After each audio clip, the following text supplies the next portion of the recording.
Hello, fellow homebrewers. JP here, and I want to introduce to you the brand new Brew-Built X1 Conical Series available at More Beer. More Beer sells the highest standard in homebrewing equipment, and the Brew-Built Conicals are just that. They're made from mirror-polished 304 stainless steel, and they come with loads of features that you and I have been looking for. They have a full 2-inch bottom dump valve, which will eliminate your clogging issues, while the sturdy base includes 4 reinforced legs, just like those big Pro tanks do. More Beer also carries the Brew-Built line of options and add-ons like casters, pressure kits, and even external glycol chillers. So you can find out more about the new Brew-Built X1 Conical Unitanks by going over to morebeer.com for detailed videos on the entire line of Brew-Built Conicals. You can trust Brew-Built with your next fermentation, and you can trust More Beer to find the right conical for you. Brew-Built at morebeer.com.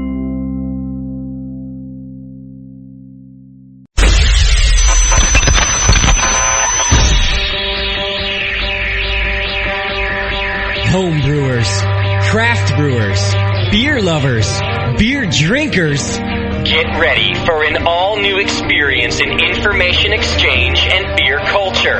Your only source for live beer radio that brings expert brewers from around the globe right to your home. You're not just listening to broadcasters, it's the Brewcasters on the Brewing Network.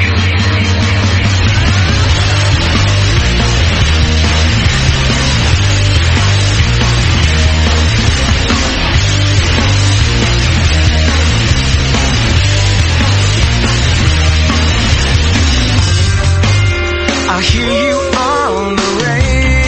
Afternoon, folks. Welcome to the session. Brewing Network back in action. A lot of stuff to do today. We got to get right into it. A lot to talk about. A lot of stories from the week. Different things are happening. People still stumbling into the studio. Even though we've come on the air 3 minutes late, JP, I don't know, had something more important going on in the other room. Hockey, I think it was. I've actually been here. Chad is the one who came in late. I see. That jerk, and I want to call him out in front of everybody. Yeah, I wasn't even here on time. Few people hanging in the studio, and lots of things to get to, really. I got to get moving. Today's show, Shipyard Brewing Company, and we're going to be talking about a lot of craft beer history with Alan Pugsley. He's the head brewer, the master brewer there, designed all the recipes. He's co-owner and co-founder of the place, and has founded tons of breweries all over the place. So we're going to be talking to Alan and figuring out all sorts of good stuff about the craft beer industry, and you're going to want to stick around for that.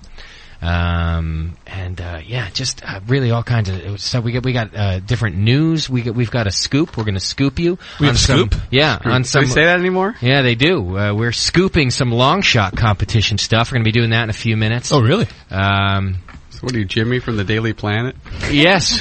He was a photographer. So we are now. Still, he has the scoop. That's true. I also have to... golly gee, Kent! Hey, Shet, do not allow me to go to... the gay club. A grocery store, anything. Don't allow me to have contact with human beings anywhere within 2 hours before the show. Why would I? It's just... piss you off? It's just ridiculous. They're just annoying. Especially places that have Dance Revolution in them. Where were you? I had to go to Fry's to get some speaker wire for the studio, and they like Dance Revolution in 3 different locations throughout the Fry's, with little fat kids all over the place dancing on those stupid rubber mats to that awful music. Well, it's either that or they got the Guitar Hero out. Yeah, there was that too. If it wasn't DDR, it was so Guitar Hero. How'd you do? I did great. I beat all those little fat kids. Yeah.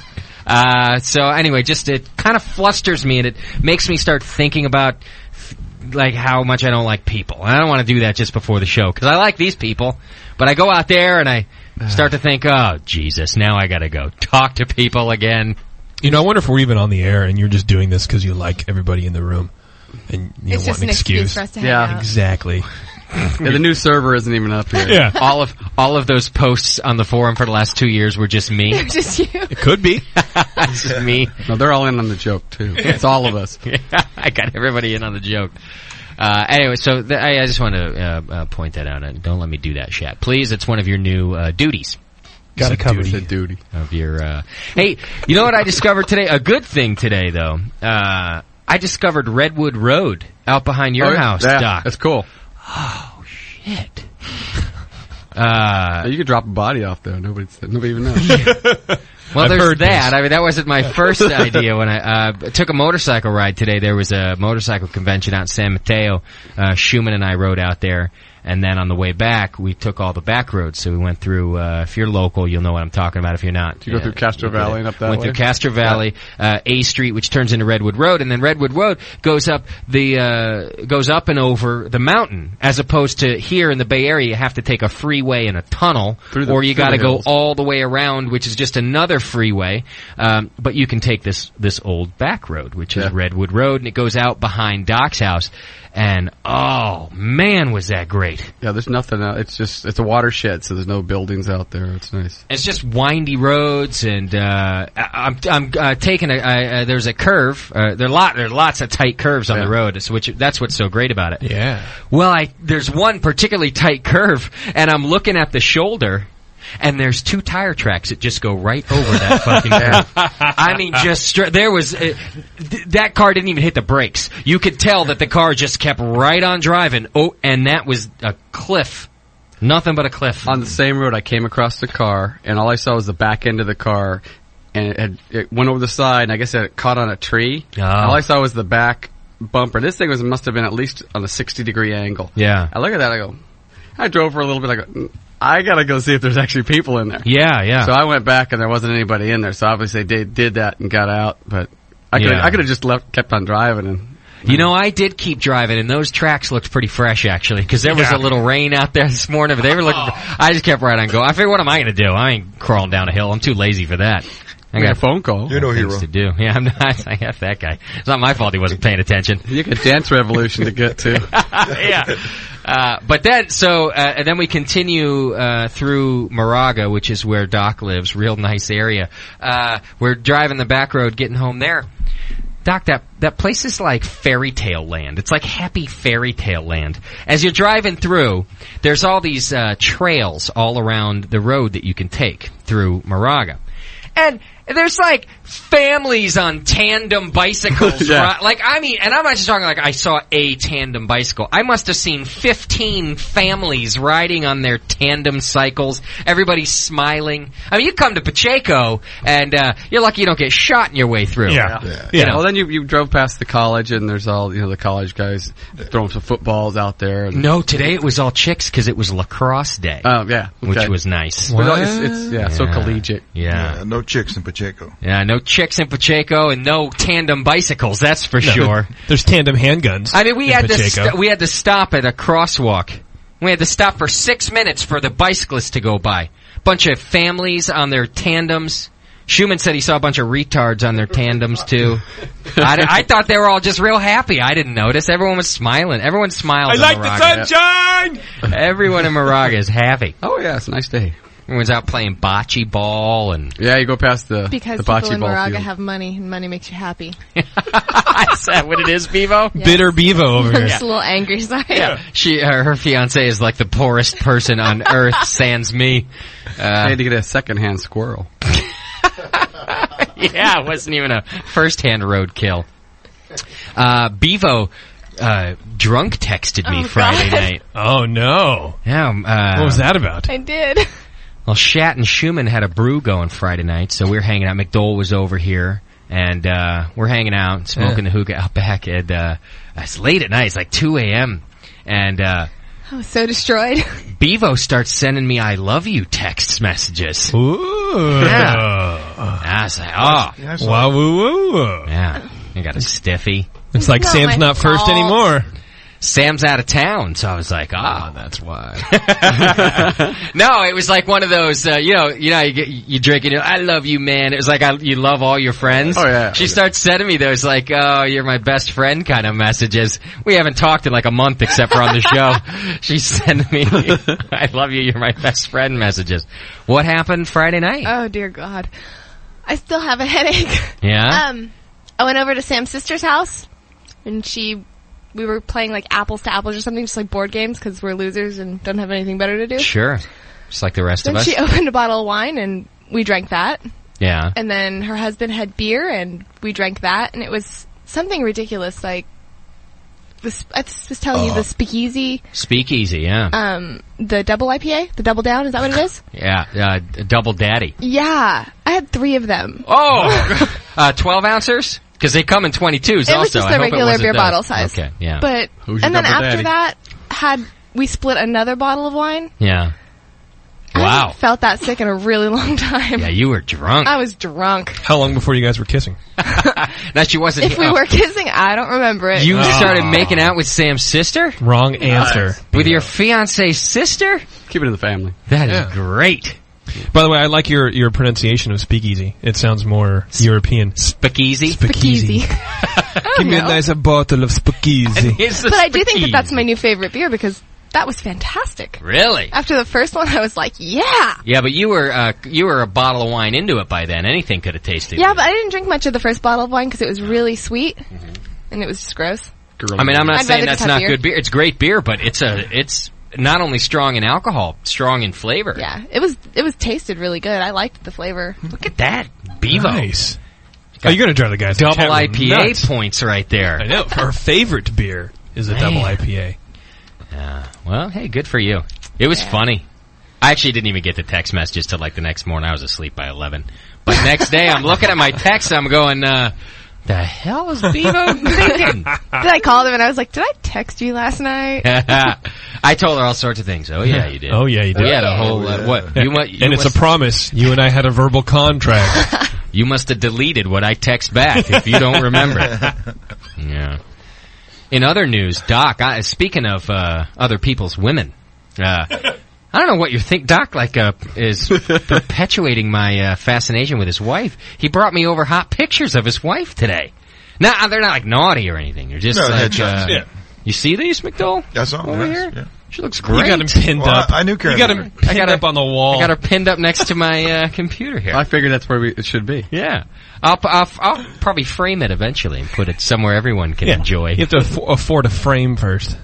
I was all excited to see the picture, and then I started thinking, oh! And I was like, what the hell's wrong with you, Doc? I was fucking with you. Yeah. Look at what you'll never have, you little jerk. I like it. That's cool. And then Doc gives me... I didn't tell her I gave it to you either. I figured. Actually, I thought, the one time Doc's wife's ever come to see the program was during Doctoberfest last year. Yeah.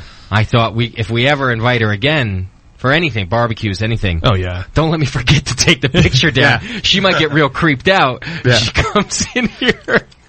Doc's wife posted next to my give her a computer. tour of the house, and you moved it from here into your room. That's even worse. Yeah. Right next to the lotion. It's just like a greasy framed photo next to the lotion. Why is it smeared? Don't worry.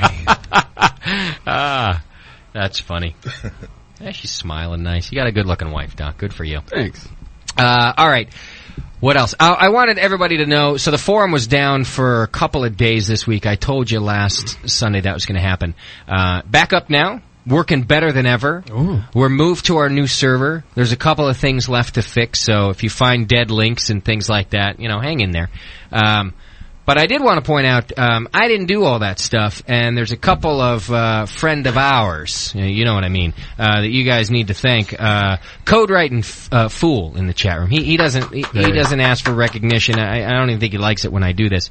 But that guy, he helps a lot behind the scenes, and I don't mention it too often, but he took care of the entire forum for you guys. He moved it to the new server, which is a big production in making the whole thing work. And, I mean, I couldn't do that stuff, and if I did have to do it, it would have taken months, I'll tell you that right now. I'd have had to go buy a Forums for Dummies book and read the thing. So, Code, thank you, my brother, and on behalf of the BN Army, thank you. You guys could give him some thanks, too, in the forum or whatever, but, yeah, he did all that.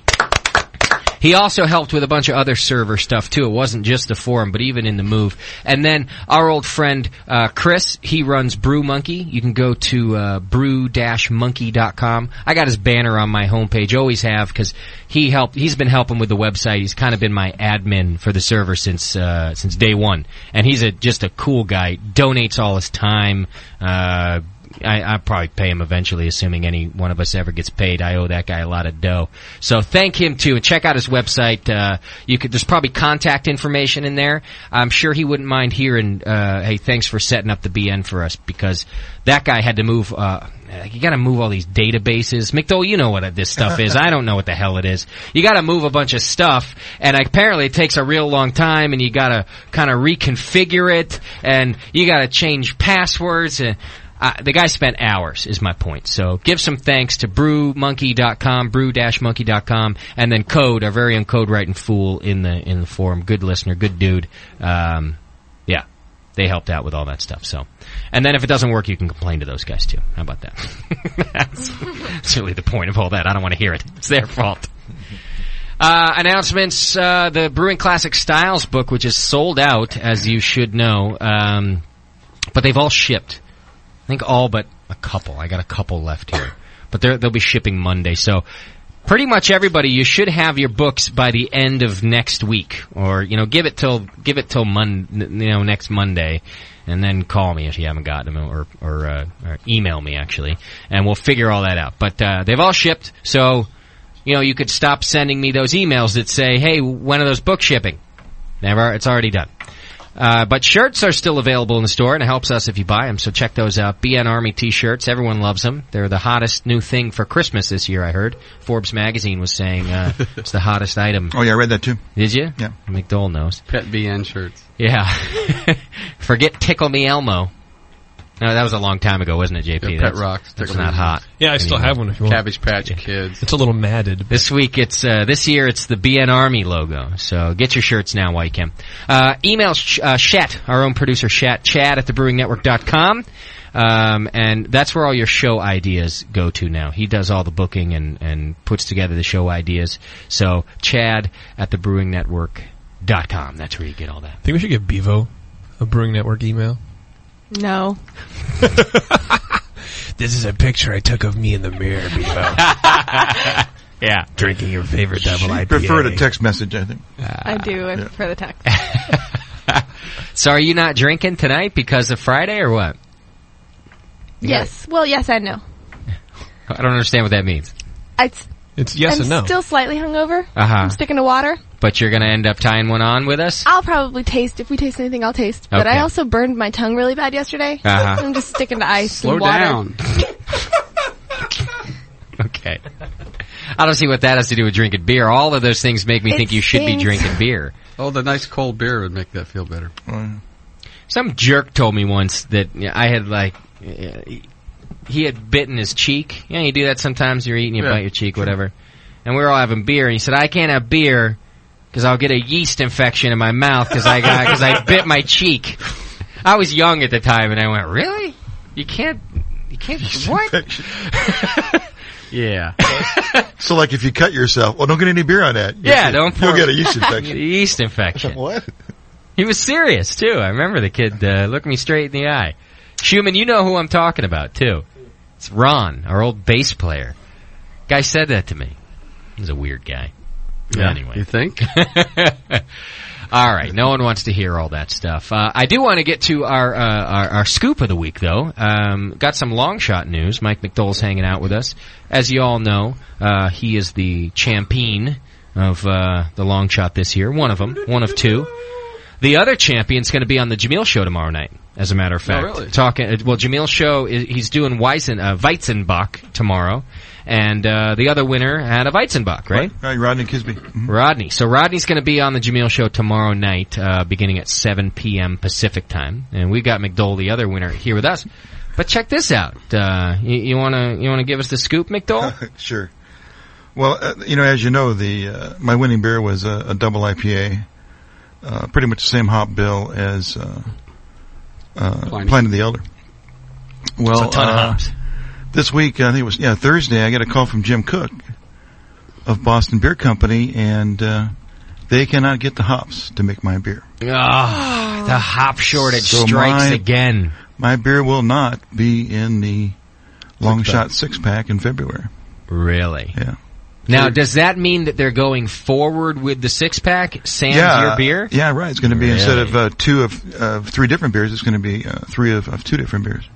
Good thing about 6. Yeah. No matter what happens, you can always go even. Yeah. That's right. No kidding, man. Yeah, so, but it will come out in February 2009. They are going to make the beer. They will. Yeah. They should So put what does that on mean? the side of the 6-pack with a apology and your face on it. Yeah, right. Yeah, your middle finger on A it. national apology. So that means that next year's long shot competition, Right. you've already won it. Right, I'm in there and I'm one of the winners, and that's right now what they're will talking be. about, or I talked to Jim Cook about this. They're thinking about like having just one winner instead of 2 next year. Okay. And I indicated I thought that was kind of like I'd rather have more winners. So why not have 4 winners? Then mine will be the 5th, and the employee winner would be the 6th. Yeah, I don't agree with that. I'm kind of there's a guy who wins, there's a bunch of people who lose. Well, that's how I think that life should be. Yeah, Loser. but, 1,700 beers in a competition. I mean, there are some good beers. The top 50 are probably fantastic beers. Yeah, but the top one, that's the guy right there. How good does that feel? You know what I mean? Right. Like that would have been you. Right. Come on, we're So all anyway. winners here. Yeah, I hate that. You don't tell your kids that after the Little League game, right, no. Doc? You tell them they lost. Oh, yeah, I start calling him loser. Yeah, that's how life is. No, anyway. Try to toughen him up. There is one possibility. If any of the listeners happen to have 2,500 pounds each of Warrior, Simcoe, Columbus, Centennial, okay, I think we might be able to pull this off. All right, guys. Well, Well, 10,000 pounds is all we need. You know what? The Army's going to start adding up their hops right now. They're all going to get on the forum and they're going to go, "Well, I got an ounce." Yeah, right. Somebody says they have 17 pounds. Really? In their freezer, it'll make That's a start. 10 batches. So, what did Jim say? Is he kind of bummed about the whole yeah, situation? Nobody feels worse about it than he does. Yeah. He really wants to make that beer. I think he was really impressed with the hops, because those aren't hops he gets into his operation at all. Yeah. It's West Coast high cocumulin hops. I see. What a drag. Yeah. Well, I'm getting over it. Are you? You were bummed though, huh? I made a batch today myself. So. You did? Yeah. You're like, hey, they're not going to make it. I'll have it. Don't worry. You guys won't, but I will. Yeah, I was telling Mike he's like that kid at school that tells everybody he's going to be on TV. Yeah. And then something gets canceled. And Ah. then everybody calls him a liar and he's shamed. Yeah. Oh, man. I'm a liar. What a bummer. Yeah. You're going to be on a 6-pack, McDowell. Right. Now, Well, McDowell- you guys all understand, and everybody here and the listeners, because they know about the hop. Sure. Deal. But like relatives, they go, yeah. What? And all those, they can't make your beer? What do you mean? And all those chicks at the bar you were telling? Yeah. Well, I'm not going to tell them. I'm going to keep that story going. Yeah, good. Yeah. I'm going to keep at least until February. I'm going to keep them locked in the basement. I still carry my label around with until this whole thing blows up. Yeah. Good. Yeah, now you can say, I've won 2 years in a row. If you think about it. Well, I'm not going to hit it. What do you mean? Oh, okay, yeah, that's right. But you've Sure. won this year officially, Right. and you'll also be the winner next year because they're putting you in the 6-pack Well, I'll next just year. say they liked it so much they put it in again. My beer was They're so going to give you the good. 5 large 2 again? years, yeah. My beer was so Just good. one time on that. I entered it once and won twice. Yeah. So they How sent good it was. they sent McDowell this framed poster of the label, right, which has got his face on it. Yeah. Which he was really excited to get and to see. Yeah. Until Jim gives him this phone call, and he had already hung it up. And he's like, I couldn't bear it anymore. He had to turn it around. He turned the poster around. I couldn't bear to look at it. It's still turned around, but I'm working my way up to it. That's sad. We'll hang it up in here. Donate it to the BN. That's what I said. But then every time he comes over, we got to turn it around. Yeah, that's right. Well, it'll be a tradition. Until then. February 09. Yeah. I'll come in and it'll be turned around. Oh, McDowell's on tonight? Yeah. Doc will have to make me like a rotating picture Well, hanger. we'll put Karen's picture on the other side. Now we're talking. That's not a bad idea. Yeah.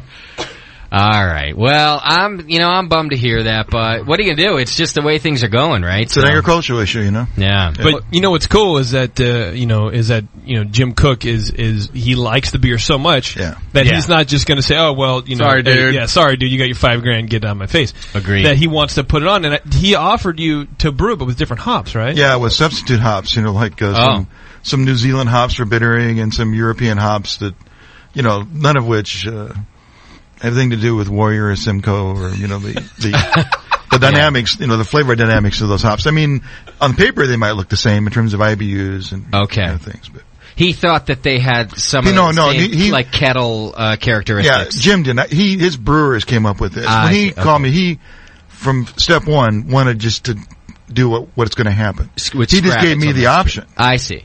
Well, because he didn't want to disappoint you. Right. So if I was willing to them just make a beer that wasn't my beer, fine. But his preference from the get-go was to make the beer later. Why don't you brew a batch with their hops like they wanted to and give it, let's see what might have been. Yeah.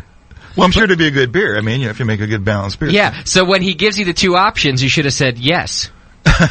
And then you do both. I'll have it now and later, thank you. Yeah. But you gotta love that about the guy. You know, I mean, he's willing to wait and to bump someone else out of the winning for next year, Mike. Right. And he called me personally. I can't, that just means This is cool. Oh yeah, he easily could have had a lackey. Oh yeah. And he's got hot lackeys. Yeah, he does. Oh yeah. So, I almost would have preferred that. Jim's a cool dude, so that's cool that, that's gonna get brewed next year. I guess we just gotta be patient. Yeah. I mean, really, you know who suffers, McDole, here are the listeners who have been here, because we get to have it. You just brewed a new batch. Yeah. You're going to bring it over here. We get to drink it. Right. All these people who have been waiting for your double IPA. I've been waiting. Going to have to wait for another. Double Sorry about that, guys. Well, what are you going to do? All right. And just to, actually, I just want to mention, we're also drinking, I am anyway. I don't know if you guys poured one. Doc, are you beerless? No. I'm drinking the Sam Adams Winter Lager, which I had it last year for the first time.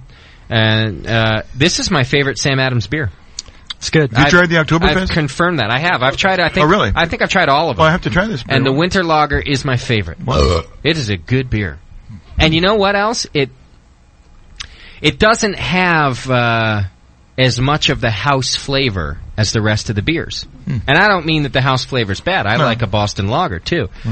But this one, I don't know, I'd like you, actually, your input on that. We'll get everybody one at the break, and then I'd like you to tell me if you get as much of it, because I don't. I think it's a very different beer for them, and maybe it's that it's a lager. You hear that, Chad? Everyone gets one. That might be no problem. Okay. All right. Everybody's favorite part of the show. Especially mine. Doc, yeah. Oh my God! You've got mail. Kick ass. I'll try to go through this fast. I gotta get to Alan. And there's a lot this week, too. Hey, Justin, Doc, JP, and all of the BN. Firstly, I'd like to say the BN's fantastic. My stress level must have dropped dramatically since I've started to listen to the BN 12 months now without fail. I used to go to bed, and as soon as my head hit the pillow, I would be worrying about work-related problems. I design electronic safety equipment and would be designing instead of sleeping. Now, however, I listen to the BN and dream of beer, which is kind of creepy in the sense that I don't know, there's so little beer talk on this program. Start drinking about skin suits and JP's Prince. He wants information about when and how I can get the podcasts of both of the shows on AM 1550 KYOU radio here in San Francisco that are aired, he says, while I'm down at the pub, so I can't listen live. Yeah, you got to go to kyou.com, ku.com, and you can typically listen online. We go on the air at 2 p.m., and by we, I mean it's me and JP, and occasionally Sully. And it's two different shows. We do the Brewcast from 2 to 3, and then we do our brand new show.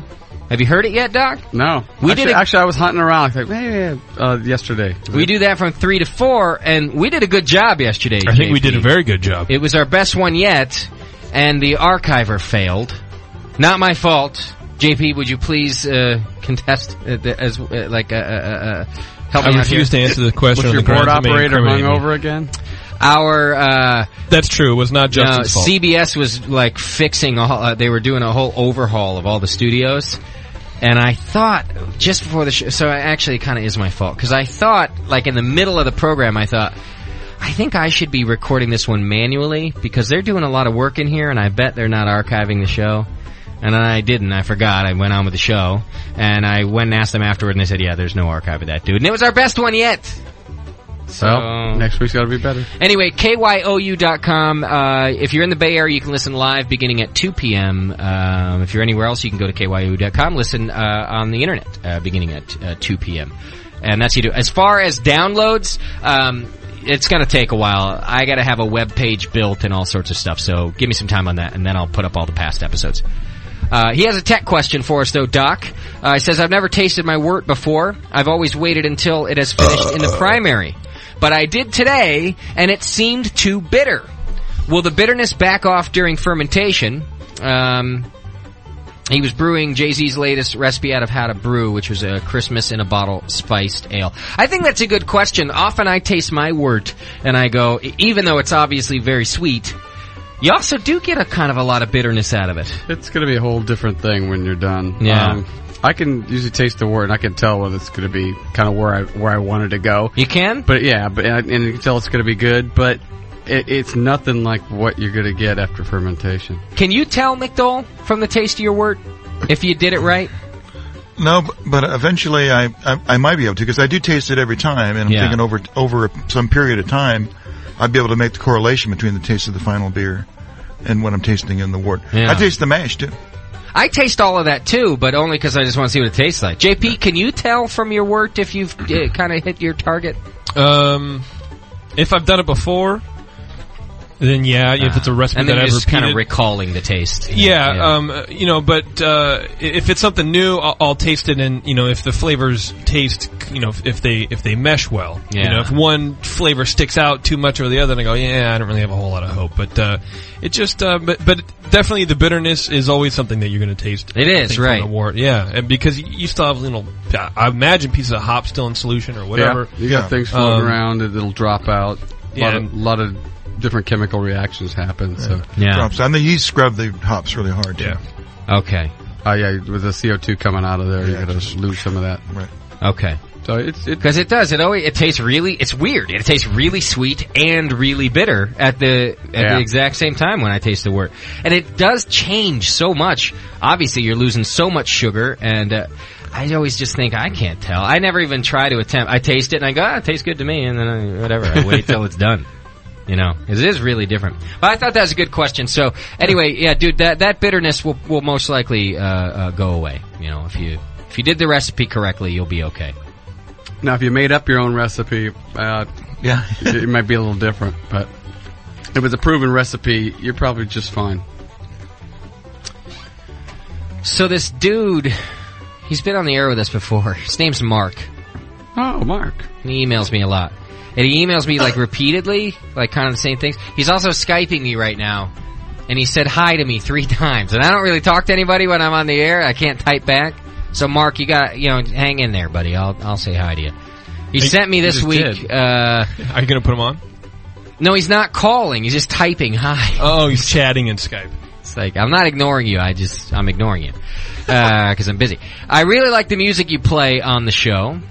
Chad's doing a really great job getting the guests to come on the show. That's you. And then he wants me to ask, how long has Shipyard Brewery been in business? And then a minute later, he sent another email that says, I really like the music you play on the show. Chad's doing a really great job getting on the guests to come on the show. How long has Shipyard Brewery been in business? I want some East Coast breweries and some West Coast breweries on the show. Mark, what does that mean? He's drunk typing. We'll work on that. Yeah, that's a good answer, Chad. We'll work on that. Like at the same time? Like a battle royale. We gotta double time it. Yeah. Battle royale. Here's a guy, he tried to start off insulting me, and then he couldn't do it. He pussed out. Oh. He says, let's see. Justin, you no good carpet filtering talentless hack. You have to take advice from Shat? Oh, crap, I can't go through with this. It just seems so wrong. What I really want to say is thanks for a great show. You guys are what keeps drivers safe here in Denmark. He's one of our Danish listeners. If I didn't have the BN crew to keep me smiling, I'd be going postal every day going to work. Wow. They did that there too, huh? Wow. Yeah, I didn't know going postal was international. No. And though I still think you need to cut Shat some slack, he says, Chateau. I think he's worried about your feelings. Oh. Fucking feelings. Come on. You'd be the only one. He says, he really does hit the right button at least 30% of the time. And who would get you a new beer besides Shat?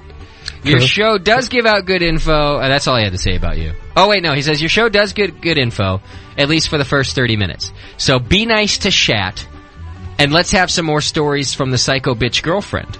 Oh, he wants. a request. Everyone's requesting those, but there's nothing new to tell yet, so we're still waiting. Text her back. You were the first one. No whispering over there. Do I hear psycho girl whispering? Is there stories I don't know about? No. Jeez. All right. I'd love to try out for Drunk of the Week, but my pointy-haired boss might not like it, because I think he's at work right now. The fact that I make coffee before I even check when the servers are running still seems to irk him. Blah, blah, blah. Anyway, just want to give a quick attaboy. Cheers from the stupid drunk Dane, the Finn. Here was a good question that came through from Rich this week. Just wondering what happens to the recipes that the guests on the show say they're going to give. Thanks for what you do. Yeah, that's something we have difficulty with. We do keep emailing these folks and trying to get the recipes after the shows, and some of them post them themselves or get them right back to us, but a lot of them don't. They're just, they're busy and they forget, and I don't know if I have to defend them. Some of them are douchebags. What do you want? Just get shat on them. It'd be relentless. Well, but for example, there is a particular one. JP has emailed several times about it, and he must just be real busy. So where's my recipe? Where's my recipe? Yeah, Where's my recipe? Yeah. Well, he's like Mark. He just keeps asking until somebody responds. There's going to be a hop shortage soon. He'll have a lot of time on his hands. Yeah. All the recipes will magically appear within the next month or two. But you can't brew them because there's no hops. Right. So I do apologize, but I'll tell you this. When we get them, they show up in the beer radio segment, and then it's usually like, we'll name the brewer and which show he was on, and we'll put the recipe there. I guess I could have Shat, copy it to the beer recipes part of the forum, sure. So they all show up there. But they're in the forums. That's where they go. They always go in the forums if we get them. Let's see. Oh, here's a show suggestion. I just wanted to give a little love from a silent member of the BN Army. I've been a session listener for about a year, homebrewing extract style for 2 years. Love the show, travel a lot for work, but the session and podcast give me a little sense of home wherever I am. So keep up the good work. He has a suggestion, and he says it may make me seem like a pussy. Like I said, I've been extract brewing for about 2 years and listened to most of the podcast shows. One topic I've never heard addressed the nutrition content on different styles of brew. I'm not a health nut or anything, but was wondering about some of the beers I make, and what about the calories, the sugar.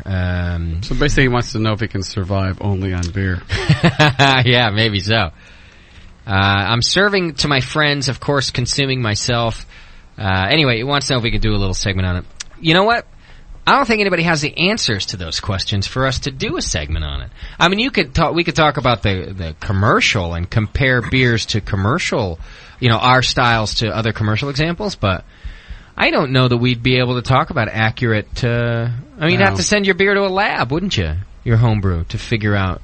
Could you calculate caloric? Why just homebrew? How about just beer in general? I mean, they have some. Well, that's what I'm saying. But he was asking me for homebrew and the different styles. And all I'm saying is the only thing we could do is talk about commercial styles, right, because those are listed. Right, there you go. But most homebrew styles are similar to some commercial styles. Yeah. But your own personal brew would vary so greatly. Yeah. I don't even know how accurate that would be to compare it. Well, it'd be like just a rough approximation, like to know that it's got 350 calories in a pint of Doppelbock or something like that. I mean, really, I could solve this issue right now by saying, don't sit around like a lazy ass if you're going to drink your beer. That's it. And if you do, whatever it is that you're brewing, if you don't do anything, it's too many calories for you. That's it. That's really the bottom line. The simple equation that even I know, and I hardly know what an equation is that you have to use more carbs and calories than you put into your body. And that's it. Or equal, whatever. If you're looking to lose weight, you got to use more. If you're already a fat load, don't worry about it. Yeah. I mean, we could discuss it, but that's basically the deal. Is that why Bub drinks Coors Light all the time? Yes, because he's a fat load. Another guy says he woke up in the morning. He turned us off when he went to bed, but then somehow Winamp just turned right back on again at 5:30 in the morning. We've heard that happen. It does happen. I don't know what that is, guy. It's not something I can fix. And what was the time when the guy was doing the nasty with his wife? Yeah, and all of a sudden we're on. We're talking in the background. Well, this guy, he actually said it was cool because He ended up dragged out of bed at about 6:30. He got dragged out at 5:30. And by 6:30, he was 15 minutes into his protein rest. He says, it was like the spirit of Justin came to me and said, "Get out of bed, you fat fuck, and start brewing." So he did. He just got up and started brewing. He was brewing. Timing, right? Yeah. Oh. He was brewing. Yeah, different protein. Oh, okay. Yeah. That's from SoCal. I think that's SoCal Surfer. He also adds that JP has to be the worst way to wake up ever. Yeah. What? Wake up as JP. Yeah. That's a horror story. Oh, man. That's so I much. live it every day. Yeah. You wake up, you have a giant schlong. Now, can we do these questions You're real a handsome quick? guy, you have a lot of money and friends. It sucks. Indian Beer Geek had written to us last week, and then he had some follow-up questions I wanted to throw at you, Doc. He says the only thing he can get is 6-row barley. Ooh. He's in India. Yeah, he emailed me that, I think, before. So, it's kind of cool. He says he makes his own crystal and biscuit malts at home. Yeah. But he wants to know, I guess, what can he expect with the 6-row? What's different about the 6-row than the 2-row? I mean, can I brew with 6-row and expect the beer to taste the same? You mean crappy? Then yes. Sweet. That would be the same. Can McDole brew with 6-row and expect the beer to taste the same? No, it won't be the same. In fact, he said his brother smuggled in some 2-row or something, and it just made a wonderful beer. You got more husk. You got more protein. You got more enzymes. But you got 4 more rows. Yeah, it's going to be first of all. More tannins, basically. More tannins. Yeah. Is that the major flame? Less body also? Yeah. Huh. Is the major flavor component the more tannins? Or is there, So it sounds like it's going to be thin and kind of husky. Well, it's got a different taste to it. I think that's kind of why they went to adding corn and rice to it. Yeah. To help mellow that out. I see. I kind of like to take. I've never tried one. Now I'm thinking I should brew one. It's not very popular. I don't even know where you can find. Yeah, can you buy it here? You can, but in fact, Mike and I were going to go on a sack because I don't think we were going to have enough to do for a whole sack. I got to have a sack in my garage. Yeah. Do you think there about 2 years?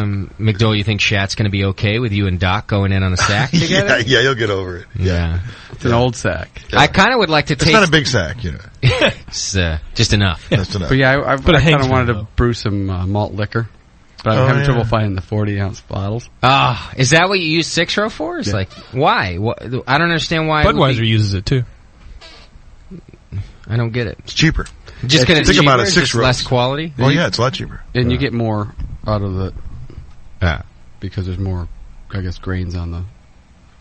Sure. Stalk. Yeah. Okay. Stalk. I was thinking vine, but I can't say that. Sense. But, certain styles you kind of have to use it, but not many. Yeah. All right, here's a long one. All right, I got to get moving. I'll do just this part I thought was cool, Doc. I thought you'd want to hear. This guy says, I'd like to thank you guys sincerely for the great programming you provide the home and craft brew community. He says, it's clear to the listener that you and Doc have a great friendship and camaraderie that translates to a nice balance of the informational versus laid-back partying, analogous to a nicely balanced homebrew. Nice. In this scenario, I'd say Doc was the strong malt backbone to your hop additions. Is this guy serious? He says, That's cool. I hope he's joking, right? He says he had to choose me as the hops because of my hookah antics. Yeah. And he says with the cousin. I don't have cousin antics. I thought it was because of your bitterness. Those were a long time ago. It could be that, too. But actually, the reason I read this, I thought it was interesting that he said that because really nobody on this program was really friends before the program. No. So I thought it was an interesting comment about our friendship and us hanging out. And not that he's not right. We are good friends. We're all good friends in here. But you listeners, especially if you've listened since the beginning, you've seen that develop just as we have, because I had only met Doc. It was a couple months before we went on the air, but I met him and then I didn't see him till the day of the show. Yeah. And then since then we've become friends literally over the air. And the same with JP. The only one I was friends with was Plissé, who's not involved with the on-air programming anymore. But he's the only guy in this whole thing that was friends. And then JP and I became friends over the air. McDole and I. Shat was my roommate. I still don't like him though. You got time. Give him time. Yeah, he's. We'll see. But I thought that was kind of cool, and we are all friends, and everybody gets that, I know. But I just wanted to point out, you listeners have kind of grown along with that friendship, because it's all happened, like, right here. Yeah, you guys were there at the beginning. I mean, there was that time Doc and I were naked at Burning Man, but that was a different kind of friendship thing. Should we all a different kind of love. Should we all line up so you can get hand jobs, or what? Can we move on? This is horribly disgusting. I actually wasn't complimenting any of you, so no. I didn't say I like you as a friend. I said we are friends. It's a love fest, and I don't like it. I feel uncomfortable. So turn him off. I have to turn him off because good thing you can. Having a moment. Yeah. Can I say I watched the Doctoberfest over the weekend? Oh, that's the first time you've ever seen it? It was my first time going to the forum you guys were drinking? and checking it out. No, I was this was a different time. It was so sweet. You guys have a cute your little speech about loving everybody. I was like, oh. Okay, that was totally random. And you now you can go, JP. Now it's getting gay. I think that's a very sweet thing. Thank you. It's not gay because I'm a girl. All right. It's break time, kids. When we come back, I've got Alan Pugsley from... Are you sure it's Pugsley, Shat? I've asked you 3 times now. We'll find out. I don't want to know. We'll find out. Yes. It better be Pugsley. Not Pugsley. Is Wednesday his sister? So we're going to take a quick break. When we come back, Shipyard Brewing Company hanging out with us today, and we got a lot of good information to... They want to shout out.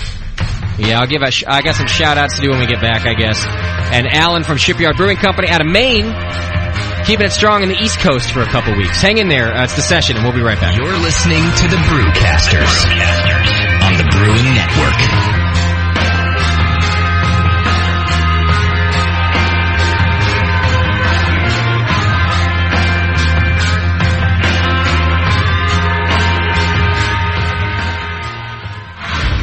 Coming this fall.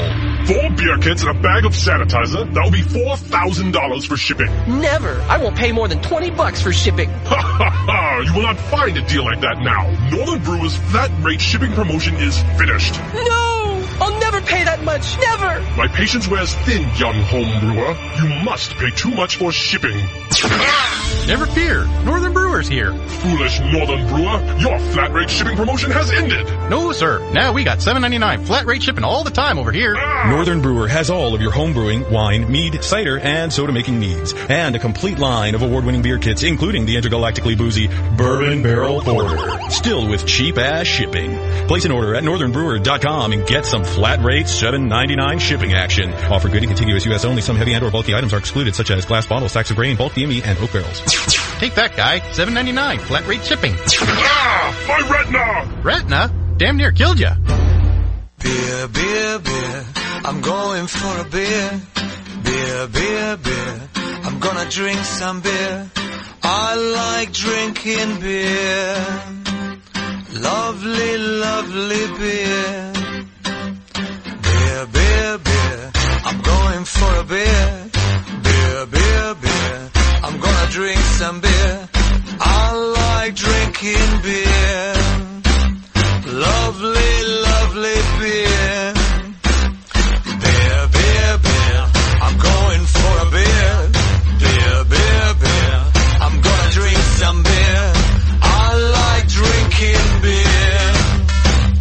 Lovely, lovely beer. Beer, beer, beer. I'm going for a beer. Beer, beer, beer. I'm gonna drink some beer.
brewers will say, yeah, I don't brew to stop. I'm brewing my own beer. And it's like a German Pilsner, but it's black.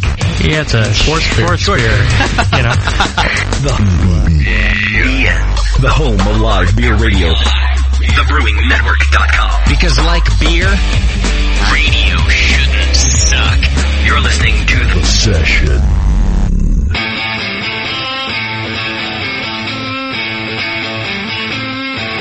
You're listening to the Brewing Network. Because like beer, radio shouldn't suck.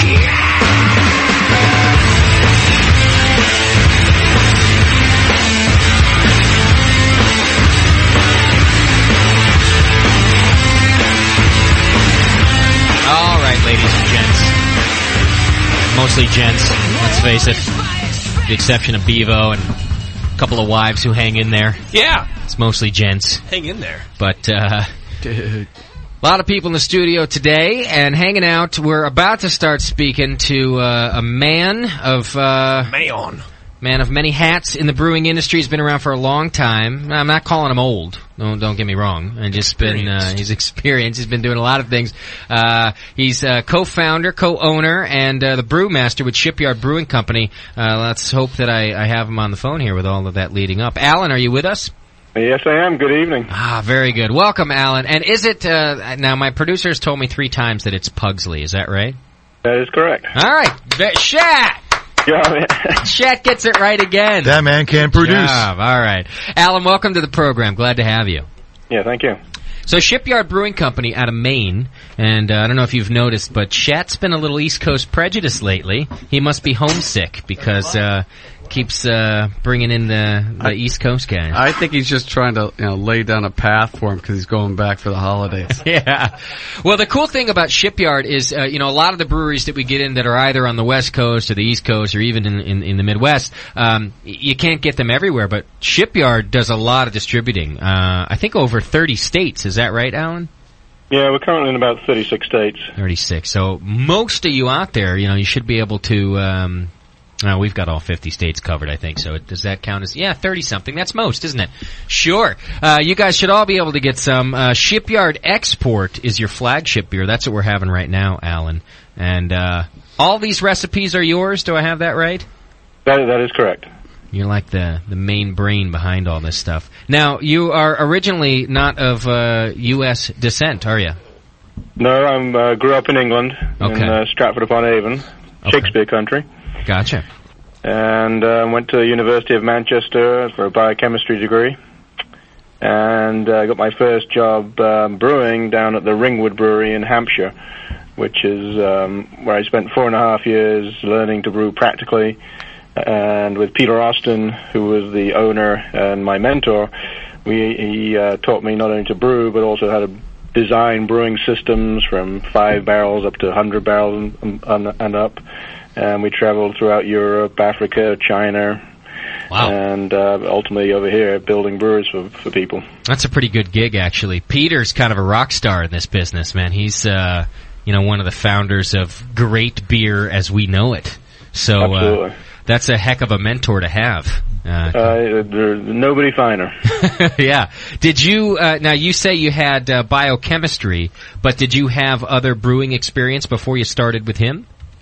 No, I had none at all, actually. It was, it wasn't, brewing had not been a thing that really was in my radar screen when I did my biochemistry degree. Okay. Oddly enough, I did it because I like biochemistry, which is, I guess, sort of odd. That does make you odd, I just want to point out. I actually did a year's teaching after that degree to try and figure out what I was going to do with my life, and I didn't really want to do that, ultimately, so... Okay. What I always really wanted to do was own an English pub.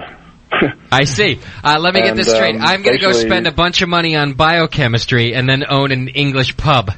Well, see, there you go. And then somebody somewhere said to me that why don't you combine your love of English pubs and biochemistry and make beer? Yeah, okay. And I started looking into it, and everything that's the theory behind brewing was all the biochemistry I loved, and that's when I started writing off to different breweries, applying for jobs, and I guess the rest is history. Okay.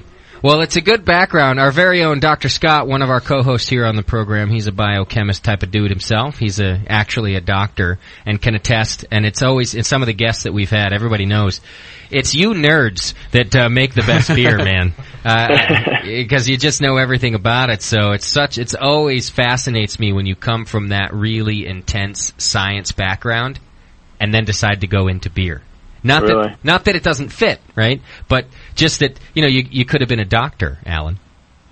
Could have been a doctor. Could have been in the lab with a white coat for the rest of my life and never discovered anything. Right, that's could have been teaching, 12-year-old ingrates. Yeah, exactly. It just ultimately, I think after biochemistry, which I enjoyed, and that I was ready to try and figure out something different. And the practicality of brewing and applying biochemistry within that is actually just a perfect way to apply a degree and have a whole lot of fun. So at that point, do you just show up at Peter's place and say, hey, I'm looking to get into brewing? I mean, how do you get in with a guy like that to start your career? No, actually, to be honest, because I sort of did my teaching year, and then realized I didn't really want to do that. I was late applying for jobs for the large breweries in England. There's a recruiting scheme that starts in like January and February throughout all the universities, and there's a sort of process. But so I just wrote late, probably March, April, so I was writing every letters and basically got the old thin envelope back most of the times, and really had 6 months after university sort of looking for jobs, and hanging out at English pubs. Yeah, the dreaded thin envelope.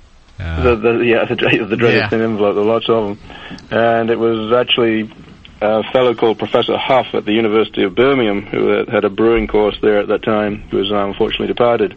But I went to see him, and with the thought process of maybe doing a degree or a further year degree with him, and at the same time look for jobs. And he said, well, you haven't had much success with the larger breweries, but why don't you call this fellow here, Peter Austin, at the Ringwood Brewery, or send him a letter, and because he's one of the first few people in the smaller game at the time. So I sent a letter and again got the thin envelope back, and it was August of 1981, and it was a Sunday evening in December of 1981 that Peter Austin's partner, David Welsh, called Sunday evening, and I wondered if I was still looking for a job, and I said, well, actually, yes. So I went down the next week on the train down to the south of England, and I met with Peter Austin and had a very, very pleasant interview, which did involve 2 or 3 drinks in a pub.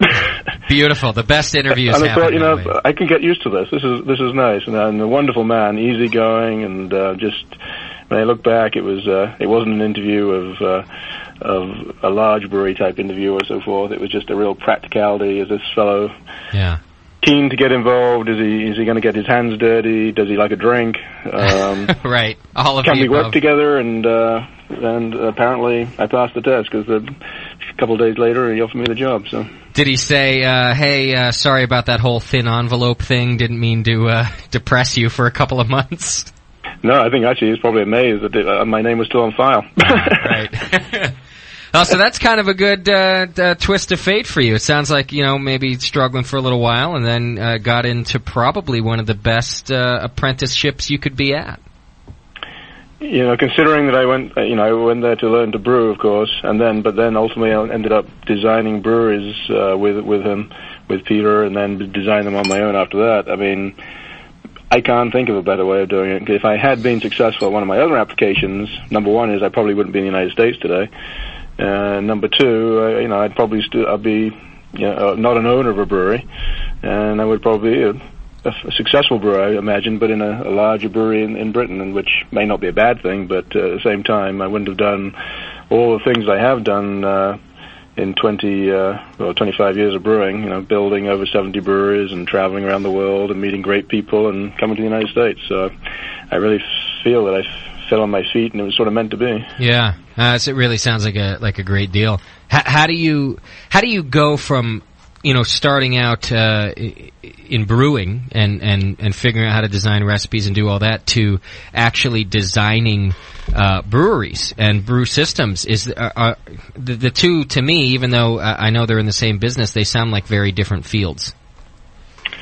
Not really, because the Peter Austin principle is keep it simple, and so the designs of all our breweries for primarily ale brewing, English style ale brewing, were based on simplicity. And you some way have to understand the design of the equipment to understand how it operates, to understand how to get the best out of the raw materials that you're utilizing and the beer that you're making. So it really, you need a bit of engineering sense in your head, but and that sort of thing. Okay. Obviously, but at the end of the day, it all goes together. Really, from talking to a potential client about building a brewery to them telling you what sort of beers they're looking to do and hearing their dreams and that, and then putting it on paper and designing the mash tun, the kettles, the fermenters and that. Yeah. And then finally the beer to the final glass. It does all go together once you've done it. Okay. All right. And it makes sense. Well, I've got other questions about your actual brewery. I took a look at some of the things going on in there. So we're going to get to that later when we start talking about your beers specifically out of Shipyard and some of the things you're doing. I want to tell the listeners, of course, 888-401-BEER. That's the phone number if you want to call and ask questions. Or just like you're already doing, I'm getting questions through, you can join the chat room. Just hit the Chat Now button right there on our homepage, and Bevo's in there taking your questions. Don't register for the chat room. Just punch in a name and press enter. No password. Don't become a member. Just put in a name and press enter, and that's how you get into the chat room if you want to ask any questions yourself, and that way we can get them through to Alan. Okay, why don't you tell us a little bit about, so I think we've kind of heard, you're over there and you're traveling and you're building these different breweries. At what point do you come to the U.S. and get involved with what you're doing now? As part of what we did at the Ringwood Brewery was advertise brewing holidays in the New Forest in the New Brewer magazine, which is the industry circular here in the United States. It was just in its infancy, this magazine. And we got 20 or so people in the first couple of years coming through, one of which was David Geary. And he worked with me for 10 days out there, and then he came back to the United States. And a few months later, he was in touch with me and offered me a position to come out and help build, design, and create his brewery here in Portland, which is the DL Geary Brewing Company. Okay. And so I ended up coming out in June of '86 on a 2-year contract to do that. And again, it was the infancy of the brewing business in the United States. There were probably 50 breweries total. Yeah, in '86, at that time. Sure. The only craft breweries, microbreweries, one would have heard of back then, were basically Anchor and Sierra Nevada, and Sam Adams was just beginning, and so forth. So there was nothing in New England at all. Okay. And so I came and did that, and we started brewing at Geary's in November of 1986, Geary's Pale Ale. And I started, sort of like Peter in England, I started getting telephone calls and letters wondering about what we were doing and if I could help them build breweries. And so the whole thing just started to spiral over on this side. So basically after my 2-year contract at Geary's, I moved up to Montreal, did a brewery up there, McCausland's Brewing Company, Saint-Ambroise, down to Maryland for Wild Goose Brewery, and around doing several others, Gritty McDuff's Brew Pub here in Portland. Yeah. And I was contacted by actually the owner of Gritty's, Richard Pfeffer, when I was up in Canada in December of '91, and he said he's got an associate who looked to be pretty serious in putting a brew pub into Kennebunk, and suggested I fly down because this fellow is a guy who makes decisions pretty quickly. So anyway, I flew down and met with Richard and his associate, his friend Fred Forsley, and he ended up contracting with me to build a brew pub in Kennebunk, Federal Jack's Brew Pub, and which is still there. Going is in that June right? of 1992. Okay. Is Federal Jack's still there? I'm sorry? Federal Jack's, is that still there? Absolutely. It is, I thought so, yeah. Phenomenally well, too. A great spot right on the water. Okay. And brewing great beer. It sounds like you really got involved right at the time where not only were people wanting to open these things, but they needed somebody like you who knew how to do it and knew how to put in the equipment and knew how to get everybody started. That's right. I mean, it was. I had definitely something going on that was needed at that time, and one of the reasons that people wanted ultimately come with me and Pugsy Brewing, Peter Austin Partners with Systems as well. After they tasted the beer, they liked the beer. not everybody likes our beer and don't have to like our beer. Sure. But the interesting thing was I didn't sell systems because a piece of stainless steel looked nice. I sold systems based upon the beer. Right. Yeah, well, nobody likes my beer, Alan, so you're doing better than me, even if not everybody likes it. I'll tell you that right now. So a little time passed. So it's you're really kind of bouncing around. Sounds to me like a pretty cool lifestyle too. I don't know if you enjoyed all that traveling, but finally, in was it 1992, right around then, that you get involved with Shipyard? Yeah, well, it was August of '92, and I'd built Federal Jacks and came back from Canada. Decided to move back to Portland permanently and focus on my consulting business, which of course was starting to boom, and I couldn't really run a brewery at that same time and build breweries. It didn't seem to me. Okay. Moved back to Portland, but I needed to have a showpiece and a training ground for potential clients and clients, and so I talked to Fred Forsley and asked him if I could use the Kennebunkport Brewing Company, Federal Jacks, as a training ground and a showpiece location. And he said, yeah, no problem at all, but in return, I want you to look after the brewery. I don't want to look after the brewery. I want to look after the business and many other things. And so I said, great, sure. We shook hands, and that was the end of that story. Really? So I ended up going down there, running that brewery, hired a new brewer, and that Federal Jacks, Kennebunkport Brewing Company really grew it just kept expanding. And 2 years later, I said to Fred that there's no way in the spot that's in, which is a very dead-end spot on the water, that we could expand any further. So I said, we've either got to stop the level of production right here, or we got to build a real brewery, so to speak. By that I meant a larger packaging brewery. So Fred put his real estate hat on and went around the area and found this site in Portland, an old foundry building, which is about 4.5 acres of land, and 120,000 square foot of buildings, which has been derelict for 7 years. And I went to look at it, and to me it was perfect. It's an old building right in the middle of the old port, right on the water pretty much, and it's just perfect location for a brewery. And the building itself seemed to be, well, as we have expanded, I think it was meant to be. But beautiful. So he bought the land and the building, and in January of '94, we started to put the brewery together. And it was at that time that Fred turned around and said, well, we should formalize our relationship, because all this had been done on a handshake, and I was still doing all my consulting and just looking after the brewery on a handshake. And he basically gave me a partnership in the brewery. So he and I then became official partners of Shipyard, Federal Jacks, and all our related companies. Great deal. And you're still partners with Shipyard to this day? Exactly, yeah. Okay. Now, a couple more pieces of the history of the company that I'm interested in. Because I think you guys have a fascinating thing. And Fred, by the way, you guys can all go to shipyardbrewing.com, I think is the website. It's linked right off of my homepage if you want to go to thebrewingnetwork.com and click on the Shipyard logo. I got it right there. And you can read a lot about the history, and you can read about Fred's career there. And he's just he's a Maine native and was an entrepreneur from the age of 19. He's your partner's just a fascinating guy to me also. Absolutely. And so, and just had started these different, he was a restaurateur after he was a realtor, and then he got involved with Alan here, and so you can read about all this stuff if you go to the Shipyard website and check all that out, which is fascinating. One thing I found interesting was that in 1995, Shipyard, and I believe it was Fred, decided to partner 50-50 with Miller Brewing Company.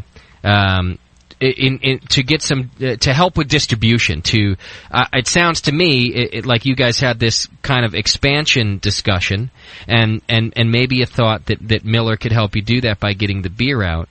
And then again, in 2000, you got out of that relationship with Miller, and I'm kind of curious about how that whole thing came about and what you think it did for you. Yeah, we grew very quickly. When we started brewing in April '94, we really grew dramatically over the next 18 months. Took a lot of capital, took a lot of debt, and so forth.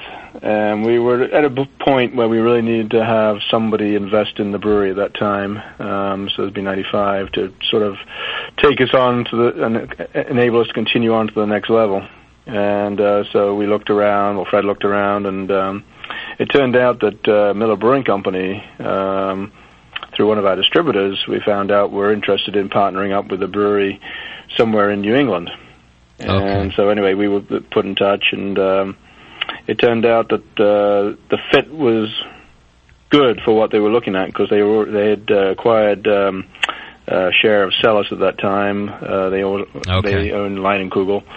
So it was Belgian beer, North American lagers, the main domestic, and then if they partnered with Shipyard, there would be English beers, English ales. I see. And they potentially were looking for a West Coast partner too, and the whole idea was to try and get a portfolio in that distributors would love and so forth. And so they really were trying to get into kind of a variety and some craft beer and be able to offer. It sounds like they had a little bit of foresight into that this thing was actually going to. It wasn't just a passing fad.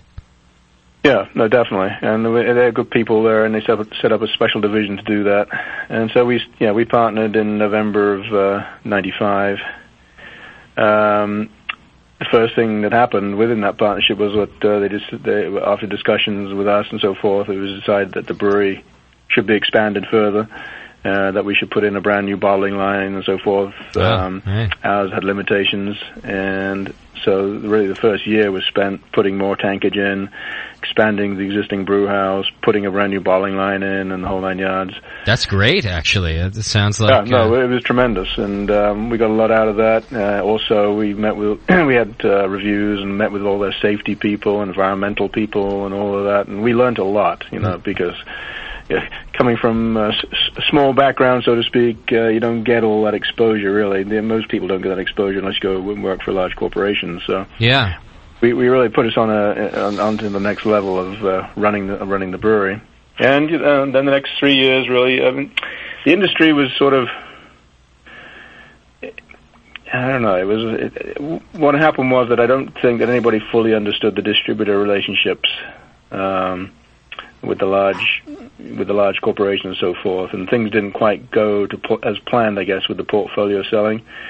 And so the volume of beer sales that both parties were looking for never really materialized.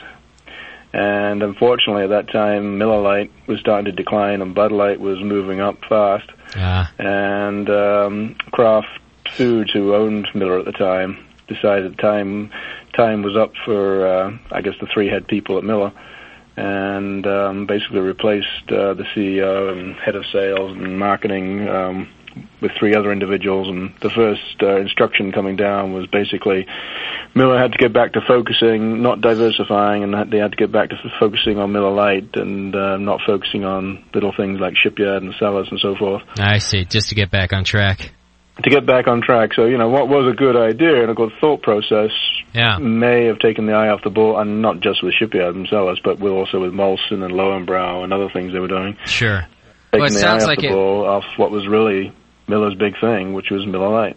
It seems positive for you guys, though. We were given the opportunity to purchase the 50% back, along with it went out to tender for a little while, and anyway, we ended up being successful in getting our 50% back, and we took it over completely in 2000. And brand new brewery, expanded, a lot of new bottling line, everything. That sounds like a pretty good... And a lot wiser for the event. And sure. We don't regret 1 minute of that. The folks at Miller were fantastic, great people. Yeah. And it just, it just didn't quite work out as the partnership. But from a standpoint of helping Shipyard to the next level and helping... Certainly me, I learned a lot, and that was big. And and then we were, one thing that we did find out that really big corporations and small entrepreneurs don't always mix totally. Entrepreneurs generally have, you have to be able to fly from the hip sometimes and react immediately to things and take opportunities when they come.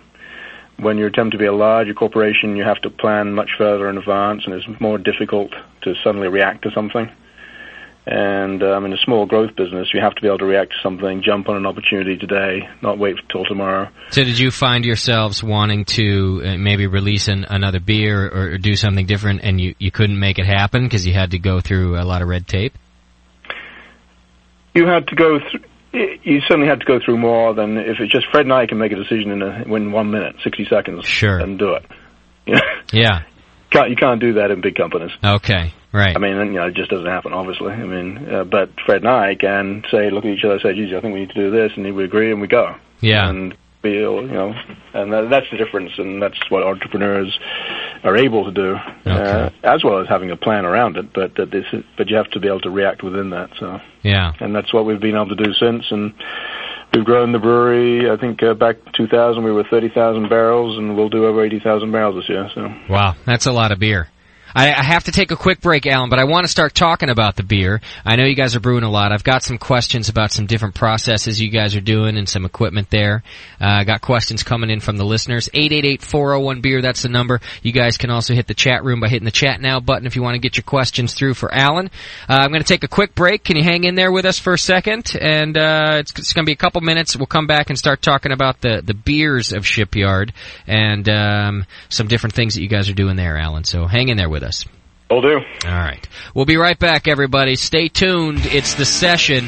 Alan Pugsley from Shipyard Brewing Company. You can go to shipyardbrewing.com. You can link right off of the brewingnetwork.com if you want. Just hit the Shipyard logo right there. Hang in there. We'll be right back. You're listening to the Brewcasters. The Brewcasters on the Brewing Network.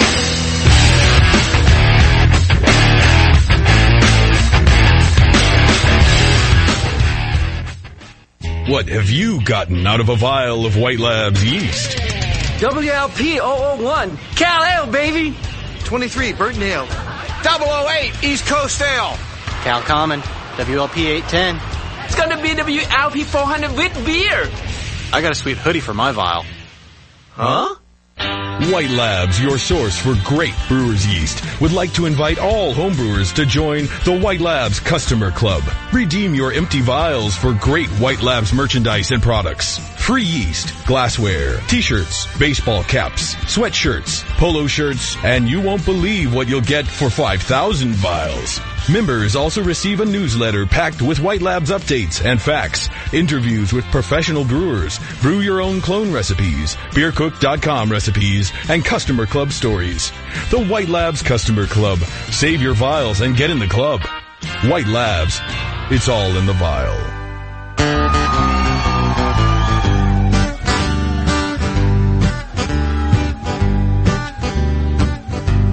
Yeah, well, I met this old man sitting here in this bar.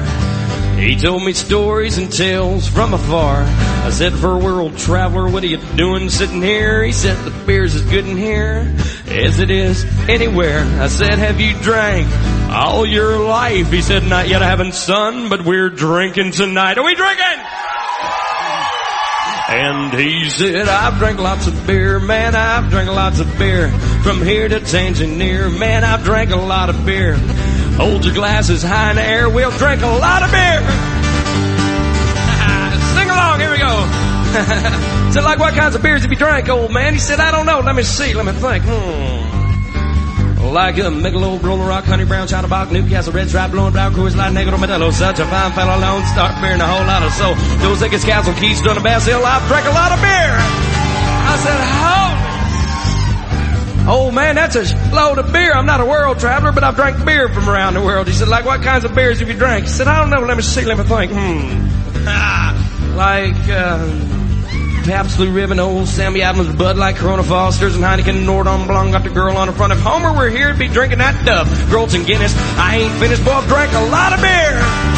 Yeah, now I've drank a lot of beer, man, I've drank a lot of beer. Woo-hoo! From here to Tangier, man, I've drank a lot of beer.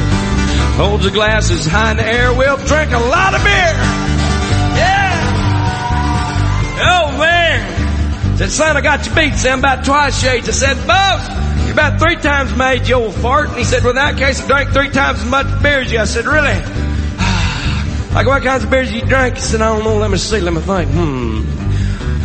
Like Pelican, Steinlager, Black Label, Budweiser, Miller, Mickey's, Molson, Mexican Pearl, and the Beast Fat Tire, Pete's, oh, wicked hell, oh, what the hell. Groltz and Guinness, I ain't finished, boy, I've drank a lot of beer. I said, oh, man, you've got me beat. You have drank a lot more beer than me. I have to say one thing before I leave, is you can't drink as fast as me. He said, how fast can you drink? I said, I don't know. Let me see. Let me think. Like, Michelob, Roller, Honey Brown, China Bock, Newcastle, Red Stripe, Blowing Brown, Coors Light, Negro, Modelo, such a fine fellow, Lone Star Beer, and a whole lot of stuff. Those Tickets, Castle, Keys, Dunn, Bass Hill, I've drank a lot of beer. Yeah, and I've drank a lot of beer. Woo! Woo-hoo! The beer song, ladies and gentlemen. Did you know that you can not only order from More Beer online at morebeer.com and receive free shipping on most orders over $59, but you can also shop in person at their 2 retail locations located in Concord and Riverside, California. In fact, the Concord facility has grown to over 15,000 square feet to fit all the new products, expanded showroom, and new Knowledge Center classroom. And now, in conjunction with the Brewing Network, More Beer is making it easier than ever to keep up on what's happening. Download the More Beer monthly podcast by clicking podcast at morebeer.com. You'll learn about More Beer's history, sales and discounts on More Beer products, get to know team members, and hear ways to save you money. They're also launching a brand new website soon with more features and a better online shopping experience. So go to morebeer.com or call 800-600-0033. That's 800-600-0033. This is www.thebrewingnetwork.com. Sit down next to it, grab yourself a paper towel, and watch those yeast have sex. You're listening to the Brewing Network. The Brewing Network. Saving your life. One beer at a time. Welcome back to the session, everybody. We got Alan Pugsley on the line with us. We're talking Shipyard Brewing Company and all the different beers coming out of Shipyard. 888-401-BEER. That's the number. You can join Bevo in the chat room by hitting the Chat Now button, and you can ask your own questions that way. Doc's killing my dog in the background as we speak. Sorry, man. Don't apologize to him. Apologize to the biscuit. I already did.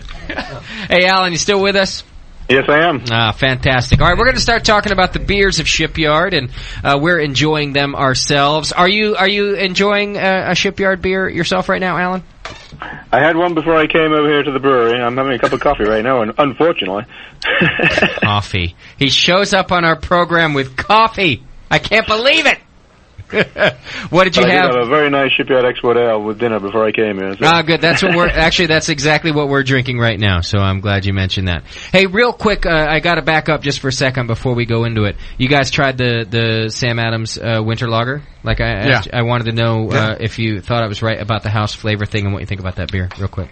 Yeah, it's very sort of an English beer. What is it? Tastes like a Northern English brown or something, Scott? What do you get out of it, Scott? Yeah, I thought that it was really dry. Yeah, it's clean. It's a really clean, dry lager, right? Yeah. What did you think about the house flavor deal, though? I was saying that it doesn't taste like all the other Sam Adams to me. It tastes different. You're right. You think? Yeah, I can taste the Munich in it. Alan, have you had this beer? You know, the one we're talking about, their winter Sam Adams Winter Lager. I haven't had it this year, no. It's just good. We were having it just at the first segment, so I wanted these guys to try it because very smooth. Yeah. Okay, and now we're actually having the export. We've got a couple of your beers with us. We've got the Old Thumper, and we've got the export. I tried to get, in fact, I've been trying for 3 days to get your Pumpkinhead around here, Alan, and it's gone. I couldn't find it. I went to a bunch of different places, and I think it's because, in fact, JP was saying this just the other day, it is one of the best pumpkin beers out there. Because it's not over. Have you had this one, Doc? No. It's not overly spiced. It doesn't taste like just this of weird. It's a beer. It tastes like a beer, and then it's got the subtle flavors of pumpkin and a little bit of nutmeg. Yeah, I'm always a little leery about trying new pumpkin beers. I haven't even seen that one, so yeah, Alan, I'll be looking for it now. In fact, commercially, I got to say yours is probably my favorite pumpkin beer, and I couldn't find it to have for the show. I appreciate that. I think it's a lot of other people's favorite, too. Prelude Ale, our winter ale, has now come out, and the pumpkin, I think the last sales of pumpkin were a couple of weeks ago, but that's one that's popular across the country. What can you tell us about the recipe that keeps it subtle like that? Because I think you probably know what I'm talking about, where a lot of people will make these spiced ales, and it's so over the top that it even smells and tastes like a spice rack. So. I think you'll find with all the beers we make, and it really comes back to my training with Peter Ross and so forth, is that everything we do, well, at least hopefully it is, everything that we do is balanced, whereby we marry the malt and we marry the hops And if it's got spices or fruits in it, we marry it all together so that it's balanced, it's subtle, it's not overpowering. You know, overpowering might win medals in judgings, but it doesn't win customers long term on the street, in my opinion. And that makes a lot of sense, actually.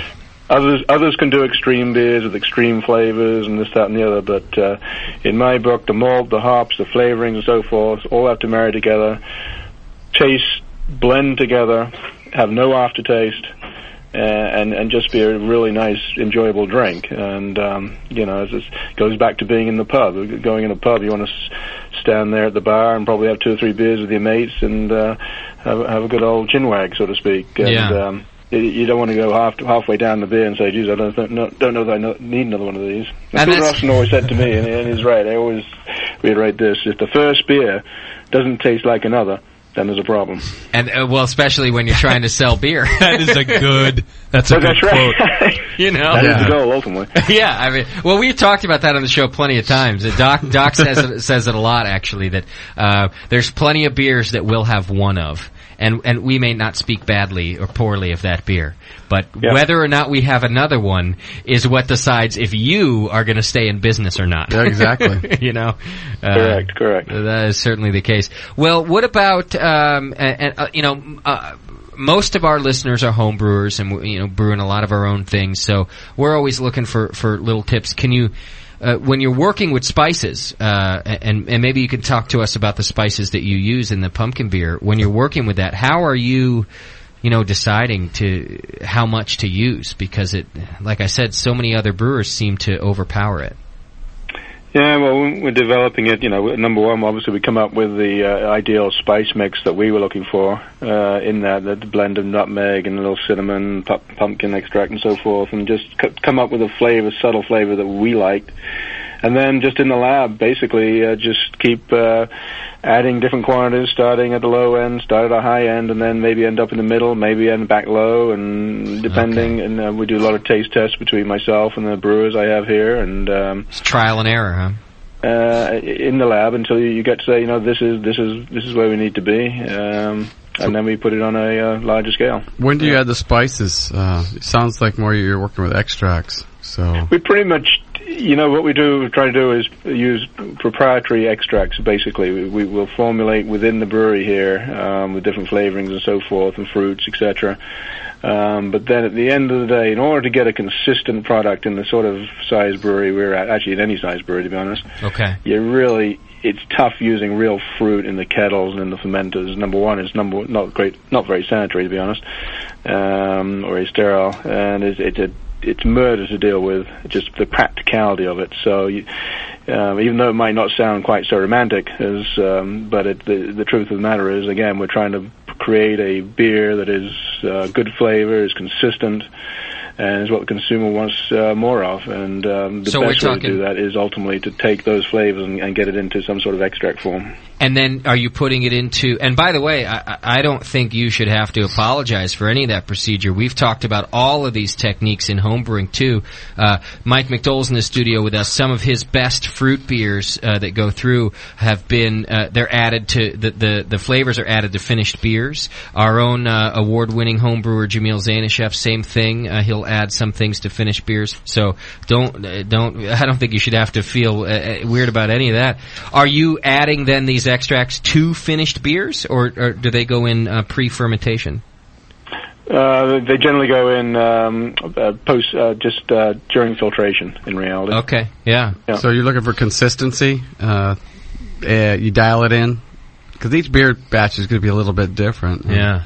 On a consumer basis, you kind of want consistency. Yeah. I mean, we'd be out of business if my second six-pack of pumpkin doesn't taste like the first, and my fourth doesn't taste like the second, and so forth. True. Well, I think that's an advantage of having the spice and fruit flavors in the background.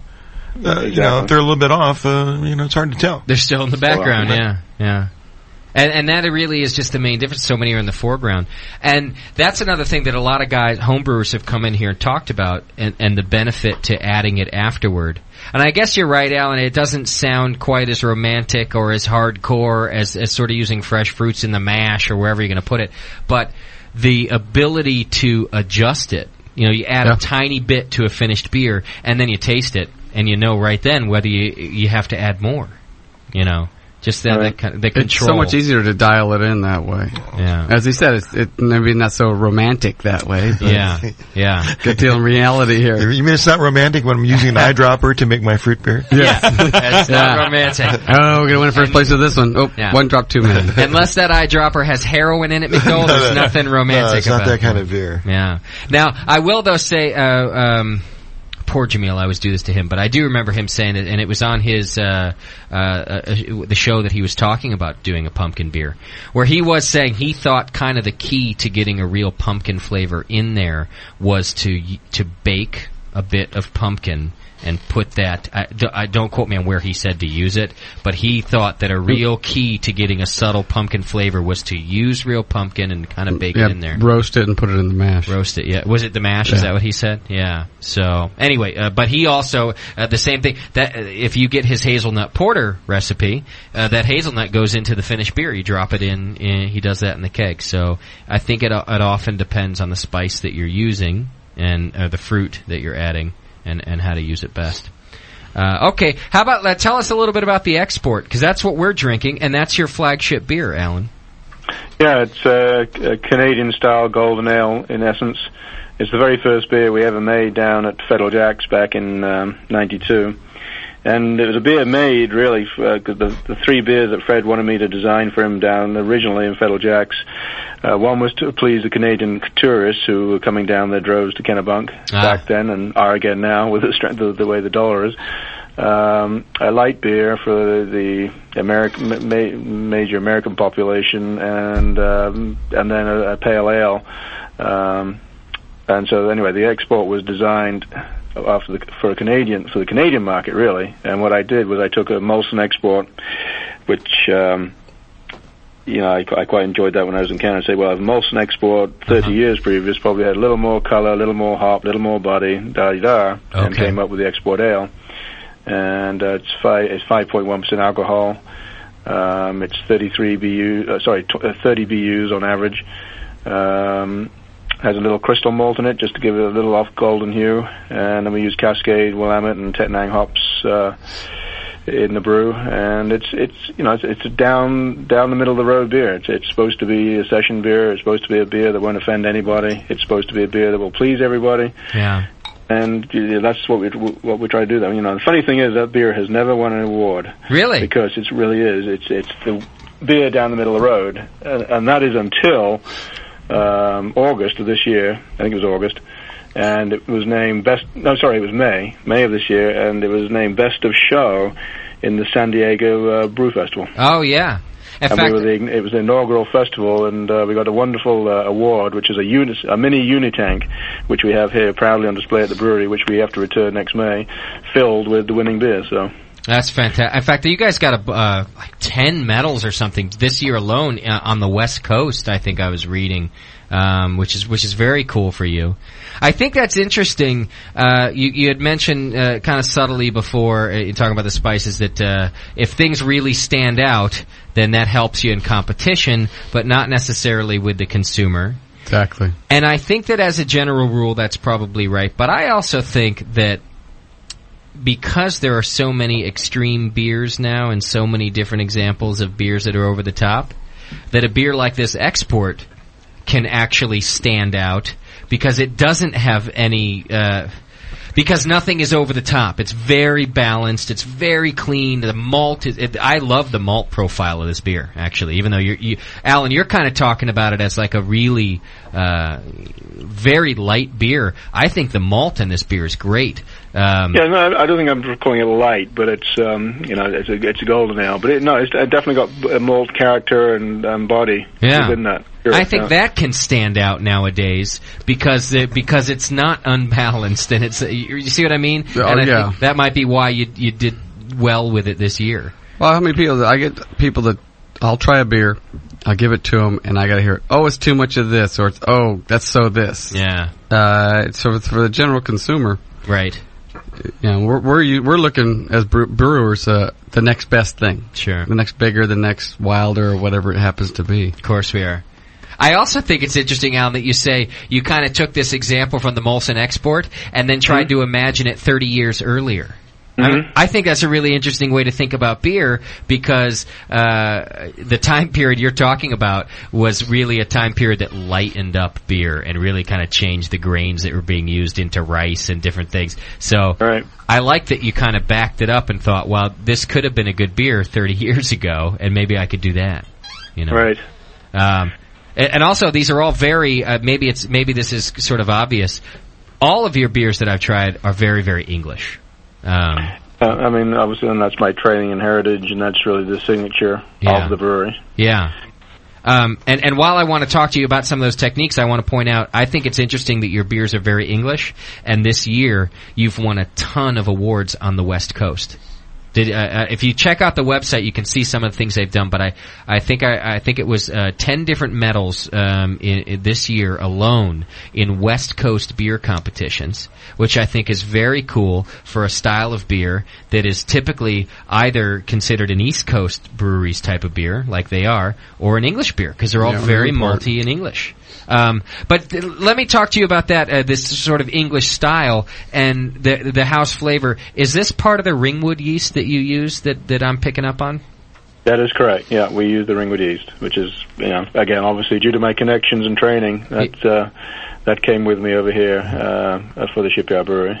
So what are the characteristics of that yeast that make it what it is? It's a top fermenting ale yeast. It's and has to ferment open top, very traditional, which is very unusual in this country to see open top fermentation. It has to?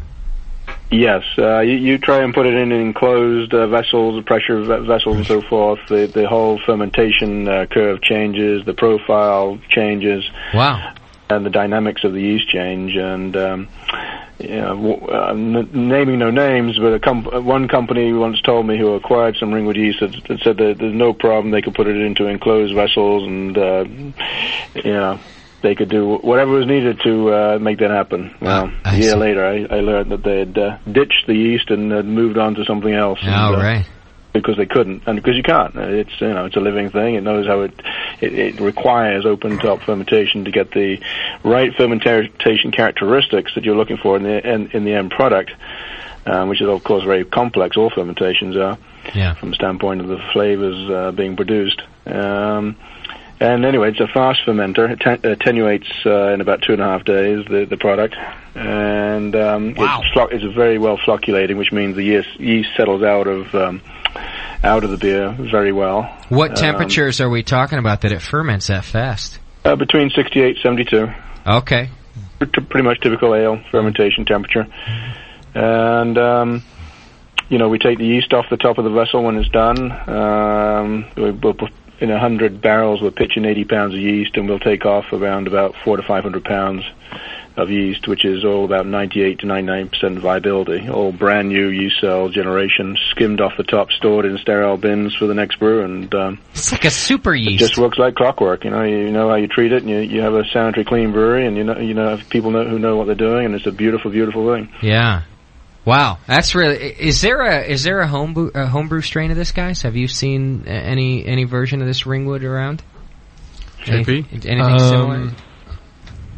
Not in there is a lab that claims to have it, but it's actually the Ringwood yeast is not a single cell yeast. It's a multiple strain. Oh. And I know there is something called the Ringwood yeast out there somewhere, but it's not the true Ringwood yeast. There may be one part of it or not, but without the two parts, you don't get the right thing. And it's unless you're a very good scientist, it's pretty tough to separate them. Yeah.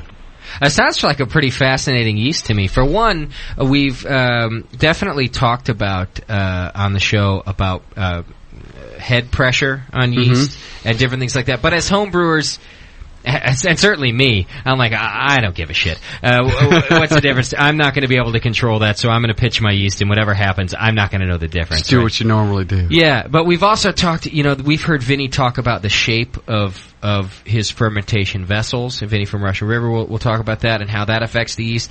This yeast sounds to me like one where you could really kind of taste the difference. If what Alan is saying is true, that if you brewed it, in one way without the pressure on it, and if you brewed it closed and then you brewed it open, it sounds like a pretty interesting one you'd be able to taste the difference in. Have you ever tried to do it yourself in a closed fermenter, Alan? I have not, because there's been no need to. And we've always designed it appropriately the other way. So yeah. It's like, but that's pretty much true of all yeast. I mean, it's probably only England and maybe Belgium, and Germany did you really see any sort of open top fermentation in reality. Yeah. But particularly the UK because of the Yorkshire yeast. The Ringwood yeast is actually originally a Yorkshire yeast. And Sam Smith's famous brewery, of course. Sure. Open square fermenters, slate fermenters. You probably heard of those. Yeah. And it's just certain yeasts are meant to be dealt with that way, and others are designed to be in an enclosed situation. It's and then obviously there's top, bottom, and everything else. But so, what are your fermenters then? Do you have one of those clean rooms? Big open squares. We have 5 300-barrel squares, and then we have 9 100-barrel cylindrical vessels, and 650s. So we have a ton of them, really. But yeah, we have squares and round vessels. And it is critical to design the vessel correctly from the standpoint of the depth of the vessel and the width of the vessel and so forth, diameter if it's circular, in order to get the right level of liquid, yeast head, and so forth. And you, I assume, figured all that out for your brewery, being that you did that for so long. Correct. Yeah. All right. See, how do you figure that out? How do you know what the depth, what depth your yeast likes? Was that just you because you'd brewed with it for so long, you just kind of knew? And just a great apprenticeship with Peter Austin. I mean, I learned it all there. We were doing it. It's if you go into a brewer and you become a brewer and you've never done it before, you just learn to brew in a certain system. Yeah. There's probably, I don't know how you would know ultimately, because I saw it done so many times and built and designed that it just becomes second nature in reality. But okay. Yeah, see, I tend to think that, like, these people are sitting around going and, like, figuring out how this exactly happens. And meanwhile, it's probably just that you shouldn't reinvent the wheel, right? So he knew from Peter for so long, like, you just don't, we don't need to change that. I know exactly where it ferments well, and we'll make that kind of work again. All right, well, I think that sounds like an interesting yeast, and I like that you guys are doing open fermentation, too, because you really don't see that very often. And it's spectacular to look at when the yeast is rolling. It's fun, you actually see it working, and it's a very fun thing to watch from day to day. Can people come by and check that out? Is that a tour thing you guys do? No, due to the fact that, of course, it is open top, and the fact that we do need to be sanitary in that, we don't allow people up on the staging near the open top fermenters. But they can see it on the video downstairs and so forth. They walk through the room, but they can't get up access into where they could access the yeast and so forth. So swimming is totally out of the question. Yeah. I'm sorry? Swimming is totally out of the question. If you want to come out, yeah. Nice cool dip. I would I could live in the clean room. I would love to live in the I know you would. I would think it'd be fantastic. I'd feel so free and healthy hanging out in the clean room. So clean. Yeah. Another interesting thing, I want to know, Alan, you got to tell me what the hell a hop percolator is. And hop percolator. Yeah. You know what I'm talking about. It's part of your brew system. What does it do, and what's the advantage you got there? Peter Austin and I designed that back in about 1984, and it was to attempt to try and get a more consistent back end of kettle hopping, if you like. Most breweries throw in some hops 4 or 5 minutes before the end of the boil to get that little extra for aroma, and that we found that really not to be that consistent. So anyway, we played around in that, and we came up with a small stainless steel vessel where we would steep leaf hops in a 180-degree brewing water, and then so we put the hops in there, and we douse it with the water, and then we put the lid on and seal it all down. So it's in an enclosed vessel for about 4 hours. Basically, what it does, it creates a hop juice, hop tea, whichever. Okay. And we then take that, and as we're fridging our kettle, after the kettle is boiled and settled, we bring that along with it. And so the hop juice, so the first time the hop juice comes out of its little atmosphere, it'll have gone through the heat exchanger, and it'll be at 68 degrees Fahrenheit, and it's locked into the liquid and the wort. and so you get a very consistent hop aroma from that method, as opposed to throwing a few hops in at the end of the boil, which is fine, except that due to the rate of evaporation of the kettle, which can be dictated by the weather of the day, and the oils that give hop aroma are very volatile, so they're the ones that boil right off quickly. Yeah. You don't get you don't get guaranteed consistency that way. So we came up with this thing, the percolator, back many 23 years ago now. Right? If I have this, if I understand, very well for us, so we put that in all the systems we built. If I understand this right, McDowell, maybe you can help me out here too.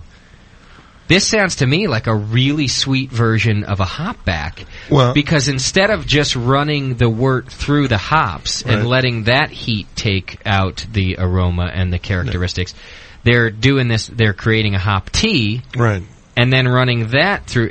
Do I have that right? It's post kettle. Hop back is correct. Hop back is a 90-minute runoff or something, whatever, 30-minute runoff, whatever you're doing. Yeah. But he's talking about a 4-hour, stewing of this tea. And then it's post kettle. So you're saying is it on its way to the filter, Alan?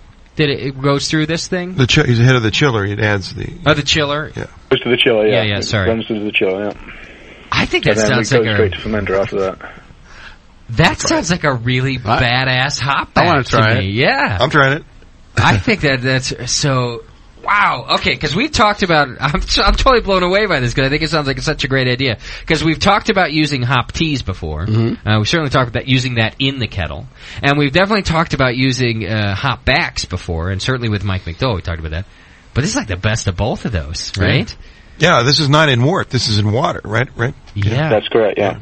Now, because it's sitting there for the 90 minutes, are you? I know it's in its own liquid and not in the wort. It's in a closed system. Well, closed system, yeah. It's closed, and then are you not getting more bitterness because of the length of time? You're extracting a lot of the oils out of the hops. But it's not boiling.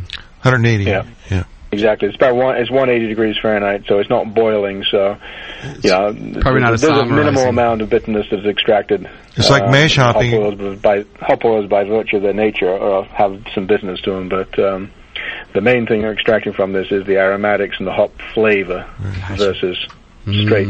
And the closed system's kind of the key too, because like Alan was saying, if you just do that 1 minute addition, and you've talked about this too, Doc, about how all that steam that you see come out. Smell good? Yeah, that's gone. All of that, everything you smell is gone from the beer. Yep. That's correct. Now, if we could just get some hops, we can try this out. That's the trick next. Yeah, right. Actually, someone did. If you can answer that briefly for me, it happens every show now. It's the hot topic, but yeah, everyone wants to know how the hop shortage is affecting you guys. But not only hops, but malt as well, malted barley. Both are in short supply. Both are in. It is somewhat of an industry crisis. Prices of malt have gone up between 70 and 100%. Hops have gone up anywhere from 200 to 2,000%, depending what you're looking for. Yeah. Some don't even exist as of this season's crop. It's a problem. We at Shipyard, we have contracted for all of our materials for next year. We have locked in contracts, and there is supply, so we feel good about that. Unfortunately, the price is significantly more than we've ever paid and before would have even imagined a year ago. So yeah. But we are a brewery. We need materials. We want to stay in business, so that's what we have to do. The way it goes. Okay. Unfortunately, it means the price will have to go up. So that's the bad side for everybody. Okay, Alan, I only have a couple more questions. If you can hang, I got to take another break. Can you give us another few minutes? Okay. I know it's getting late there on the East Coast. Let me take a quick break, and then what I've got is I got a bunch of listener questions in front of me. I want to ask you about your kettles. Because I saw a picture of them and I've seen them at other breweries, and I just want to know about what the brick thing is all about. I want to talk to you about that. So, I promise to get you out of here as quick as I can if you can hang for just another few minutes for the break. Okay. All right, thanks very much. So hang in there, everybody. I got Alan Pugsley from Shipyard Brewing Company on the line with us. If you've got any questions, get them in right now because I got to let the man go. It's on the East Coast out there, and it's getting late. So hit the chat now button. You can get them through that way. I've got your questions in front of me if you've already put them through, and 888-401-BEER, that's the phone number. So hang in there with us, and when we come back, more of Alan as soon as I get the right break loaded up for you folks. I love it when I do that. Hang in there, kids. It's the session, and we'll be right back with Alan Pugsley from Shipyard.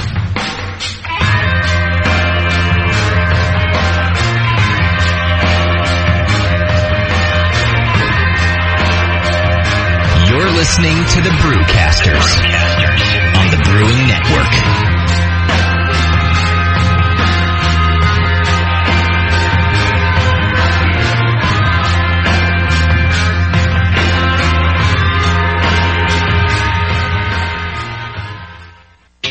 If you like the prices you get from the major homebrew shops but live on the wrong coast, or if your local homebrew shop doesn't carry what you need, or if you just want a shop where you are appreciated as a customer and treated like a friend, head on over to the Do-It-Yourself Brewing Company at DIYbrewing.com, the new local brew shop for you and your beers.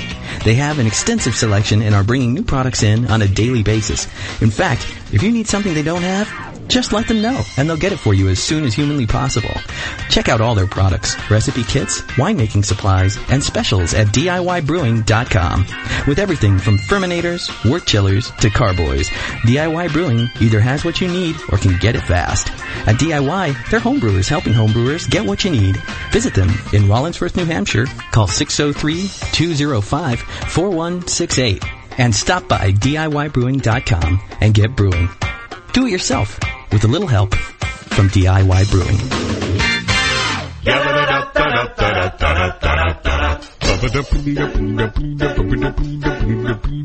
Gather round, ye lads and lasses, set ye for a while, and hearken to me mournful tale about the Emerald Isle. Let's all raise our glasses high to friends and family gone, and lift our voices in another Irish drinking song. Consumption took me mother and me father got the pox. Me brother drank the whiskey till he wound up in a box.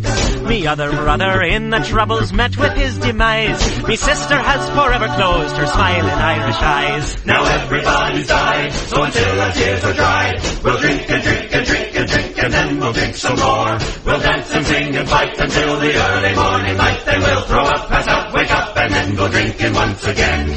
Kenny was killed in Kilkenny, and Clare, she died in Clare. Tip and Tipperary died out in the Derriere. Shannon jumped into the river Shannon back in June. Ernie fell into the urn, and Tom is in the tomb. Cleanliness is godliness, me Uncle Pat would sing. He broke his neck a-slipping on the bar of Irish Spring. O'Grady, he was 80, though his bride was just a pup. He died upon the honeymoon when she got his Irish up. Now everybody's died, so until our tears are dried, we'll drink and drink and drink and drink, and then we'll drink some more. We'll dance and sing and fight until the early morning light, then we'll throw up, pass out, wake up, and then go drinking once again. Ba-da-ba-da-ba-da, ba-da-ba-da-ba-da, ba-da-ba-da-ba-da, ba-da-ba-da-ba-da. Joe Murphy fought with Riley near the cliffs of Old Denis. He took out his shillelagh and he stabbed him in the spleen. My crazy Uncle Mike thought he was a leprechaun, but in fact he's just a leopard, and his arms and legs are gone. When Timmy Johnson broke his neck, it was a crying shame. He wasn't really Irish, but he went to Notre Dame. McNamara crossed the street and by a bus was hit, but he was just a Scotsman, so nobody gave a shit. Now everybody's died, so until our tears are dried, we'll drink and drink and drink and drink, and then we'll drink some more. We'll dance and sing and fight until the early morning light, then we'll throw up, pass out, wake up, and then go drinking once again.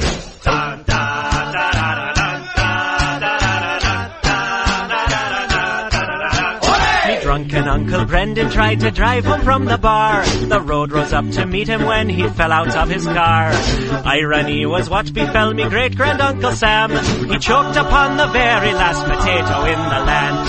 Connor lived in Ulster Town, he used to smuggle arms, until the British killed him and cut off his lucky charms.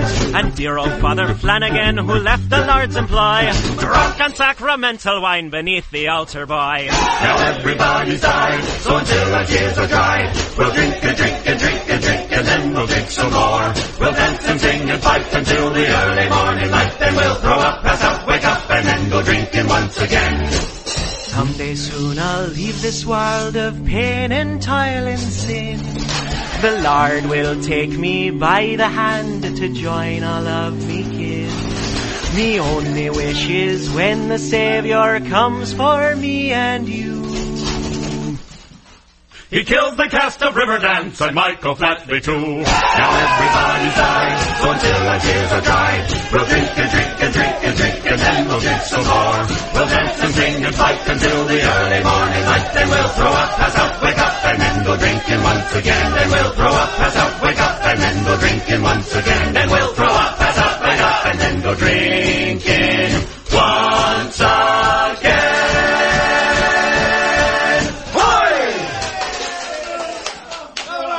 Hi, I'm Sean O'Sullivan, the brewmaster and co-founder of the 21st Amendment Brewery and Restaurant in San Francisco. 6 years ago, Nico Freccia and I opened the 21st Amendment on 2nd Street with the intent of bringing back the local neighborhood brew pub. Well, the neighborhood has really changed over the years, but the 21st Amendment still remains a great place for people to meet over a terrific meal and a tasty pint of beer. In the past, the only way you could enjoy the 21st Amendment's handcrafted beers was at the brew pub. Well, all that has changed. Now, the 21st Amendment beers are available in cans. That's right, cans. When was the last time you had a great beer in a can? Well, that day has come. We're offering our world-famous Watermelon Wheat and 21A IPA in cans. Cans are a better package than glass because cans keep the beer fresher longer, but you can also take cans to places where bottles can't go, like the beach, lake, golf courses, and sporting events. So join us in the revolution to take back the can from the big breweries and crack open a cold 21A craft beer in a can. The 21st Amendment, 563 2nd Street in San Francisco, just 2 blocks from Giants Park. What's funny is brewers will say, yeah, I don't brew to stop. I'm brewing my own beer. And it's like a German Pilsner, but it's black. Yeah, it's a sports beer. You know? The home of live beer radio. TheBrewingNetwork.com. Because like beer, radio shouldn't suck. You're listening to The Session.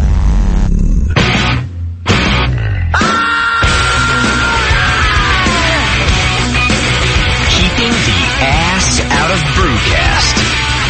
This is the Brewing Network.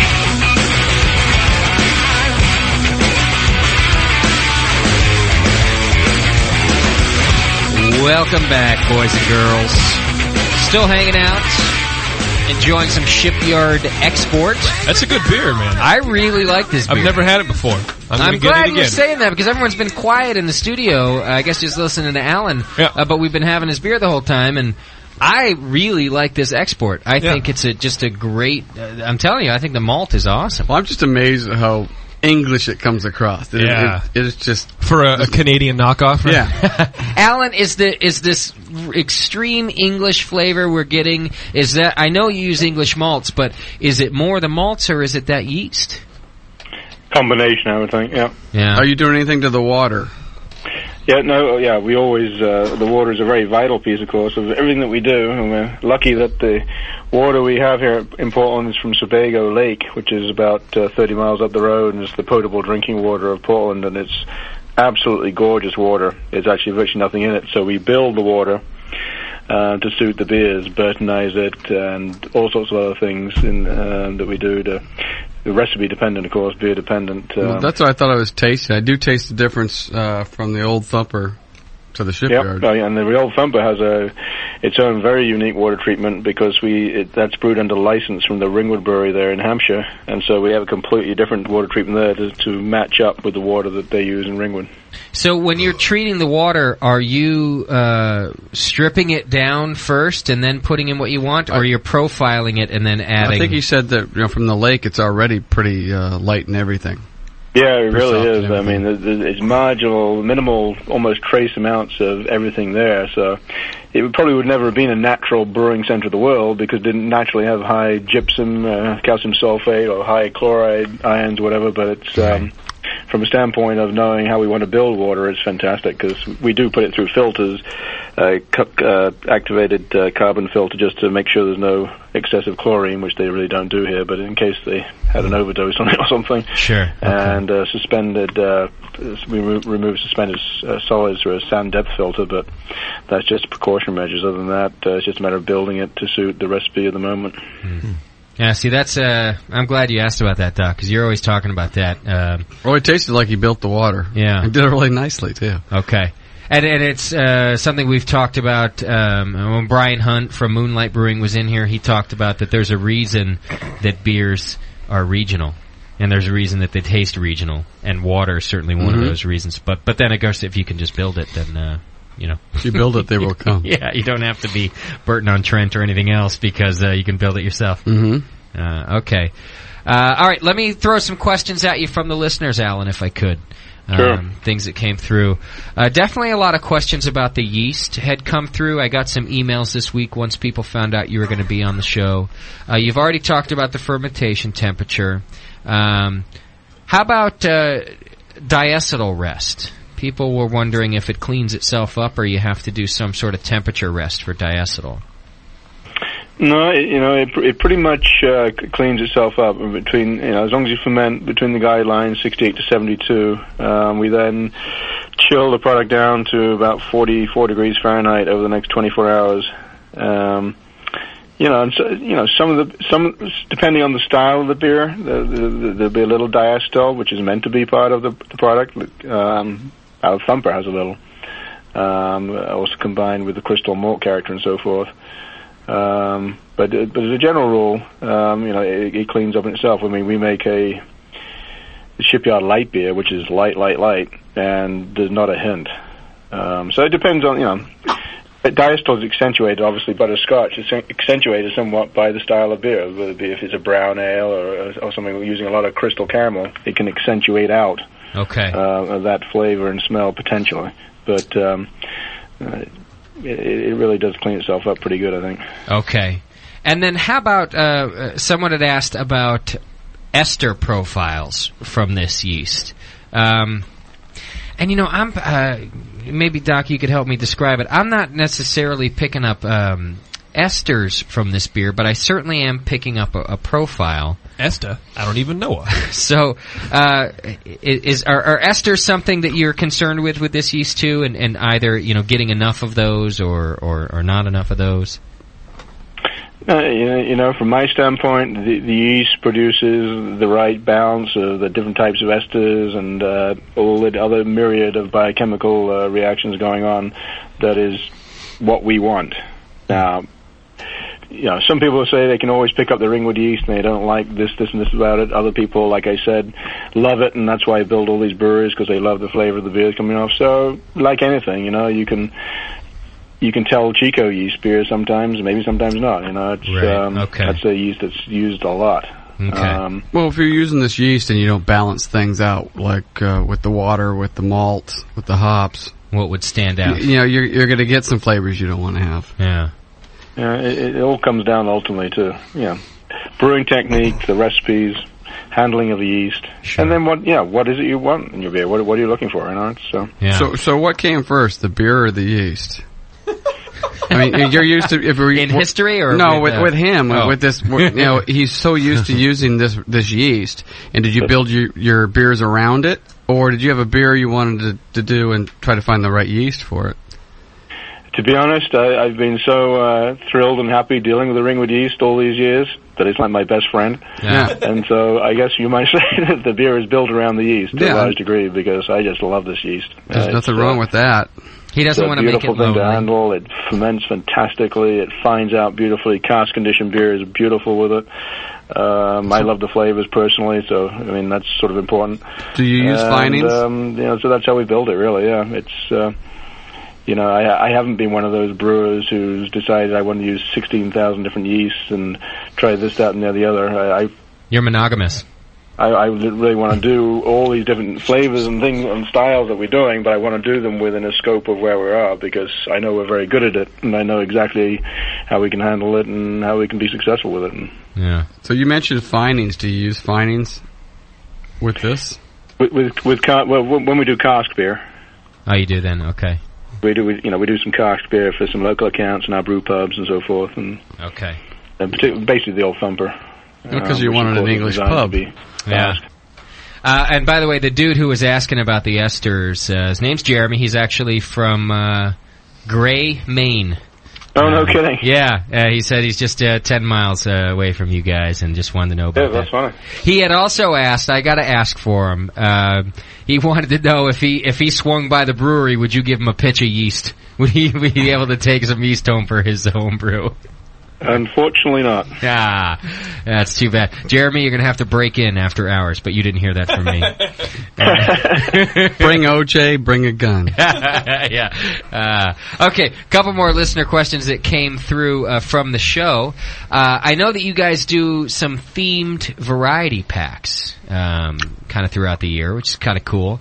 This guy wants to know, what's the Brewer's Choice beer this year, and when does that come out? The Brewer's Choice for 2008 is called a Royal IPA. It's going to be a hoppier IPA. That we have an IPA we make already, the Fuggles IPA, but it's going to be a hoppier, heavier product than that, and that will be coming out January 15th and is out until mid-March. Okay. All right, another question came through from Andy in our chat room. Did you get to develop any new beers at St. Ambrosia, I don't know how you... Yes, Montreal, absolutely. Well, I designed the original St. Ambroise Pale Ale, which is its flagship beer, and still is. Okay. They have an oatmeal stout that I helped formulate, and a blonde that I helped formulate with them, and a brown. And I'm sure they've done many things since then, but those are the ones particularly the St. Ambroise Pale Ale was the first one we came out with. So. Okay. Another one of our listeners in the chat tonight wants to know if you're a fan of Manchester United. They must know me then, because absolutely.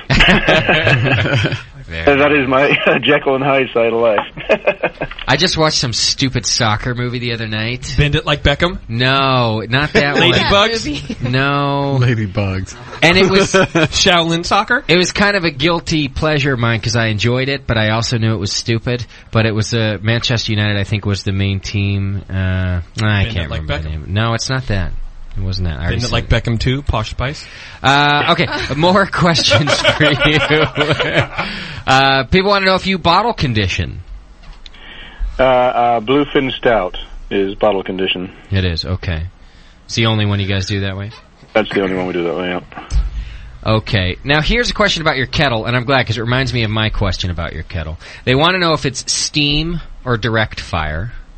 Direct fire. Okay. I want to know about the brick wall that's around your kettles.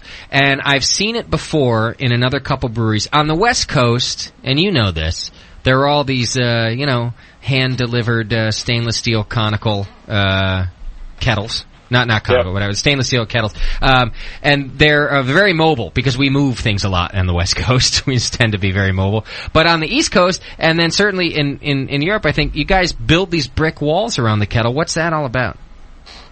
Okay, well, the vessel, obviously the brewing vessel itself is stainless. Yeah. And then we have a ring burner, gas burner underneath the vessel. And what we do is we build an inner course of fire brick, and the top of the vessel has like a 9-inch flange around the top. And we put a inner course of fire brick, leaving a 1-inch spacing between the vessel, stainless vessel, and the fire brick. And then we put in then we put some insulation around that, heat-proof insulation, and then we put the outer course of a red brick or some designer brick. Gotcha. To add to the insulation and also make the thing look pretty. So with the reasoning for that is that when there's a flue at the top of the brickwork at one side of it, and so with a fan on it, and the burner heats up the vessel. The flue gases go up in between the stainless and the fire brick, and out up through the flue. And so it's just a method of heating, really. It's a safety thing, and the flue gases go up and out. And then we have the insulation and then the red brick, which sort of makes it look old and authentic, and sort of, particularly in a brew pub's case, sort of pretty and old. And does look old. I like that look. So with this wall, do you have to airlift in the malt? Yes, that's right. It's a Berlin Wall reference. Oh, the Berlin Wall, yes. That's right. Well, the thing, I like the deal, and it sounds very efficient, but you can never move that kettle. Like, whatever your location is, that's it. Right? I mean... Well, yeah, you can tear the brickwork down and relocate it and build it back up again, but that's the only way to do it, for sure. Yeah, but then you gotta hire a bunch of people that aren't from your country to do all that labor for you, and who wants to get involved with that? What a pain. What generation of Ringwood yeast are you on now? Somebody asked, because you've been using the same yeast. How many generations are you making these pitches out of? We are, without having the brew book right in front of me, we were at about 1,730 in that range. So you don't ever call back to England and say, hey, I need a fresh one now so I can start again? Well, I do have access to the yeast bank. This is it's a proprietary held starter yeast, which is owned by the Ringwood Brewery and actually myself. And so we have access to the yeast bank if necessary for the different strains that we need to combine to make up the Ringwood yeast. But the good news is that in a well-run facility that is clean and sterile, that each fermentation in this sort of fermentation in a open top fermenting situation is really just a yeast propagation tank. And all you're doing is growing brand new yeast cells every time, and beer happens to be the waste product. And the beauty of the top fermentation in the open top is that I say you get 97, 98% plus viability yeast cells at the top. All the dead cells and dying cells sink to the bottom of the vessel. So it's just always healthy. When you take the yeast off the top, it's a yeast propagation vessel. You shrink that down a few times into a lab. That's exactly what you're doing in the lab when you're growing it up from a cell in a petri dish. So top cropping, everybody. Mike McDole's favorite way to get yeast. Yes. And it's so you don't worry too much about mutations. The yeast maybe not doing. The key is to keeping everything the same. For instance, the rooms that the vessels are in, they kept it absolutely same temperature, 365 days a year. Yeah. The fermentation temperatures are kept within the boundaries, 68 to 72, like I said.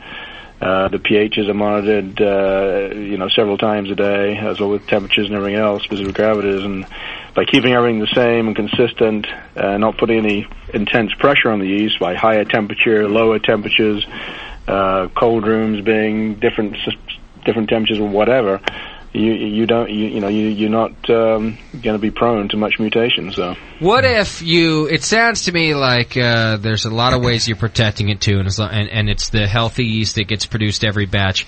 What if you hired a douchebag like me who's a really bad brewer, but you didn't know that yet? I lied to you on my resume. Could I come in there and screw up your yeast, or do you have enough safeguards that even if I screwed it up, you'd still be able to make the next batch? You wouldn't have to call home to England, is what I mean. Well, if you're a new employee, you wouldn't be let loose in that area. Anyway, for one. He'd see you coming. Yeah, okay, fair enough. And until you've earned your dues, which means you're going to have to go through several months of doing a lot of cleaning before we even think about letting you loose being an independent brewer. So if you get through that whole 9 yards, and believe you me, not everybody does. and I would not. That's how you show your love. And then we go from there. But okay, fair enough. I just wanted to know. Yeah, I could just see looking after you, Justin Alan. coming out of the man way, covered in mung. I'm just trying to help. Alan needs to know that there's idiots like me out there, and I'm sure he knows. I'm keeping him on his toes. Yeah.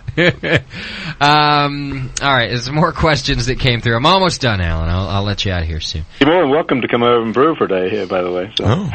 Alan, you have no idea what you're getting yourself into. I'd love to, though. Yeah. My family's from a Shipyard Brewing Company. There you go. My family's still on the East Coast in Connecticut there, so maybe next time I visit, I might take you up on your offer there. Yeah. No, please do. Hey, Shaq, can I stay with your parents? That'd be fun. Absolutely. Yeah, Doc, you want to go brew out there? Someone wants to know if you have any plans to reopen your Orlando, Florida location. No, the brewery that we had down there was in the airport, which I think we believe is the only real functioning brewery in an airport probably ever in the world. Really? Many obvious reasons, I think. We saw how that went. Yeah. We actually closed it. It was there for 5 years, and we moved it out in 2000, just before 9/11. And I can't imagine that had we had the brewery in the airport post 9/11, that would have been allowed to continue it on, really, because obviously you're a brewery, and there's lots of things coming in and out, spent grain and grains coming in, and all sorts of other things. So it would probably be in a very risky situation. Yeasts in the of new mass world destruction. Of security, but we do have it. It's still in storage down in Florida, and actually we're talking with some people right now who might actually work with us in relocating it somewhere, but not necessarily in Florida. But we are still selling beer in Florida, and my brewer, Ron Rake, who was a brewer there, he's still working with us, doing lots of tastings and selling for us, and holding the flag down there. So Good. So things are still well in Florida, even though we don't have the brewery in the airport. And here's, I think, almost the last question. Here's another good one about yeast. I'll ask you in a second. All right, this question always comes through for you craft brewers who obviously care about your beer, but distribute it to so many different places and so many different states. And it's significant for us here on the West Coast, you being all the way on the other side. How do you ensure the quality of the beer by the time we get it? And we've certainly talked on the program. We know about the things that are out of your control once it's in a retailer's hand and things like that. For example, let me tell you, let me kind of set you up just a little bit so you know what I'm getting at. Your beer is tasting fantastic to us tonight, but when we got it off of the shelf, it was at the store we bought it from. It was actually covered in dust. So we were a little concerned. Man, maybe they mishandled it for you for a little while. Maybe. It's turned out great. One of the bottles in your 6-pack, had some Brettanomyces in it. Yeah, the wild yeast. But all 5 other bottles are these ones that we've been praising all night, saying this beer is fantastic. So that's kind of weird. I know that's not really a shipping. The Brettanomyces, that's something different. But a listener anyway had asked, are there things you guys do to ensure the quality of the beer? Well, depending on the beer, it'll be sterile filtered at the filler. And we have a Crohn's filler that also has a double pre-evacuation station on it. And before the beer gets filled, so basically removing all the air, which of course is an enemy to beer, making sure our air levels are down below 0.5, we generally average about 0.3, which extends the shelf life, and then going through the sterile filters, and that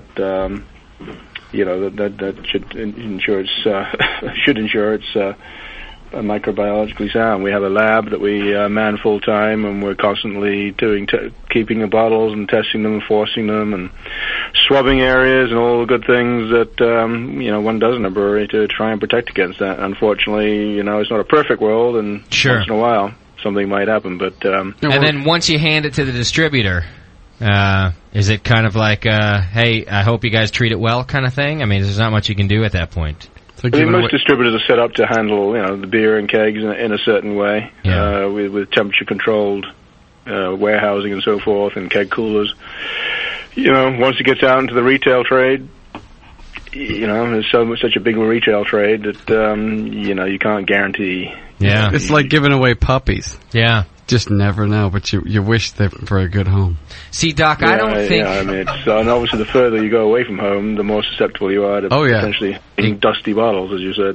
So. Although they, except for the one, they all turned out fine. And to tell the truth, it wasn't a bad Brett beer. No, it still tasted good. It was still pretty good. It was a good beer. It had a Brett quality to it. Yeah. And if you like sour beers, Brett beers, it actually turned out pretty nice. So you might want to think about that one. Yeah, Alan, you didn't even know it, but apparently your export's a great base beer for a Brett beer. Nice Brett beer. Because it did taste nice. We just were surprised because we had 4 of them, and then we opened one and this one's... And it was very clearly Brett. There wasn't anything else wrong with the beer. There wasn't anything else wrong. Yeah, it was spritzy, and there was nothing else wrong with it. And if you were expecting an Orval or something, it's pretty good. You take it. See, Doc, I don't think that you and I could be a craft brewer on this level because we're so obsessive, compulsive about things. We'd be following 12-packs around the country. Yeah. Oh, yeah, we go on a road trip and just pull them off the shelf and check them out. Yeah, and I'm just thinking, for Alan's sake, I mean, Alan, that's got to be tough once, when you're making the beer there and you're doing everything you can that you just mentioned, you're swabbing the facility, but then you're shipping it out and you're just kind of hoping for the best, It's got to be tough, I would think. Well, again, you rely on partnering with good distributors who know how to handle and manage beer, and we have salespeople in a lot of the areas that we sell to, of course, and you rely on the practices that we hold within the brewery and the distributor partnerships, and obviously, ultimately, you hope that your product sells through, so it doesn't get beyond the best before date. So, I mean. Well, and obviously it's not a perfect world for anybody in reality. So of course not. You guys are doing great. I mean, obviously people are having no problems with the quality of your beer. You won a bunch of awards this year.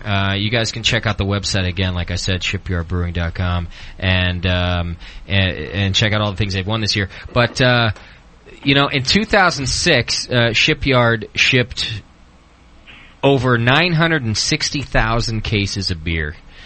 Which was a 24% increase over 2005. So, and I'm telling you that the quality of the stuff I've had tonight. How many cases? It was 960,300 cases. That's like about a month around here. Yeah, that's a good month of beer at my house.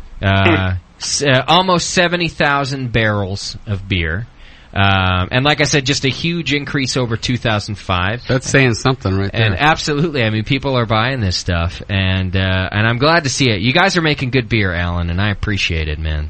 Thank you very much. Appreciate it. All right, one more question just came through from the chat. Someone wanted to know, is the Ringwood yeast a killer yeast? Could we mix it with something, or would it be a killer? Is it a bully? Can they mix it with another yeast? No, you cannot. You cannot. It would go ahead and beat that other yeast up. Yeah. Okay. But they're generally not a good practice unless it's being genetically engineered to mix with each other. Gotcha. Okay. Yeah, okay. All right. Fair enough. Well, there you go, everybody. Shipyard Brewing Company, available in over 35 states. So if you've not checked it out yet, you really should. The export their pilot beer, the one that's their best seller. You should check it out. We've all liked it here. Old Thumper you can always find, and we've got it in a 22-ounce bottle, so you can get a little bomber of that. That's a really nice beer. Their pumpkin beer that we talked about earlier, in my opinion, and I think JP was in agreement with me, it is the best commercial Thanksgiving pumpkin beer out there. Yeah, there's one on the West Coast here, Buffalo Bills. That's I'd say you guys are pretty equal, if not, I think you might hedge them out a little bit. But there's a lot of them out there, and yours is one of the ones that I recommend to people. Yeah, hands down. I'm hesitant to try a lot of them, and from your guys' recommendation, I'm going to be looking for it. Yeah, this one's really good. I'm not a fan of the Buffalo Bills one. I like some of their other beers. Not Their pumpkin beer, to me, is an example of a lot of spice, a lot of nutmeg and cinnamon going on in there, whereas the Shipyard one's much more subtle, and I dig that. It's just an opinion thing. Some people really, you want a pumpkin spice beer, they want to taste the spice. I just want it to be real subtle. Oh, wait, was she a great big fat person? It all gets back to that, do you want a second pint thing, and I think that's right. The rule. Yeah, absolutely. But here on the I haven't been able to find that pumpkin, so what did you say now? You've got your winter one out. Yeah, it's called Shipyard Prelude Ale. It's a strong English ale, about 6.7% alcohol. Classic English, a really true traditional English strong ale. And so it's a lot of alcohol. Why did you call it Prelude? Prelude? Actually, because there's an event in Kennebunk that happens every year. The first weekend in December every year. It goes back, I don't know how many years, 50, 60, 70 years, a tradition, whereby it's really the opening of Christmas in Kennebunk, which is where it's close to home of Federal Jack's Brew Pub. And in Maine, it's people know a very well-known event actually in New England, and it's actually the busiest weekend in Kennebunk, which is hugely busy in the summer, but it's the busiest weekend all year. And so we named it Prelude Ale when we first did this beer back in 1992, and people know it by that name. We had a winter ale last year as well as Prelude, actually last few years. But it was getting confusing because we have Prelude and Winter Ale. So we decided to dispose of the Winter Ale and just stick with Prelude and give it new packaging, a brand new facelift, and a great painting of a scene of Kennebunk by Paul Black, a local artist. And it's been out in the market about 3 weeks and is doing very well. And we shipped a load over to California. Should be there by now. Should be hitting the shelves as we speak, I think. Good. I'm thinking that find it because it's a good full-bodied winter warmer and very very nice after a hearty dinner. So I think at this year's Brewing Network Christmas dinner, it'll be the prelude to me hitting on Dr. Scott's wife. Excellent. If it's high gravity winter it's beer. A prelude. Prelude to something. Some listener actually wrote into me also. Now that you mentioned the prelude, I'm glad you did. Somebody wanted to know the grain bill for Prelude. Would you talk about that real quick before you go, Alan? Sure. It was Old English malts, pale ale malt, crystal, chocolate, torrefied wheat, and a hint of roasted barley. What's the wheat one? Is that just torrefied wheat? It's heat-treated wheat okay. used for head retention. Ah. It basically is wheat it's almost treated like popcorn. It blows up and there's large kernels. I think it's a very English thing. I'm not sure you can even buy it, and I think you can actually buy it. We use flaked wheat. Yeah. You can get it. We get it? Okay. All right. Oh, there you go. Torrefied. What, the barley, was it raw barley? Yeah, wheat, yeah. No, the barley part, the last thing you said. Roasted barley. The roasted barley, yeah. Roasted, that was a nice touch, too. Okay.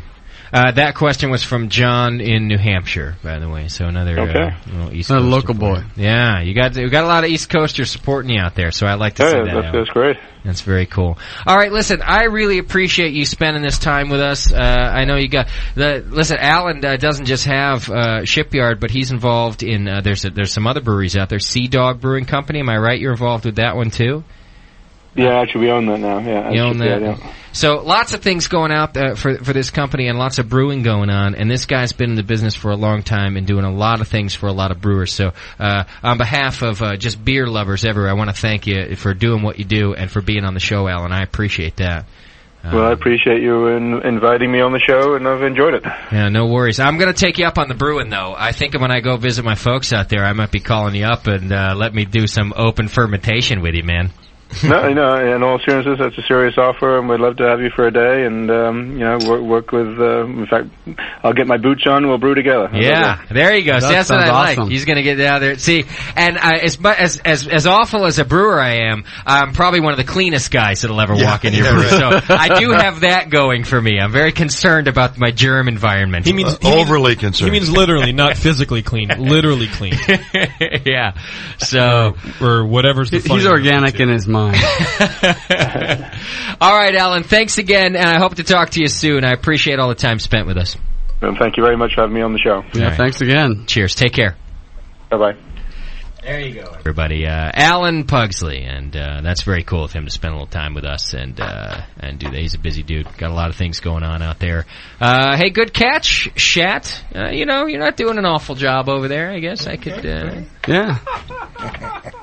Every time I start praising Shat, he backs away from the microphone. Yeah, well, thank you, Justin. No praise necessary. Just doing my job. He's blown away by your comment. That's why. That must be it. That I would give him any praise. No, that you think he's doing a good job. He just punches the clown every once in a while, and somehow a show happens. Yeah. JP's so angry with you all the time. Always. Even though JP's angry in general, but he could be happy with the entire show. Not with you, Shat. Yeah. That's how it goes. Punching the clown. Huh? I've noticed a lot of love that JP's been getting on the forum. You like that? Oh yeah, what's with the? I didn't authorize that. You like that? What's with the praise for JP thread? McDowell, have you seen this thing? And you know what? Only because JP made me go look there. He's like, hey, you guys, hey, did you see this? But JP, they've praised you on both things. It's great. I have to admit. They found two good things about you. I didn't know about it until you mentioned it either, JP. JP was real happy about his praise thread. Well, when you're the motherfucking man, you're the motherfucking man. I thought I gotta read this. Yeah, you gotta check it out. And it was so intriguing. It just sucked me right in. I did the same thing. I'm like, I forget even what the title of the thread is, although I'm getting it tattooed on my back tomorrow.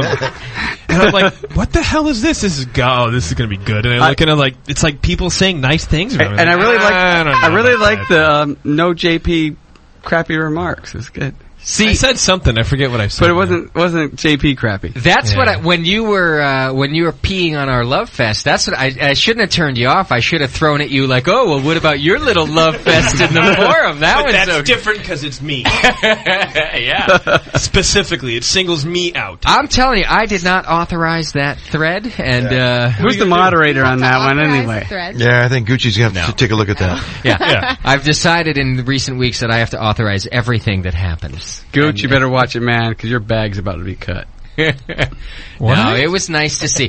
People Gucci's getting a vasectomy? Hey, if he allows any more love fest for you. Love fest, yeah. He's one of our admins, that's why. I get it now. Oh. Yeah. He's one of our moderators. Yeah. I don't know, there was some love in there, too. They're JP's the funniest guy I've ever heard in my life. He carries the show. He should be doing Justin's job. Yeah. This was the BN forum? I wish I could. No, it was actually my own personal forum. Yeah. Really like to blow him. I mean, they were going. The man boy so how many forum names do you have? You log on a lot of times. I do log on. And I log off, too, if you know what I mean. Yeah.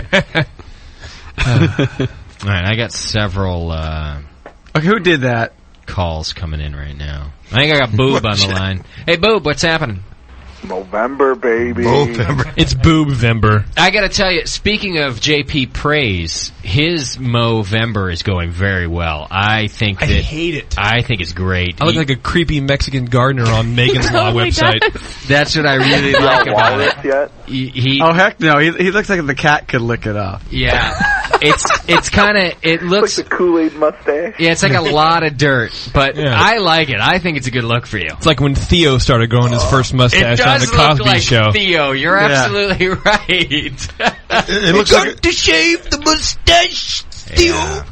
You know what the best part of Movember is? December 1st starts Lipstick-cember. What? We try a different shade every day? No, it's going to be a new chest painting every week. I am not going to be. I think that's a Bub only thing, right? Oh no, I got at least one other more. Oh, at least one other. At least Mrs. Bub. You got to have Mrs. Bub for that. Mrs. Bub already knows 3 of the designs that are going on there. Well, yeah, she's the painter. That's she's right. a photographer too. She's over here. She's the enabler, is what she is, guys. Let's get it right Put here. down the scissors. She's laughing here. Put down the scissors, honey.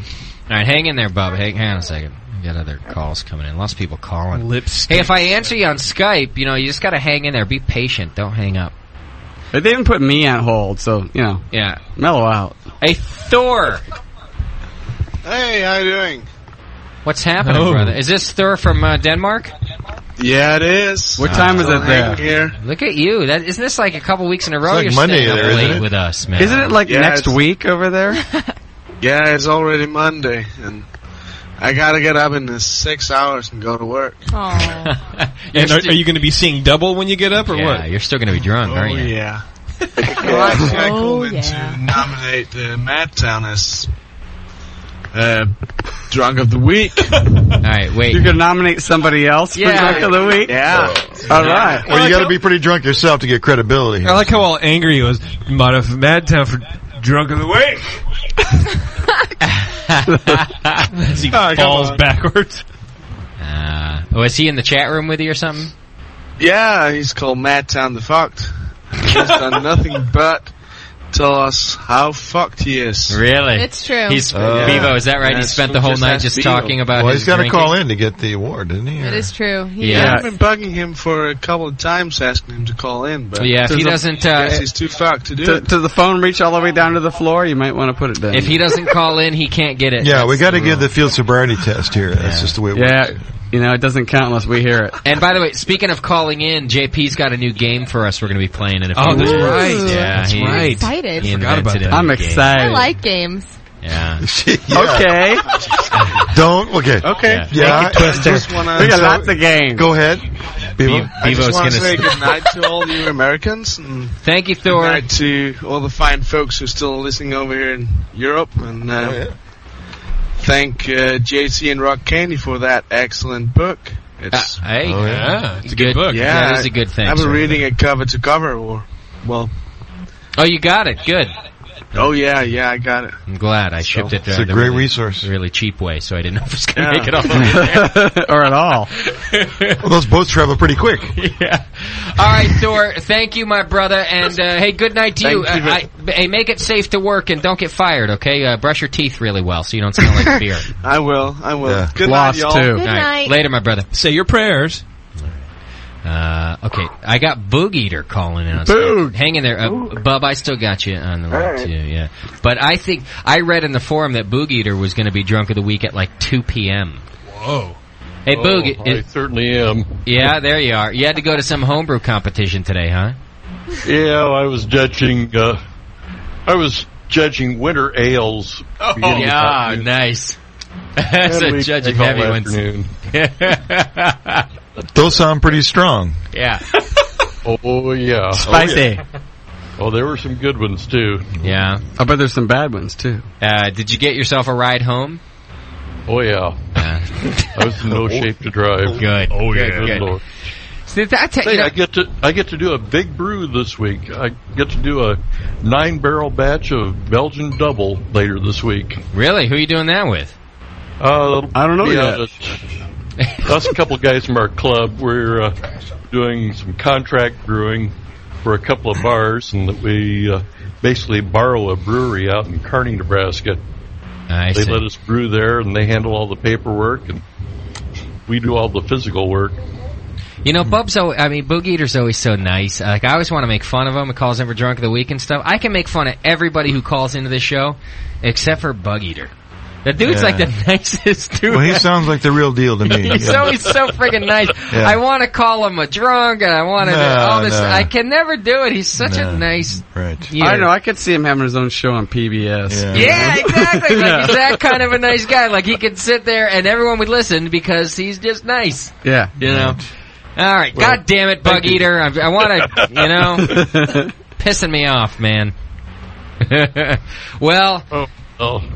I'll tell you what, just because you called, usually you only call in when you have very pointed things to say. And tonight you're just calling in at random, and that kind of gives you points for Drunk of the Week, because I know you well enough to know you must be drinking.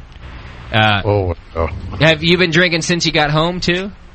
Oh, of course. Yeah. I've had a couple of left-hand milk stouts, some of my Dunkel Roggenweizen, and even some of my Trash Hop Ale. Yeah. That a boy. How much trash goes into that? Oh, quite a bit. All right, unless you get dethroned between now and the end of the show. Right now, you're Drunk of the Week, my brother. Oh, okay.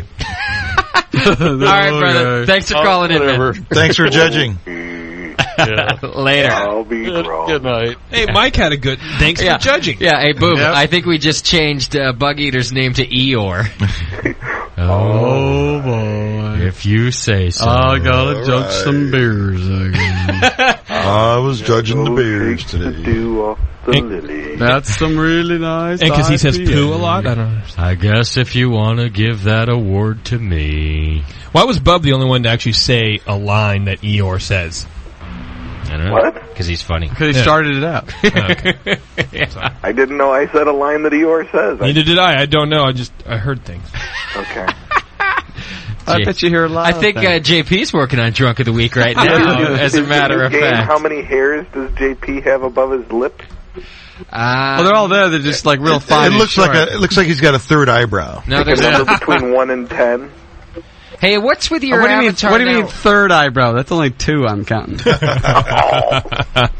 What do you mean? What's with my avatar? Why do you gotta wear a pink bandana when you take Dude, he doesn't want to take away from the mo. Even more badass. Does that make it more badass? Footprints? I didn't even notice the puppy footprint. Yeah, it's like little white puppy footprints on it. So technically, you're wearing women's clothing. That's not the only place. But we're not seeing that in the photo. Oh, you want to? Okay. No.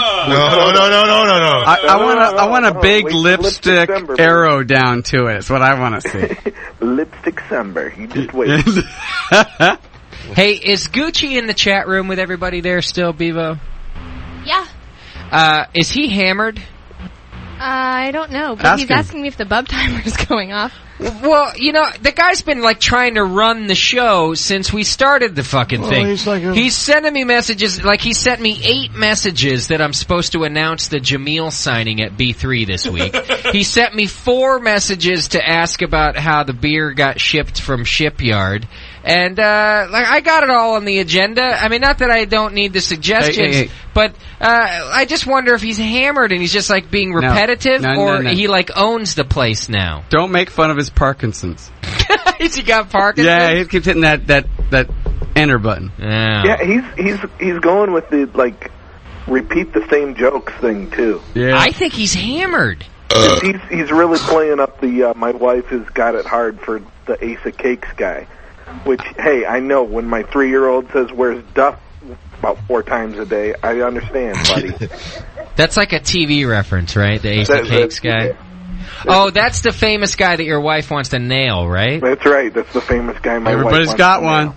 Yeah. Did Bub the king... Who's the famous guy your wife wants to nail, Don? I'm not going to have to ask her when I get home. I'm famous, you know. You're going to have one pass. She's got to have every wife has like a TV guy. She watches a lot of like news shows and then the CSI kind of shows. Bevo, who's the TV guy you want to nail? There's 2. Yeah. There's not a TV guy. There's Colin Firth. He's English. I love him. What's he in? I don't know this guy. Sense and Sensibility. Oh, gee, a bunch of chick flicks. Stuff. Nobody knows. All right. He's really not that emotional. He's just reading. He probably doesn't even He's do in Bridget Jones's Diary. All right. And hey, Brian, I got you on Skype. Hang on. Italian guy from Heroes who's delicious. At the same I can't say his name. Both at the same time?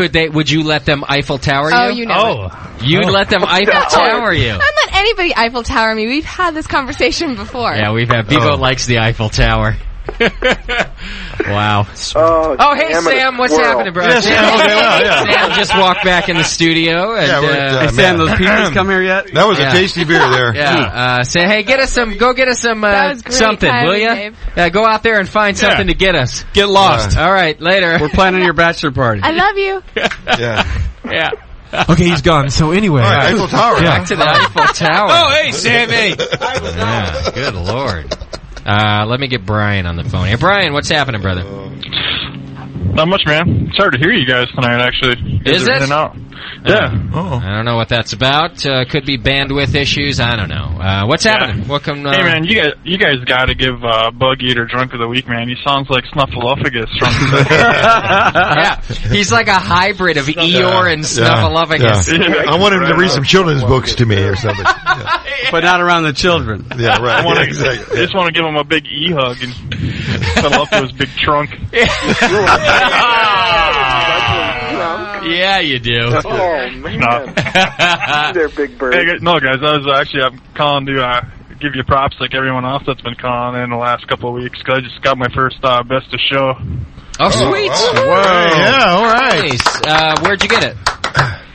It was the Michigan Brew Fest downstate. I live up in the Upper Peninsula. But I sent it down there, and I got Best of Show with it. It was a chai-spiced brown ale. Really? That sounds interesting. And we helped you with that? That sounds delicious. Yeah. Well, you guys keep, brewing on the forefront of my mind. I tune into the show every week. It's not like you guys didn't tell me how to make it, but you guys keep me interested in brewing, keep me thinking about it. Just like experimenting with new things, I think, and not making it get stale. Yeah. Wow, well, I like to hear that. Best in Show, That's huh? excellent. Yeah, man.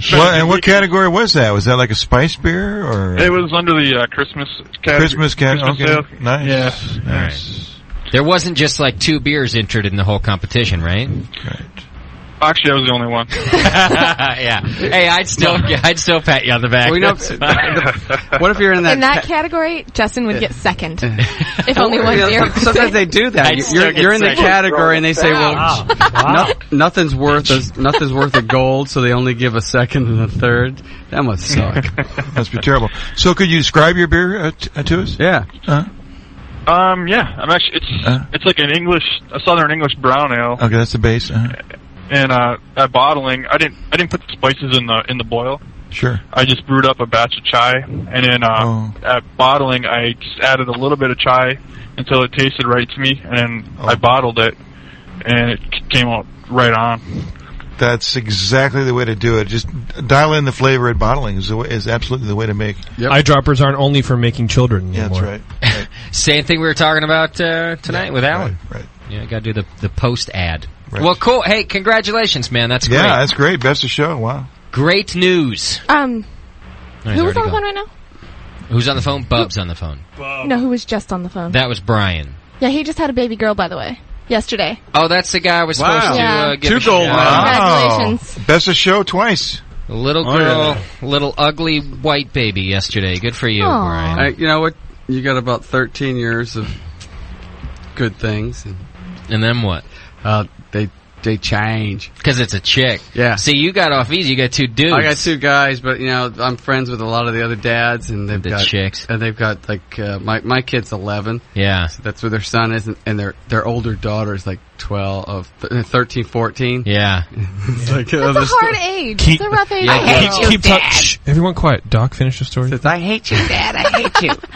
It's like every day they hate their dad, and yeah, it's not That's just when that. they start getting embarrassed about dropping huge bombs in the toilet. yeah. Oh, everything You don't else. get And like, embarrassed about that. Dad, can you like drop me off about a block away?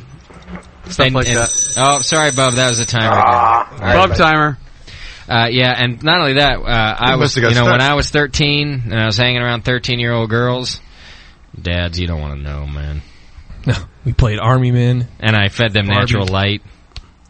That's all I really cared about was drinking beer, even back then. There was nothing happening. I just was like, hey, you want to have some natural light with me? Natty Light? Yeah. Ugh. I didn't care.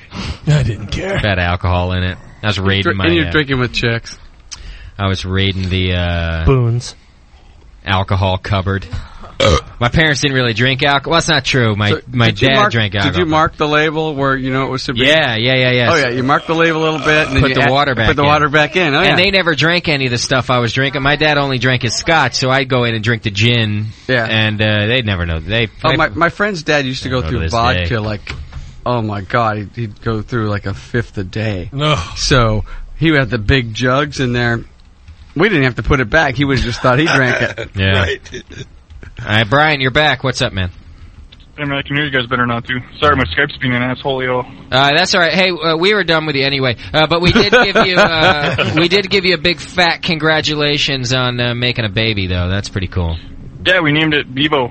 Yeah, Bevo. Oh yeah, I like that. Not Well, Bella, we named Bella. you could only hope she turns out looking like Bevo. We've all been staring at her. and cleavage does all- the Eiffel Tower too. That would be and likes Eiffel Tower. No, you don't want that from your own daughter. I see, yes. Do not want Yeah, but Now hey, I gotta- no, now I gotta congrats, bu- man. No, I gotta buy a gun. Yeah, you do. Or 2. A big shotgun. Yeah. You got an alley. You can chase them down. Yeah, I'm a good shot. All right, brother. Cheers. Just scare them, man. Don't shoot them. All right. I think he was talking about making a baby. I'm a good shot. It could have been. I got a bunch of... I'm trying to get everybody. They're all calling at the same time. You got to hang in there. How come I haven't gotten any instructions from Gucci in the last 5 minutes? Yeah. Meanwhile, there's pizza and I have a game. Because you hurt his feelings. Yeah, if you got to go, man. Beer, more beer. This Saturday, Brewing Classic Styles is being signed by Jamil Zainasheff and John Palmer, otherwise known as Jay-Z and Rock Candy. Yes. Live both under the one store. roof. So if you missed Together out again. on our sale of their book here in the store, and we are totally sold out. I will have copies again in December, but I don't know if they're going to be signed. I don't think so. So you should go to B3 this Saturday from 2. I don't know. Let's call Plissé. He won't answer. Yeah, he will. You know what? I'm going to be there. Are you going? I want my signed copy, so. Yeah. I'll be there. You don't think that Jamil's just going to give you a signed copy? You think you got to show up at his signing to get I a think it's signed more copy? fun that way. I No. can stand in line and Then heckle him. Because I would say that's fucked up if you got to show up just to get a Yeah, I signed know. copy of this book. Well, Palmer's the real hard guy to get. I know, along but Palmer's going to be there. Yeah. I think we might actually be hanging with Palmer. Leave the Okay. leave the Friday night free if you can, Doc, because Palmer's coming up. He's going to be up here. He's got to ditch his family. He's coming up with his family, and he's like, I really want to. I'm going to try to get down there Friday so we can hang. Have him give me a call. I'll teach you some pointers. Yeah, give him some tips. Doc needs to write a... I think we're supposed to go drinking Friday night with Palmer, and then they go do the signing Saturday. I'm in. Doc needs to write an article for Zymergy about how, everyone's, I want to include my significant other in my brewing, F that. 'cause I think it's a beautiful thing. How to ditch that whore. And so get you on can with go, your life. Yes. So Yeah. you can hang out with your friends and drink. Ditch that whore. You just Yeah. called a lot of wives whores. Not a good thing, JP. I didn't mean... I meant Okay, figuratively. lesson number 1. Don't call him a whore. That's the first. I'm not writing it. I'm not, Right. You know what? But Right. that's going to be the first line in there. First sentence of the article. Well, you're writing it. You do whatever you want. I mean, however you roll. Sounds like the title of the article. Dish that whore. Don't call him a whore. Don't call him a whore. Yeah. Dressel Brew, what's happening, brother? Hey, how's it going? It's good. It's fine. I just want to be the first one to be called pissed off about McDowell's beer. Yeah? This year's long shot. I mean, I got to give him credit for being true to his beer, but was really looking forward to drinking it this year. Yeah. Well, come on, I'll give you a bottle. There you go. That's a nice offer. Oh. Where are you from, Dressel? I always forget. I'm over in Raleigh, North Carolina right now, so it's kind of the other coast. I hear you. It's a little trip there. It's kind of it's a bit of a commute. I know it is a bummer, McDowell. Everyone's bummed. Plenty Elder might come out in more regional, kind of bigger distribution between now and then too. Look at Mike Really? trying to look at him wait trying another to find year, a you'll ray of get it. sunshine. I want you to get the hops, man. It's great beer. I have to tell you that. Well, the thing is, it's all about the hops, and if you can't get the hops, it's supposed to be all about. What's it all about? Yeah, it's nothing. What? Put that in your article too. I can do that. Robistu. You just need to sit on. Roofing me. I don't sound like that, do I? No, that was Doc, not you. I know. Yeah, you're good. No, you sound like you're from North Carolina. Good or bad, I don't know. And then. And then. All right, hey, thanks, brother. All right, thanks. Later. We're angry, too. Yeah. Gucci's telling me I have to take a break, so, and he's you know right. What? Doc's telling you got to take a break. He's the remote director. We're not done. By any means. Yeah. We got to do JP's game, which we're going to need callers for. He's a new got a game. We got to talk about a new magazine, and we my got to try Schooner's beers. IPA. And we got to talk about. We got a lot to do. Hang in there, kids. You're listening to the Brewcasters. The Brewcasters on the Brewing Network.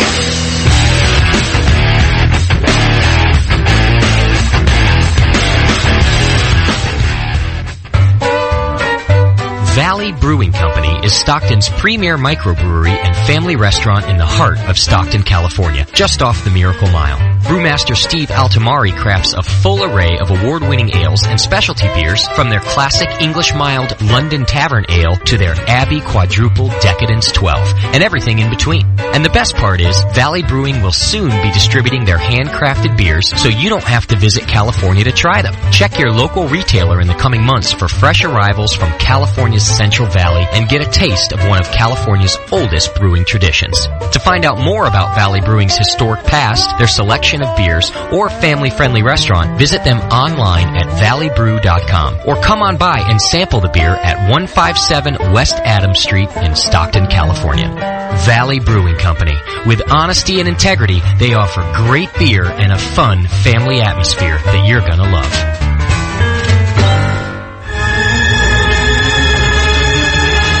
Is the malted liquor what gets you drunker quicker? What comes in bottles or in cans? Beer! Can't get enough of it. Beer! How we really love it. Beer! Makes me think I'm a man.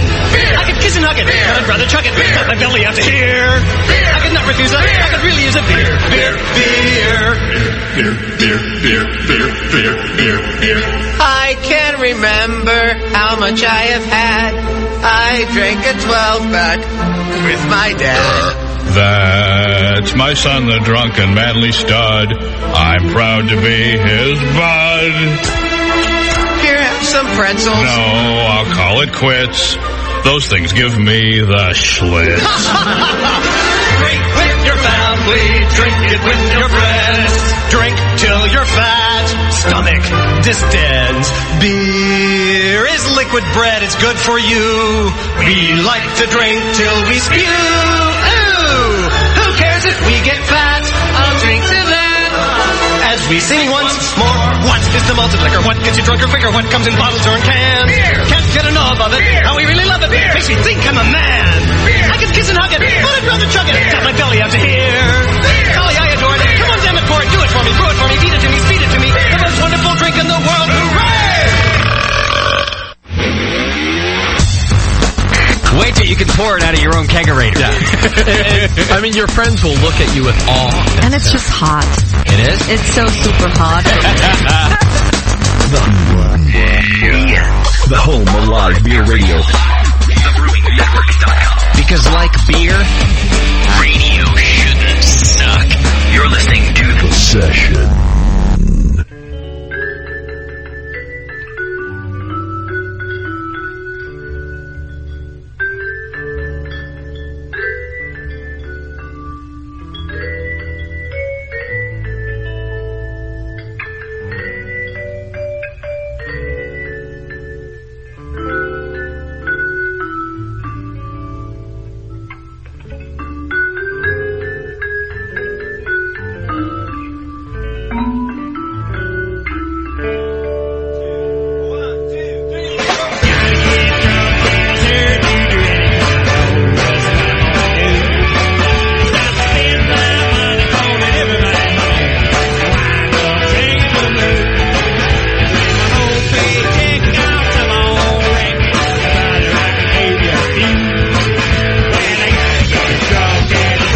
Brewcasters. The Brewcasters. On the Brewing Network.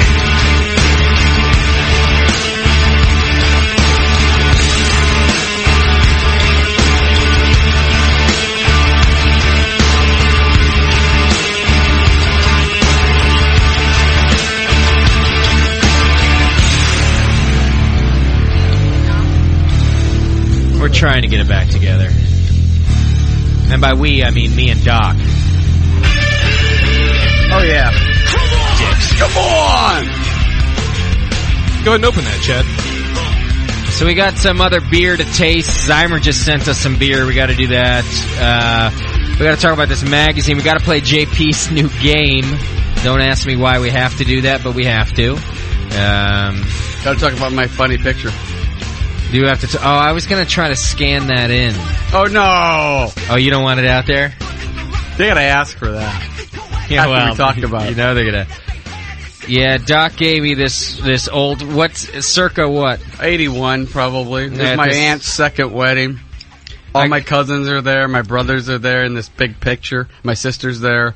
It looks like a BG reunion. It really does. Like, I could see the brothers and the cousins. I know one of Doc's brothers, Big Tim. Not so big in this particular photograph. Dave's been in the studio. Oh, Dave was the one who was up here. That's right. Yeah, and then Doc has got. I'm trying to picture the guy who has that hair from this. Leif Garrett. Yes, he's got Leif Garrett hair. That's the guy. Yeah. Absolutely. Yeah, Doc knows the picture. Was he your hero then or something? He got more chicks than me. Well, barely. Yeah. Barely. Doc has got. You've seen the mustache in the forum. He's got the mustache, but then he's got the Leif Garrett hair, which is it's changed. It's just awesome. And we were kind of playing like guess who Doc is in the thing. That'd be good. Which is a no-brainer. Yeah, well, because we've seen Doc. It took me a little while. I had to really look through Justin it. was actually looking at it for a while. Going, "Are you in here?" Yeah, I saw right away. I went through everybody on the bottom, went through the top. I'm like, that's Doc. Really? Yeah. All right, you can scan it if you want. All right, I try to get it done. We should post it in the forum. I could already hear the photo, see the Photoshop crap happening. Oh man, yeah. Oh, it's ripe for that. The picture kind of looks like Lonely Hearts Club Band. So with a swift gust of wind, you're going to be taken off. Man. Oh yeah. Hey, that was the way. Oh yeah, you were still wearing diapers back then. 81. No, I wore. I was wearing short pants. Can I sing along with that? Because I know the words. This one was for Doc. Oh, I've got a picture of Leif Garrett on my computer right now, and it does look just like Doc, except that Leif didn't have the mustache. All right, let me scan it. I'll see if I can get this posted for you guys. Back then it was Leif. Right. Now it's Leif. Do look like the Bee Gees. But I've kicked my heroin habit. They crank this. McDowell is in a groove right now. He remembers. You like Leif? McDowell loves this shit. Seems like it's good. Does he live in Sacramento? Vivo likes it. There you go. He went through like a big drug thing too, didn't he? They all did. If your name was Leif. Everybody who's successful does that. That's why I've been dying to be successful for so long. I want to go through my drug thing. Get the good drugs. You know, I want to have to go to rehab. I want Doc to have to come pick me up out of a gutter. Yeah. You know, somewhere. You know what? When you hit bottom, you call me, baby. Oh, fuck yeah. I'll show you what bottom is. I want Doc to have to peel the hookers off of me and come on, it's time to go home. It's time to go home. Just dying for that kind of success, you know what I'm saying? JP with his B movie in the disgusted happening look on his face. Oh yeah, do I have somebody on hold? Who do I have, Bevo? You don't know? It's your mother. I forgot. I told you a long time ago. Sounds like they're breathing heavily into the telephone. Look. Hey caller, who are we talking to? Yo, Justin's Madtown. Hey Madtown, what's happening? Ciao, baby. Oh, is this our potential drunk of the week? Yeah, I'm calling in to represent Drunk of the Week.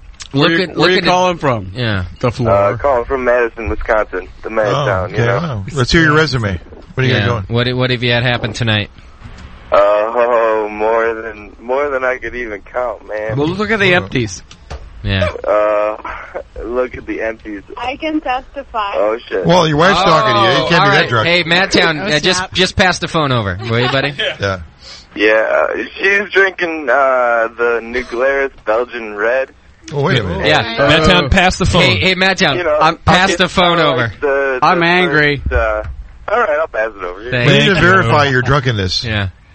Hello. Hi. Hello. Hi. Hey, what's your name? I'm Katiana. Oh. I'm Madtown's girlfriend. Oh. Nice. Still. You're our friend, too.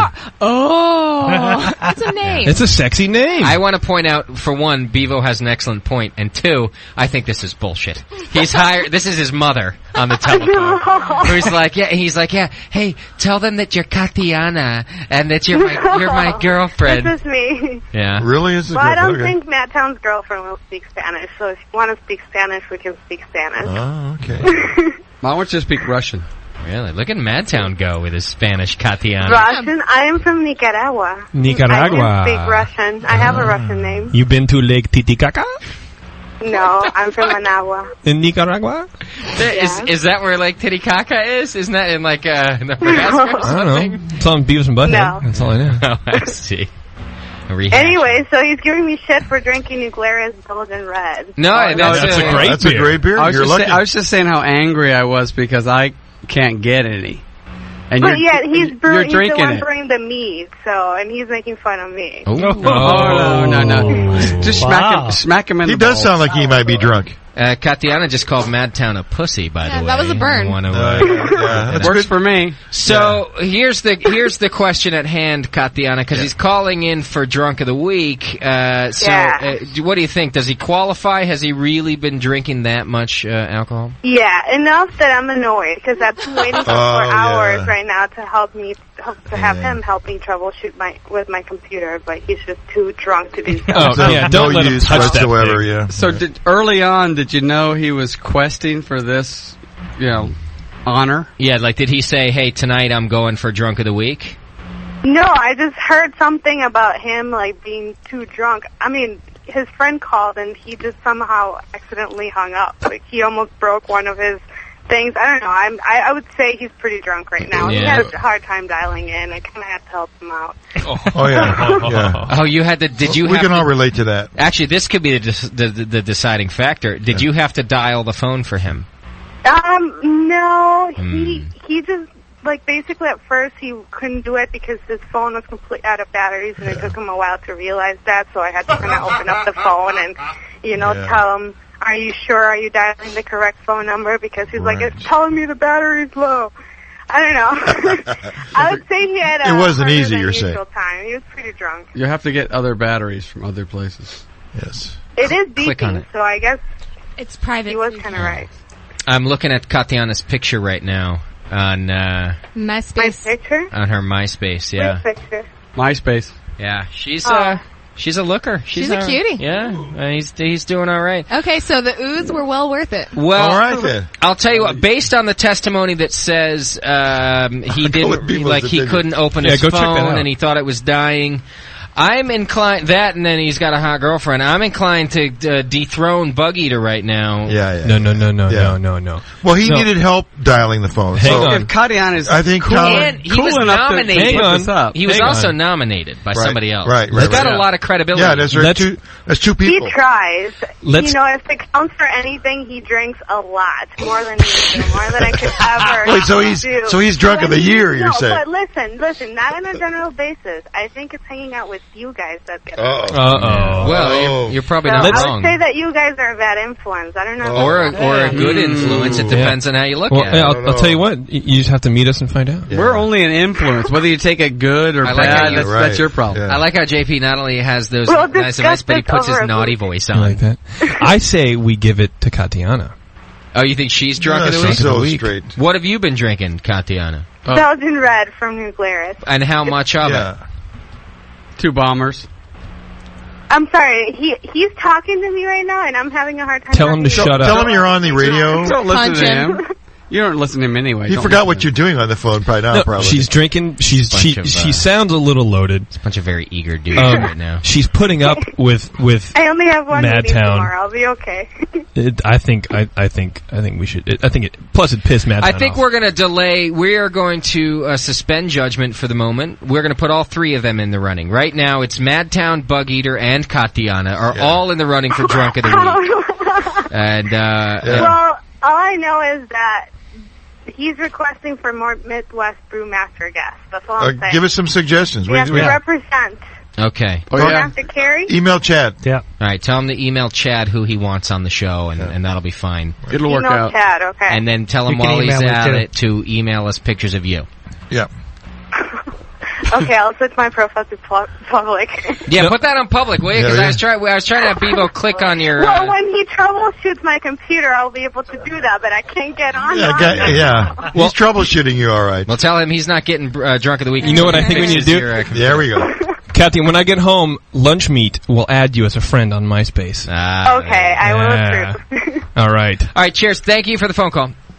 Okay. Bye, you two. Good luck. We'll let you know by Wait, the do end you of want the to show. talk again to Matt Town? No, we got his resume. I don't see what Call the back point in. is. He's already in. Just listen, and we'll tell you who won. Okay, All we'll listen. So Thank just you. JP, you got Lunch Meat space? No.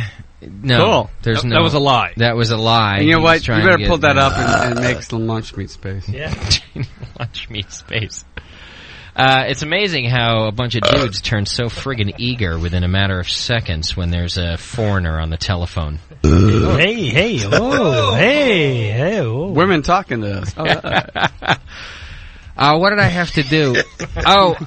You want to do the magazine while we... All right, I need a caller for JP's new game. Right there. We could take that person if it works. That's a pizza And guy. while we're waiting to set that up, Doc and I wanted to talk about this new magazine that's out. Because... And I want Doc to chime in here, but the thing is that I saw this magazine. It's called Beer, right? Like, that's it. It's just beer? Beer. And I saw it at the GABF, and I didn't read any. I just kind of browsed through it, and I kind of thought it's like the Hustler of beer magazines, which, by the way, is not a negative comment by any means, in any way, shape, or form. Like, it's full of chicks in bikinis. Well, let me know. Let me tell you how I ran across it. I was in Southern California. Yeah. We were going through the Safeway or whatever's down there and picking out stuff, and I saw a magazine I haven't seen before, and it looked like one of those beer consumer magazines to teach yuppies about beer.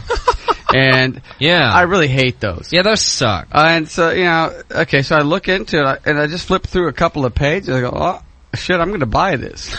And of course you did. It's full of the chicks soft in porn. bikinis. Is that what you? No, I actually really didn't notice a lot of that. I said, that's cool. It enhances it great. You saw it for its technical value.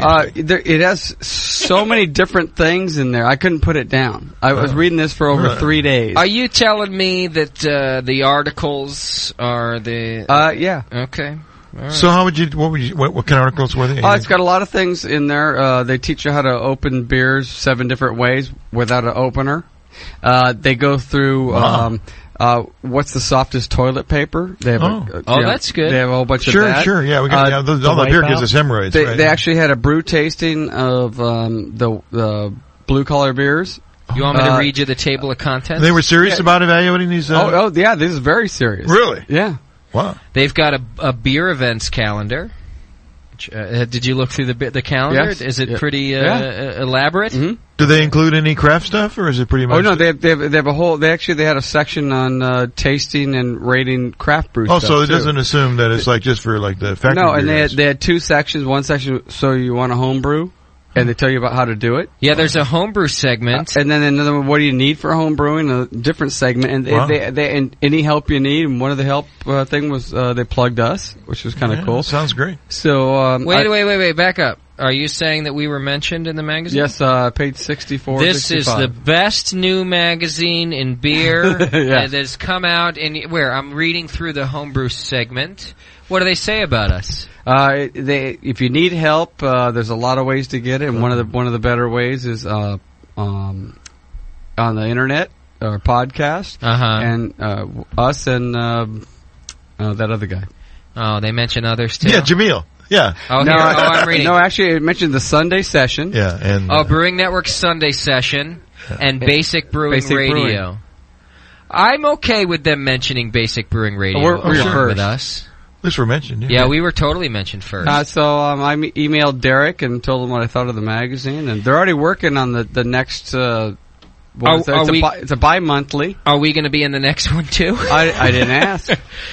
Actually, they contacted me. I have to call them back. It's my fault. I haven't got. Well, yeah, maybe we could get the same deal that we got with Draft Magazine. I thought that they put so many cool things. What deal was that? Well, you had a deal on the website if you got Draft Magazine and an introductory offer. Yeah. Oh, you mean that deal where all the listeners got a great deal? Yeah, exactly. These guys. I subscribed already. Right off, you're ready to go. I thought you're on board. Yeah, I'm wondering, they put so many cool things in the first draft or the first edition. I hope they didn't blow their wad. You're right. Next one's going to be like 10 pages. But the article says, in addition to these more traditional sources of knowledge, homebrewers have embraced technology like the internet and podcasting, making an endless library of resources available, all presented in user-friendly formats. Podcast, and by the way, we are not necessarily a podcast. We put out a podcast. We are a live broadcast. Thank you, JP. That puts up our recordings online. Podcasts like the Brewing Network's Sunday Session and Basic Brewing Radio, to name a few, are filled with educational information from pro brewers, industry experts, and fellow homebrewers. The content is presented in a fun manner. Well, that's only on one program, isn't it? And typically with a nice pint of homebrewed beer.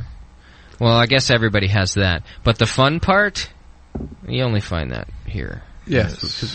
And the podcast part, I don't know. You guys are a podcast? No. We put out a podcast. Right. Anyway, I'm being hung up on the details. The point here is there's a bunch of naked chicks in the magazine, and they they're apparently not that have naked. And they have it's good that they're there. They're tastefully clad. Right. Oh, and you know what else, JP? What? They got a lot of more beer. They got a lot of more beer stuff in here too. Oh yeah, I saw that. Did you see that? All the more beer buckets posted in there. But it's got a lot of different things all over the place, and it's like, I didn't read that. I want to read this. And there you go. I gotta say, this is the first time that Doc has come in to me without me soliciting his review and has said, "You gotta check this magazine. It's really good." Yeah, you must like it. I really like this one. Really? All right. Are you leaving this with me so I can read it? And give it back to you with sticky pages? I think you said no. Yeah, you can have that. Oh, well, I'll see. I'll try to look through it. And, I've read every inch of it. I'll see if I concur with you. Has this been on your shitter all week long? No. We're good. All right. I think it's just some pages stuck together there. I just had to drop the thing, thinking about how you've been reading. No sticky pages. All right. Yeah, I'll read through it this week. I'll see if I concur with the doc. I already like that. I licked that page. I don't mind if you lick it. I just don't want to know why that it was you do that. on your lap while you were dropping a deuce all week long. I hate thinking about that. That kind of freaks me out. All right, I think we got a caller for our JP, our new game from JP. Are you all looking at pictures of Katiana over there? Is that what all the commotion's about? How are they? They're nice. She's cute. Look at Bevo in that. Yeah. Even Bevo thinks so. Good job, Madtown. They got her dressed in like a Catholic schoolgirl outfit with a cigarette in her mouth? Yeah, I love No, nothing like that. All right, keep them open, all right? Okay, hold on. I closed them. I need to go back. Oh, what are we talking about? Pictures? Don't ever close the pictures. Oh, all right. I lost them. Hey, caller, who are we talking to? This is No Remorse, once again. No Remorse. I'm not trying to be Gucci this time. Hi, buddy. Doc. All right. So, you want to play the new JP game? I have no idea what the game is. Yeah, I don't know either. That's pretty much a yes or no question. But you get a low expectation, right? Can I give a pretext to this? No. Say no. No, there's still... Yeah, go ahead. We set the rules. I drank a Dogfish Head 120-minute IPA. Okay. And a couple Lost Abbeys, so... All right, so you're ready to go. Right all right, good. Well, we're good too. Those people are usually highly qualified to play JP's games. Yes. Okay, JP, his last game, everyone, it was a big hit. I thought it was the most ridiculous thing I've ever heard in the history of radio. Was it the number game? It was the number game. Thank you, people. It was which number I'm thinking. So, the listeners love it. I do that with my kids. So I just thought it was the most awful piece of radio we've ever done. Well, I disagree. That's your opinion. And so did the listeners. They disagreed as well. Well, that's their opinion, too. Okay, so, JP, why don't you please describe to us this week's game? In a simplistic form. Yeah. Well, let's see. That's not that one. Okay. You got it there. So you know the game. Some people have different names for it. It's I lost my. It's Rochambeau or like rock paper scissors. Yeah. All right, rock paper scissors. I got you. Yeah, you know that game. You guys all familiar with that? Sure. Yeah. So you've developed that for the beer show. That's the game. So how would it go? Okay. So rock paper scissors is the game. Or Rochambeau. I mean, whatever you want to call it. Okay. I think maybe in the future we can pick a new name for it too if we want, like a BN centric name. But yeah, essentially, yeah. But none of the rules or anything else is different. No. It's Am I getting kicked in the nuts? It's just rock paper scissors. So how would like a contestant specify rock? Because that's kind of a visual game. What are we doing here? You should probably go 1, 2, 3, and you yell out rock, paper, scissors. How did you plan to do it? Well, I kind of figured that we would just go and I would say what I threw just to be fair about it, so everyone does, because people thought on the number game I was cheating. Well, and you're the only one we can see. You're the only one we can see yours. Yeah, so I figured you guys will know that I'm not cheating. Sure, we'll test that. Why would we know that? So then I'll say it, and I'll in the rock or in the paper or whatever it is, and then the caller would say what they have. After you've said what you have. Yeah, I mean, to be fair. Can we put in the screwdriver? So let's try a test run with no remorse. What are my options here? Rock, paper. Well, what if rock, paper, scissors? What are we playing for here? Well, this is just let's do a practice. All right. And right. JP, go ahead. What are you throwing? JP's shitty game part 2. Okay, ready? Yeah. Give him a chance. He's thrown. No remorse. He's paper. He's thrown paper. All right. What are you gonna throw? I actually had rock. That's bad, right? Yeah, you lost. That's an honest dude. I like how No Remorse is full on Brewer's Code because I'm thinking you can totally cheat. Yeah, I could have said scissors. Wait, there's no cheating. Why would you? What do you mean you could have cheated? How would that be fun? Well, no. If I just hung up on No Remorse for being a dumbass. There's Brewer's Code and there's being a dumbass. And you just had it won. All you had to do was say scissors. If JP's going to throw out a stupid game like Rochambeau, the least you could do, No Remorse, is beat his ass as he hands you the win. I thought about this because the last one you said the same thing. Oh, you had 2 wins and then. Yeah. So I thought about this. But you thought of Rochambeau on the radio. Who doesn't know Rochambeau on the radio? I at least like. What came of the days of rock and roll lullaby? That was coincidental. That was awesome. That was good, JP. That was a good game, right? Yeah. Yes, it was. Although, in JP's defense, nobody liked that game except for me and you, Doc. I know. Everyone liked the numbers game. They didn't like the. How about the yes or no? Let's game? play again. No Remorse. Didn't I just hang up on you? You totally hung up on me, dude. Yeah, because you're a dumbass. The guy handed you a win, and you look. Brewer's Code is one thing, man. Right. But this, I didn't want to cheat. Hey, you know what? It's great. I'm sorry. I'm with him. I would not have cheated. Well, why don't we go? It's like golf, What's the upside of cheating? It's like, all right. You know what? I'm going to cheat from now on. All right. Yeah. Let's play again then. Okay, we'll play again. Now we can see what JP puts up. So you tell us first. Yeah, you go first. And we can see what JP puts up. Now I think you guys are totally going to cheat against me now. Now I think we go. We won't. Now I think we go with Doc's rules that say we go 1, 2, 3, and you say and then you both call what you throw. Well, he shows and the caller calls. Yeah, so I don't say anything. Okay, just the caller calls. But I'll show you. I'i'll whip it out for you guys. At the same time. Yeah. This is this. I don't know which is stupider.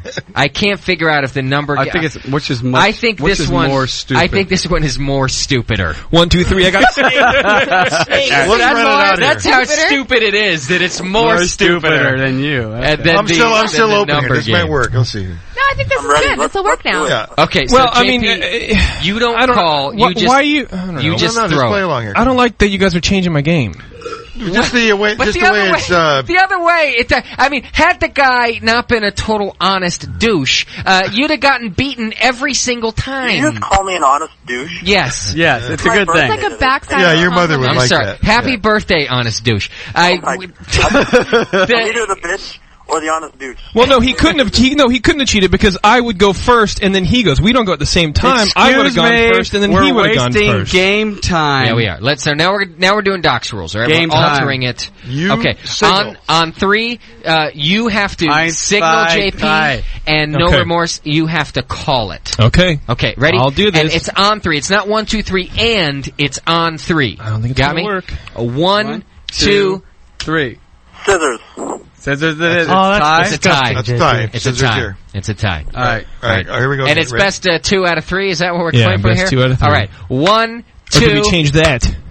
Call Paper. Oh man, paper again. Tie. Another tie again. All right, ready? 1, 2, 3. Scissors. Oh. No, I knew he You goes, won. I No knew he remorse. got back to scissors. You got him. He had paper. He showed paper. Yeah. No remorse wins. I knew he'd go back to scissors. That's I a don't have smart anything thing to give do. you though. I take back the you're a douche comment. JP has to take a big drink now. I think. What do I win? Finish your beer.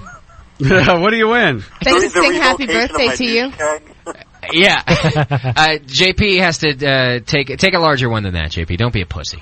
The guy just he beat you. Yeah. He beat you fair and square at your own stupid Drink game. some of the Zymergy beer. That'll be penalty enough. Oh. Yeah, we got Zymer's beer he sent in to us. He sent us all in beer named after each one of us. And Chad, mine is Justin's carpet-free porter. Chad decided to open mine without asking me. But here's mine. Now, JP, We got another bottle there, tough guy. JP, don't be pissed off that you We have wanna drink 'em on the stupid air. games. I still love you, JP's JP. skin suit stout is Yeah. what you're drinking over there. How is it? Is Good. that what you were chugging already? Yeah. Oh, I see. It's good. It's not a chuggable beer. No. Definitely not. Thank you, Zymer. Thanks for not a playing No chuggable Remorse. I beer. appreciate It's a it. Thank you. Hey, happy birthday, man. Yeah, happy birthday. All right, What's thanks. that first beer? He's all upset. How old is that guy? I don't know, but he's upset. Yeah. Hey, Well, I thought it was a good game. if you can't handle being called a douche, don't call my program. That's just the bottom line. It's all in love. You know what I mean? Like, if JP couldn't handle being called a douche, Hey, everybody You just call gets me a douche? thrown under the bus, regardless. of course not. I wouldn't call anybody a douche. And, you know, pretty much if you don't get thrown under the bus, we haven't seen you yet.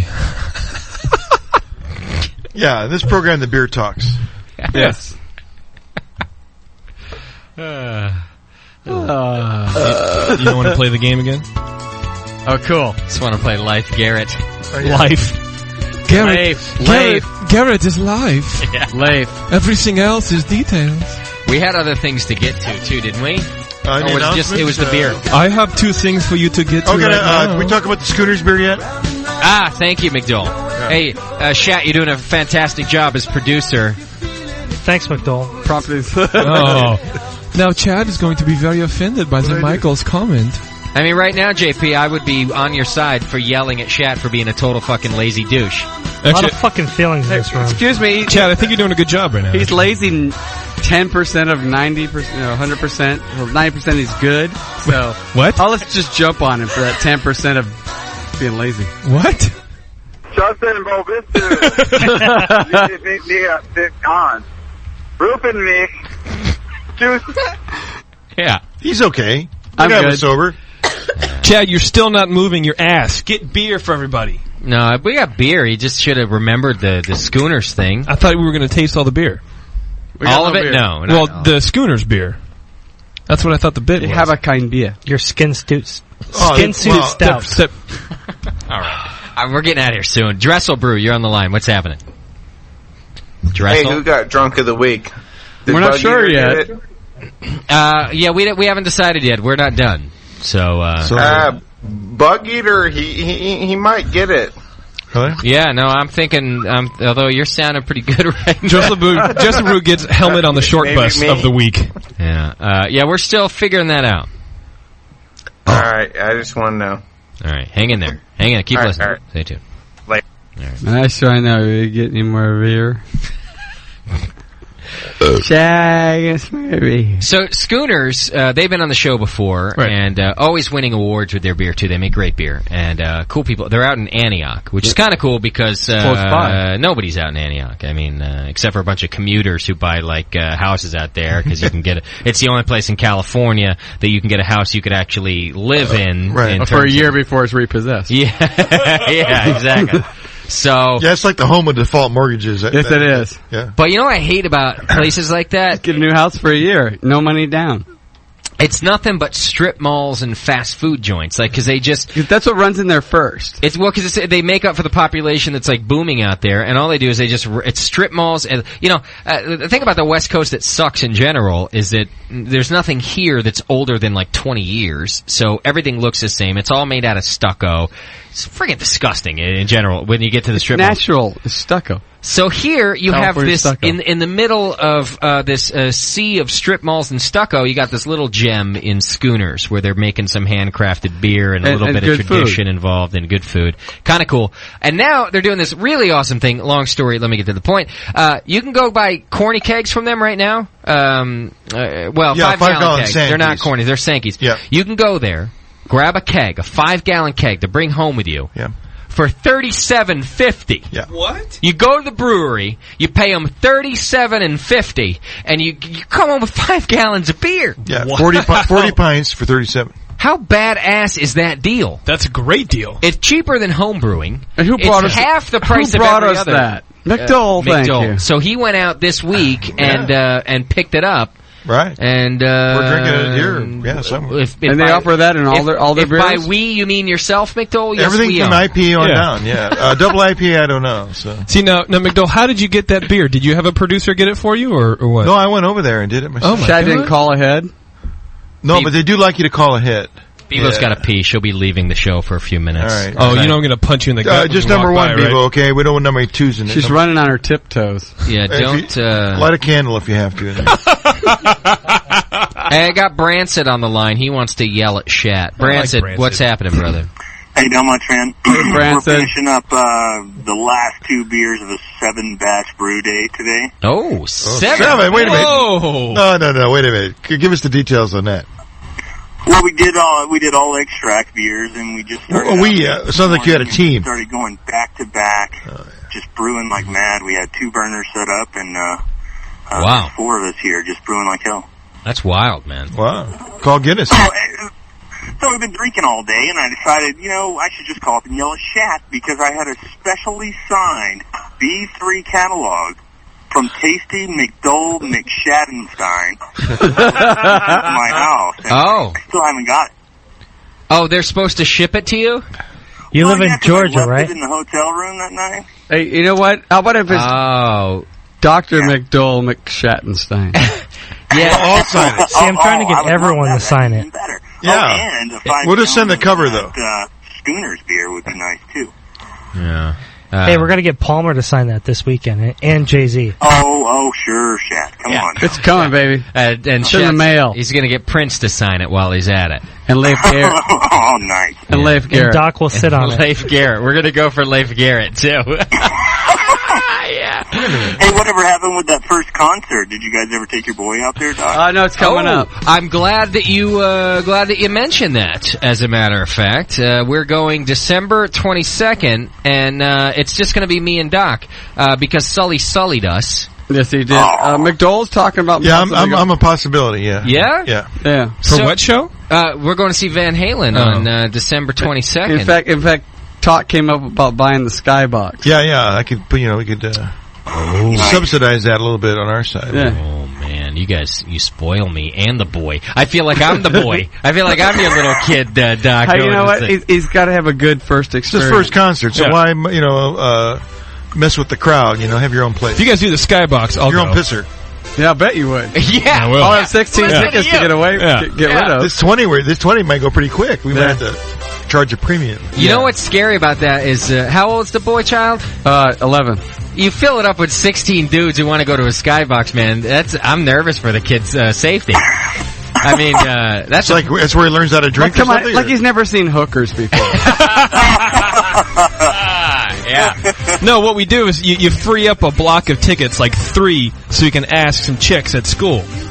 Like 13-year-old chicks? Yeah. Yeah. Like older chicks. Yeah. Like 2 grades up. Like his teachers? Yeah. Isn't Stephanie one of his teachers? No, but she won't go anyway. No, Sean's not going. No, he's not going. Yeah. But he didn't say anything about Stephanie. He said he's not going. Yeah, that's right. Yeah. They both old together. Yeah, he pushed out on us. He was like that night. He's like, "Oh, I'm there. I'm down." Because it was on the air, right? Because it was on the air. Yeah. And then after he's like, I can't go. So yeah, we'll talk it over tonight. See what happens. All right. Hey, good question, Branson. Yes, we are going. Well, we're there. And I'll make Shat. Shat, do you know what he's talking? You're supposed to ship him something. Yes. All right. Are you going to do that? Yes. Do you have it? Yes. All right, one more thing, Shat. Get JP a beer. I'm tired of hearing him whine. Oh, yeah. Get JP has the beer. Get JP a good beer. Beer or not, he still whines. Beer or not, he still whines. That's why Branson's my friend. Hey, thanks, Branson, and good effort on all the brewing today, man. That's fierce. Man, we're almost done. I don't think I've ever heard anybody do 8 beers in a day. Oh. Yeah, or 7 even. Because they don't live through it. 4-man team, 2 burners. All right, have a good night, guys. Cheers, brother. Later. All right. Yeah, we're going. Oh, love it. You're a big Van Halen fan too, McDowell? I like all rock. Yeah. Mike is a fun guy. He just yeah.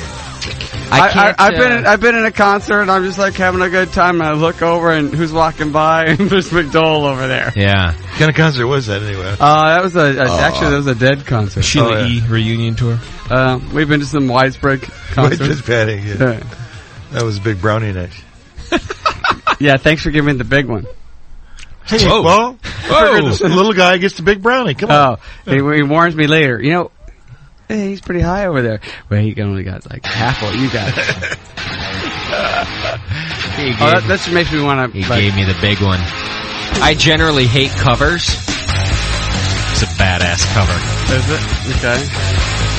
Van Halen doing it. You know, if there was a pole in here, it might make me want to dance on it. You would strip. See, Doc, I told you. What am I waiting on? I looked into it. Yeah.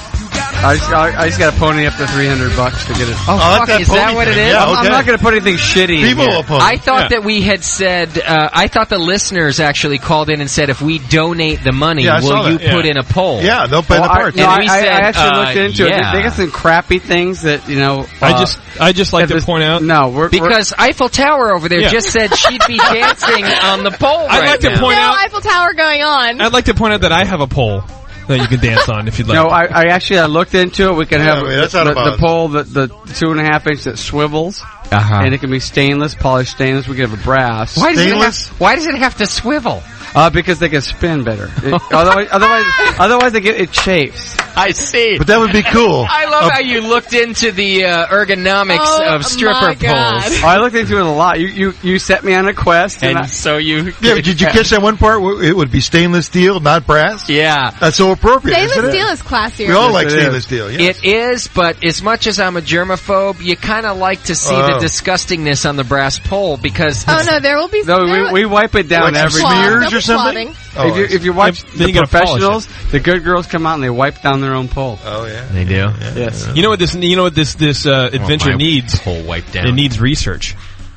So we need to go to the strip clubs and interview the whores. Well, and I think that they're not whores; they're exotic dancers. They're whores. They're whores. I'm pretty sure that Bevo needs to have some input. Okay, on the type Bevo, me of and pole. you are going out. We're going to Me and you. We're checking on this. I mean, what diameter would that pole be? I had no idea. 2.5 inches. Somebody like try it out. I don't know about 2 inch. 2.5. Oh, the stripper pole. You're exaggerating there. And by the way, everybody's microphone is working, so no need to shout over each other. And actually, I was looking for one that I would get, so we could take it out of here and take the Burning Man.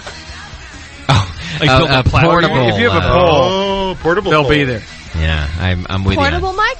With you on portable pole. Yeah. That doesn't seem very safe. I'll make it safe, honey. It's safe. John Palmer's on the line. Ooh, Palmer, what's happening, brother? How are you? I'm doing good. Palmer's up here next Saturday at the Beer, and More Beer signing his books. Yo, John. He's also probably testing out his Skype. Yeah, it doesn't surprise me that he's calling because Skype has had some issues the past couple of days. Yeah, it's work. I was just getting ready to take a shower, and I heard somebody saying my name, so I thought I'd call you up and see what's up. No. Would you wait till we call your name? It was like an hour ago, John. Yeah, it's like, I just heard it. Well, I had a reboot. You know, what can I say? I got you. Yeah, no worries. Call it? Yeah, you're up here. We were talking about how you're here Saturday, but what are we? Are we going out to party Friday or what? Yeah, if I can make the appropriate request. All right, hold that thought, Doc. Give him a couple pointers right now. He's coming up with the whole family's coming. They've only got one car. I'll give you the details. Yeah. Right. They've got one car, so he's not sure he can take the car. He would have to leave overnight, and then he wouldn't return again till Saturday night. What would you suggest he should point out? The things is, look, I'm coming up here for beer. This is why the only reason we're coming up here. Yeah, I can't rent it off unless it's about beer. They'll come and pick me up. They'll take me there. They'll drop me off. You guys are going to be asleep anyway. Right, and there's room service. Yeah. So, whatever, you'll have the car. You can... No, I think they're staying at a family's house. Are you staying at family's house? Yeah, we're at my in-laws for Thanksgiving. Yeah, so nothing exciting. In-laws for Then take the car. Yeah, because they're home with the family, the right? The main thing is you came up here, too. Look, I'm doing this with your family. Yeah. Give me Friday night. With the Brewing Network family. Yeah. That's your angle right there. Yeah. I'm doing family Thursday. And family Friday, too. And all day. You'll be with them all day Friday. You don't have to be here till 8 o'clock at night. As much as I like your parents, I like my beer friends better. Don't use that one, John. That won't work. Or the trump card is, look, Daddy's famous, and they expect me to be there. Yes. There's that, too. You could also say Jameel will be there. Or McDowell will be there. Yeah, there you go. Yeah, that's right. Hey, John, I got to put you on hold because there's apparently a chick on the other line. So, well, that's important. Yeah, and she sounds kind of Don't tell your wife there'll be right chicks back there. Bevo says, hang in there. I'm not hanging up on you. Just hang on. Caller, who are we talking to? Hello? Are you there? Yeah, it's Vanna. Oh, hey, it's Bad Rocks. It's Vanna. Nice. It's Vanna unless it's Vanna number 2. No, it's Vanna number 1. Hey, what's up with the rumor has it there's breasts unveiled pictures of Vanna number 2 floating around? There is. I'm waiting for Jamil's book. We have a little deal going on there. I said twice in the forum, I have one that I will give up for this. Yeah, is this in actuality that if a book arrives at your place, that then naked-breasted pictures will arrive at Jamil's place? Yes. Send me the address. I have one. I have a little poll around here. It's a done deal. I'm calling. I'm like so going for drunk of the week, so I already missed everything you guys just said. We're going to have to redo that. That's fine. All we're saying is just claim victory. Yeah. Okay, victory, whatever. Now, do you want to play JP's game? Is that what you're calling for? Yeah. Okay. Yeah. All right. Can I claim victory too? Yes. For the game? Yes, you may. Another hit. Well, let's just see who keeps. Everyone loves JP's game. Let's just see who keeps their clothes on here. Okay. Okay. Do you know the game even? Yeah. Okay. Yeah, I got so it. on three, you call out your rock, paper, or scissors, and JP will show us his rock, paper, or scissors, and then we'll see who wins. Okay. And one, two, three. Rock. Oh, he got you. He had paper. I covered you. He had paper. And by the way, it's 1, 2, 3, call. All right. Fine. But 1, 2, 3, and do it. It's 2 out of 3, so you're not out. JP's up 1. Ready? 1, 2, 3, call. Paper. You got him. Yeah, you got him. It's a tie game. Tie game. You're up. Come on. This is what I can't believe we're doing this. It's sudden death. Sudden death. This is like sudden death. Wait. He's getting zen. Oh, wait a minute. He's like praying. You better pray too. He's sweating. Okay, he's going scissors. Vanna, are you sweating? He looks like scissors to me. Yeah. Great. Here we go. 1, 2, 3, call. Rock. Oh, it's a tie. Tie. Oh. This is He's still alive. Awful radio programming. Yeah, I don't know. 1, 2, 3, call. Scissors. Tie. Ooh, still alive. You guys on the scissoring each other. On the wavelength. Ready? 1, 2, 3, call. Rock. Tied again. You jerks. Could you please put me out of my misery? Now let's let him think a little bit longer this time. A little bit longer. Think. I just got to get through this. This is awful. Here we go. Ready? 1, 2, 3, call. Paper. Another stupid tie. You guys are driving me nuts. See, this was the problem. Like a psychology this is test. what happened with the number game. Where the first one went so fast, and then it got through like all 999 numbers. 1, 2, 3, call. Paper. Oh! JP got you, Vanna. Sorry. I got you too. He had scissors. Yeah. Okay. Do I get drunk of the week then? No. But thanks for playing. But you're not nearly as drunk as Send me your address. We've had a lot of other drunkards, and you're not even close, Vanna. Send me your You address. haven't even tried me yet, Thanks though. for My playing. husband had to dial the phone. All right. plus. That's step number 1. You want to tell us what you've been consuming? Yeah, Golden City Brewery did Good a brewery. private little one for me, and it's a stand-up double IPA. And how many are we talking? Nice. Oh, 2, 1 pint, 6 fluid ounces.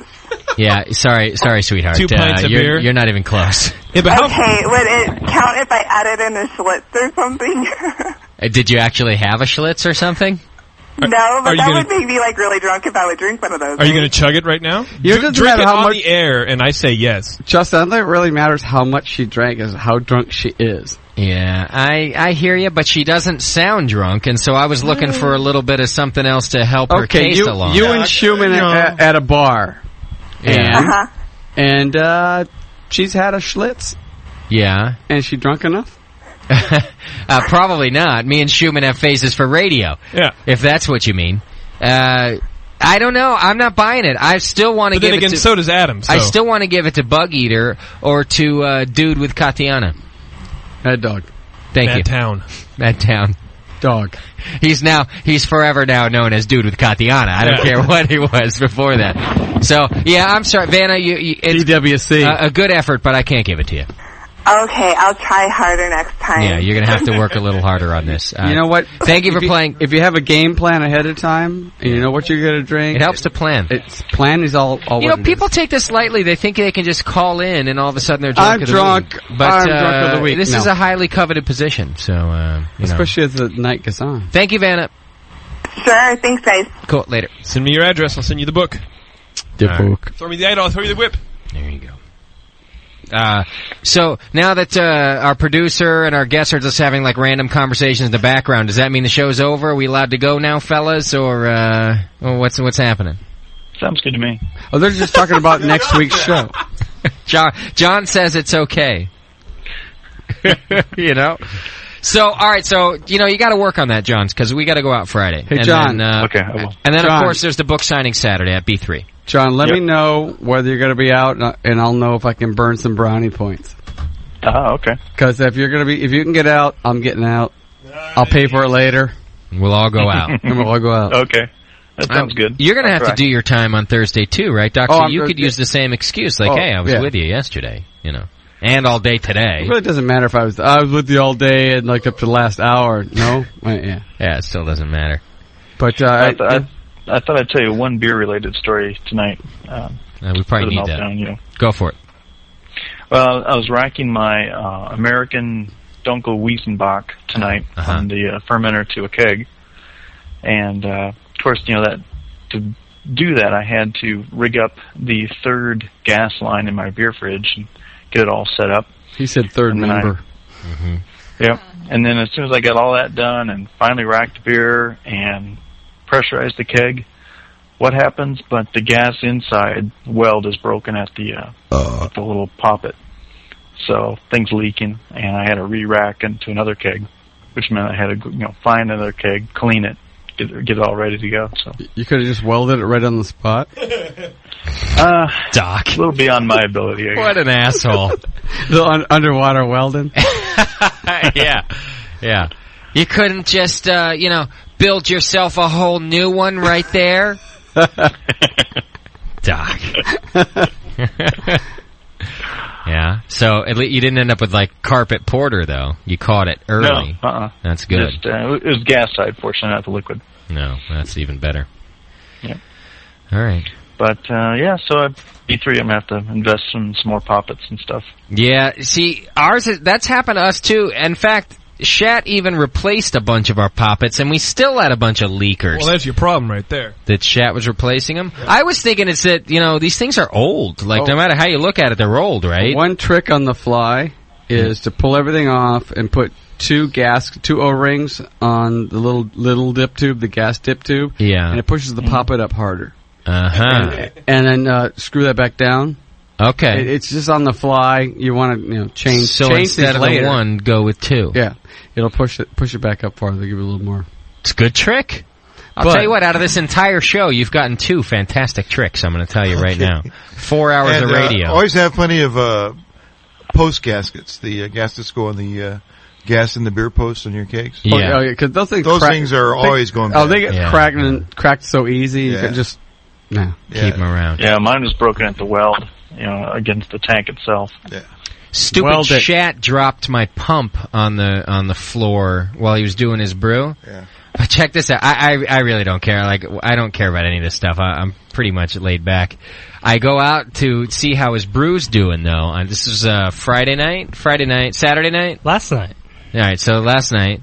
I go out there, and I go, so Shat, wow, it looks like you're almost done. He was transferring, and it seemed a little fishy to me because I had been watching his brew, and I thought that maybe a step had been skipped. He was shielding you from the view. He wouldn't tell me. But I go, wow, you already did your whirlpool and stuff? And he goes, oh yeah, I totally did it. I did the whirlpool. I did everything. And he comes in this morning with the broken off pump housing. Oh, yeah. And he dropped the pump's fine, but the housing, just one side of it broke off. I break those all the time. By the way. And he goes, I couldn't tell you last night. I dropped it, and I'm going. You couldn't tell me. What'd you think I was going to say? Didn't want you to lose any sleep. Shat, it was your first one, right? Yeah. Right, let me tell you something. Oh, yeah. B3 knows this. Oh. And they carry just those housings. Oh, yeah. A lot of just those. Cause I'm their biggest customer. Because that part breaks. Too. Happens all the time. And the rest of the pump is fine, and that outside housing just goes. $29. Well, he came. No, it's Are you 60 kidding me? bones. Yeah. You're getting like some kind of deal, McDowell. The heads are 29. Half a pump. No, we have the wet head assembly. That's what it is. The wet head, has like all the metal parts in it. You just need the plastic part. It's just $29. Oh, helpful over there. Oh, who'd you talk? No, yeah, who'd you buy from? No, we don't know. Oh yeah. Had you thought ahead, you could have brought it over here for you. I brought it over. Yeah. Shit. No, I go through 4 or 5. It's like that old commercial, for not lying. Remember those in the 80s? Who broke my window? Remember that one? Oh, no, with the ball. My first pump. Why is my stomach? That part was all brass. Sam remembers.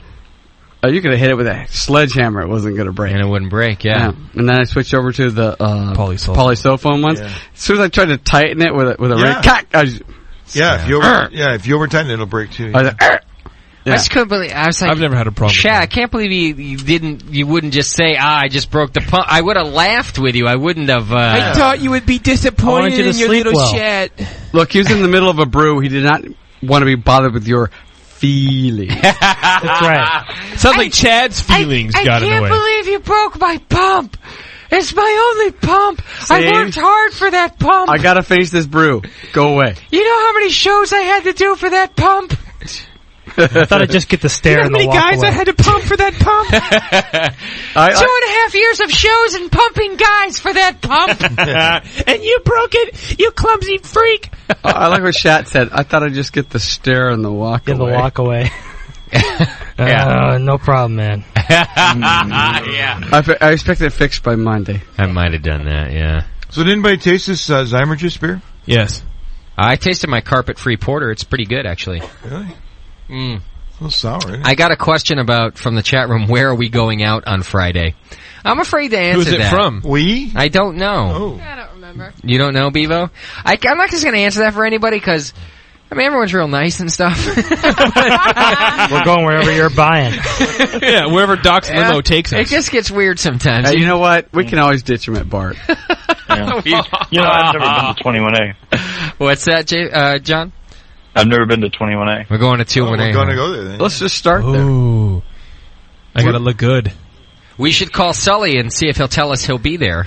But he won't be. It'll be a vague answer. It'll be a vague answer.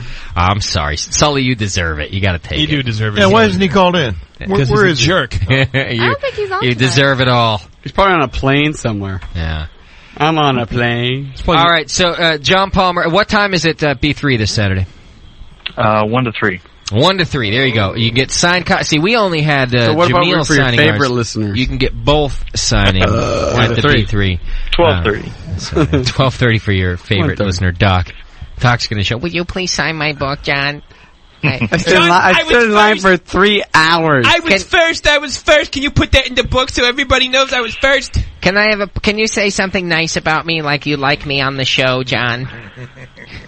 That's gonna be Doc. Let's see. Where should we go after 21A? No, I'm gonna make. I'm gonna make him The sign Olympic. my old copy, my first version of How to Brew. Yeah. Again. Yeah. There we go. Again. Yeah. Dear Doc, go away. Number 2. I told you the first time. Yeah. We should go to the Alembic, John.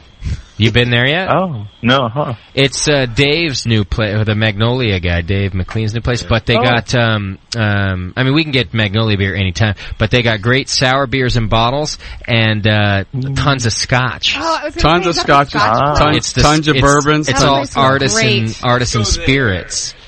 I mean, if you really want to tie it on before you got to go sign shit on Saturday, that's the place to go right there. Works for me. Yeah. Yeah, okay. Yeah, 1 to 3. We should, you know what we ought to do is take Bevo along with That us. place is great. And make Sam be the designated driver for the night. I'm thinking Sam's on designated driver TV, duty. baby. Yeah, Sam, if you don't drive, we'll make Bevo drive. You So want to there get you go. married, honey? And then you'll die. That's it. That's what I'm thinking. Gotta have some chicks Sounds like a plan. Yeah. I'll do my best. No, it's All right, okay. yeah, let us know. Really, try what you want me to talk to your wife for you? That'll work.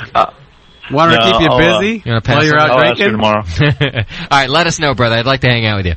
Okay. All right, man. We'll see you. Bye, John. Okay. Take it easy, guys. I'll see you. Bye, John. Yeah, well, we should tell him about the 21A book signing we're doing, so, you could just be there for that. Yeah. Yeah, seriously. I mean, Honey, I gotta be there. Yeah. Really. Gotta do it. it's important stuff. It's necessary. You know. I have important spots. I have to be all over the Bay Area. Here, there. Yeah. You know what? You and the kids would just be bored. Why don't you just hang out here? Yeah, I'll see you tomorrow morning sometime. You know what? I'll come in. I'll see you tomorrow morning. We'll have breakfast, brunch, whatever, and then I got my signing at 1. So, And all the spots I have to be at smell vaguely of cotton candy perfume. I don't know why. Yeah. I might have some glitter on me, but these guys are kind of party weird. They're just weird it's San guys. Francisco, man. I mean, it's McDole. He just won long shot. He celebrates with glitter. I don't know what to tell you. It's San Francisco. I don't know. That's weird. As long as we don't end up at the end up. What does IPA mean to you? You know. All right, are we done? Is the chat room happy, Bevo? Are you happy? Are we okay? I'm very happy. All right. Yeah, Bevo ended up drinking, by the way, after Heavily, all. too. And how's the headache going? And Oh, it's gone. Yeah, I'll bet, yeah. She took the cure. we told you you'd feel great. You know, dog hair is the best way. Dog hair? Hair of the dog. Don't worry. Drink some more. Okay. All right. And that, my friends, is it. We're going to get on out of here. Remember that there's no show next week. But No happy show. Thanksgiving, everybody. Enjoy your families, or drink enough that you're not bothered by your families. My dad doesn't touch me anymore. Oh. He means in an affectionate, like, hug kind of way. Have you been reading my diary, Doc? Yeah. What are you, been talking to JP's counselor? No, enjoy your families. Have a happy Thanksgiving. It's kind of a cool holiday. I actually like Thanksgiving. Christmas sucks balls, but Thanksgiving's kind of cool. You get to eat food and enjoy people coming over and hanging out. So please do that and be nice to each other. Come on, Thanksgiving, come on. Be there, it's all about hate. Yeah. Take your home brew. And then just keep in mind we're not on the air next Sunday. We're taking a week off. It's tough to get guests on that weekend. I think, though, when we come back, kind of a cool thing. I know I've got Ralph Olson from Hop Union confirmed, Nice. and we're working on getting one of the maltsters confirmed on the same date so we can do hop and barley shortage in the same show. So rag on them both At once, yeah, poor bastards. That way they can sort of deflect the pain amongst each other. I'm going to refer to that as my hop Yeah. Ben. Yeah. Bad news and more bad news. Yeah. So stay tuned for that. That's in 2 weeks. You can't get the Jameel book until December from us, but there are other books in the store, and if you buy them from us, I got John Palmer's book in there. If you buy them from us, it helps us out. And, of course, the authors, too. Podcast there, and shirts are available. I need you to get all that stuff. Buy Brew Your Own Magazine by clicking on the banner that's right on our homepage there. If you don't see it, just hit refresh. And it gives you a great magazine, and it really helps us out. And then you can click on those ads that rhyme with frugal that are on our page, and that doesn't cost you anything. It doesn't hurt your computer. It doesn't do it. Just click them. Click them, click them, click them. Click them. Is there something happening Friday afternoon? Are we taking that day off, too? Is there a button that I wouldn't rhymes know with what you're dickwad? talking about. But okay. Yeah, I have no idea. I just want to make sure that you don't have plans. No plans? Yeah. You know what I mean? Not only do I not know if I have plans, but I don't know why I wouldn't have plans. Just 'cause. I like knowing what you do. On Fridays. You still don't have that webcam in the bathroom up, and I really don't like not knowing what you're doing. Cam up the web. Yeah. All right. Oh, dude. I seriously thought we'd be out of here 2 hours ago tonight. Well, let's go. Oh, no. Thanks to Alan Pugsley from Shipyard Brewing Company, who I thought was a real nice guy and a gentleman, and some good tips in brewing in there, and obviously been around the biz for a while. He's a serious guy about a serious business for him. Thanks to Doc for coming back again. We all love him, and he can't be here every week. But when he's here, we cherish that. When you're not here, he says great things about you. Yeah, I love that. So who got drunk of the week? Doc. Okay. Later, everybody. Bug Eater, you're drunk of the week. We'll see you, folks. Can't get enough of it. Homebrew blows my mind. I love homebrew all the time. Yeah, I think I have that way.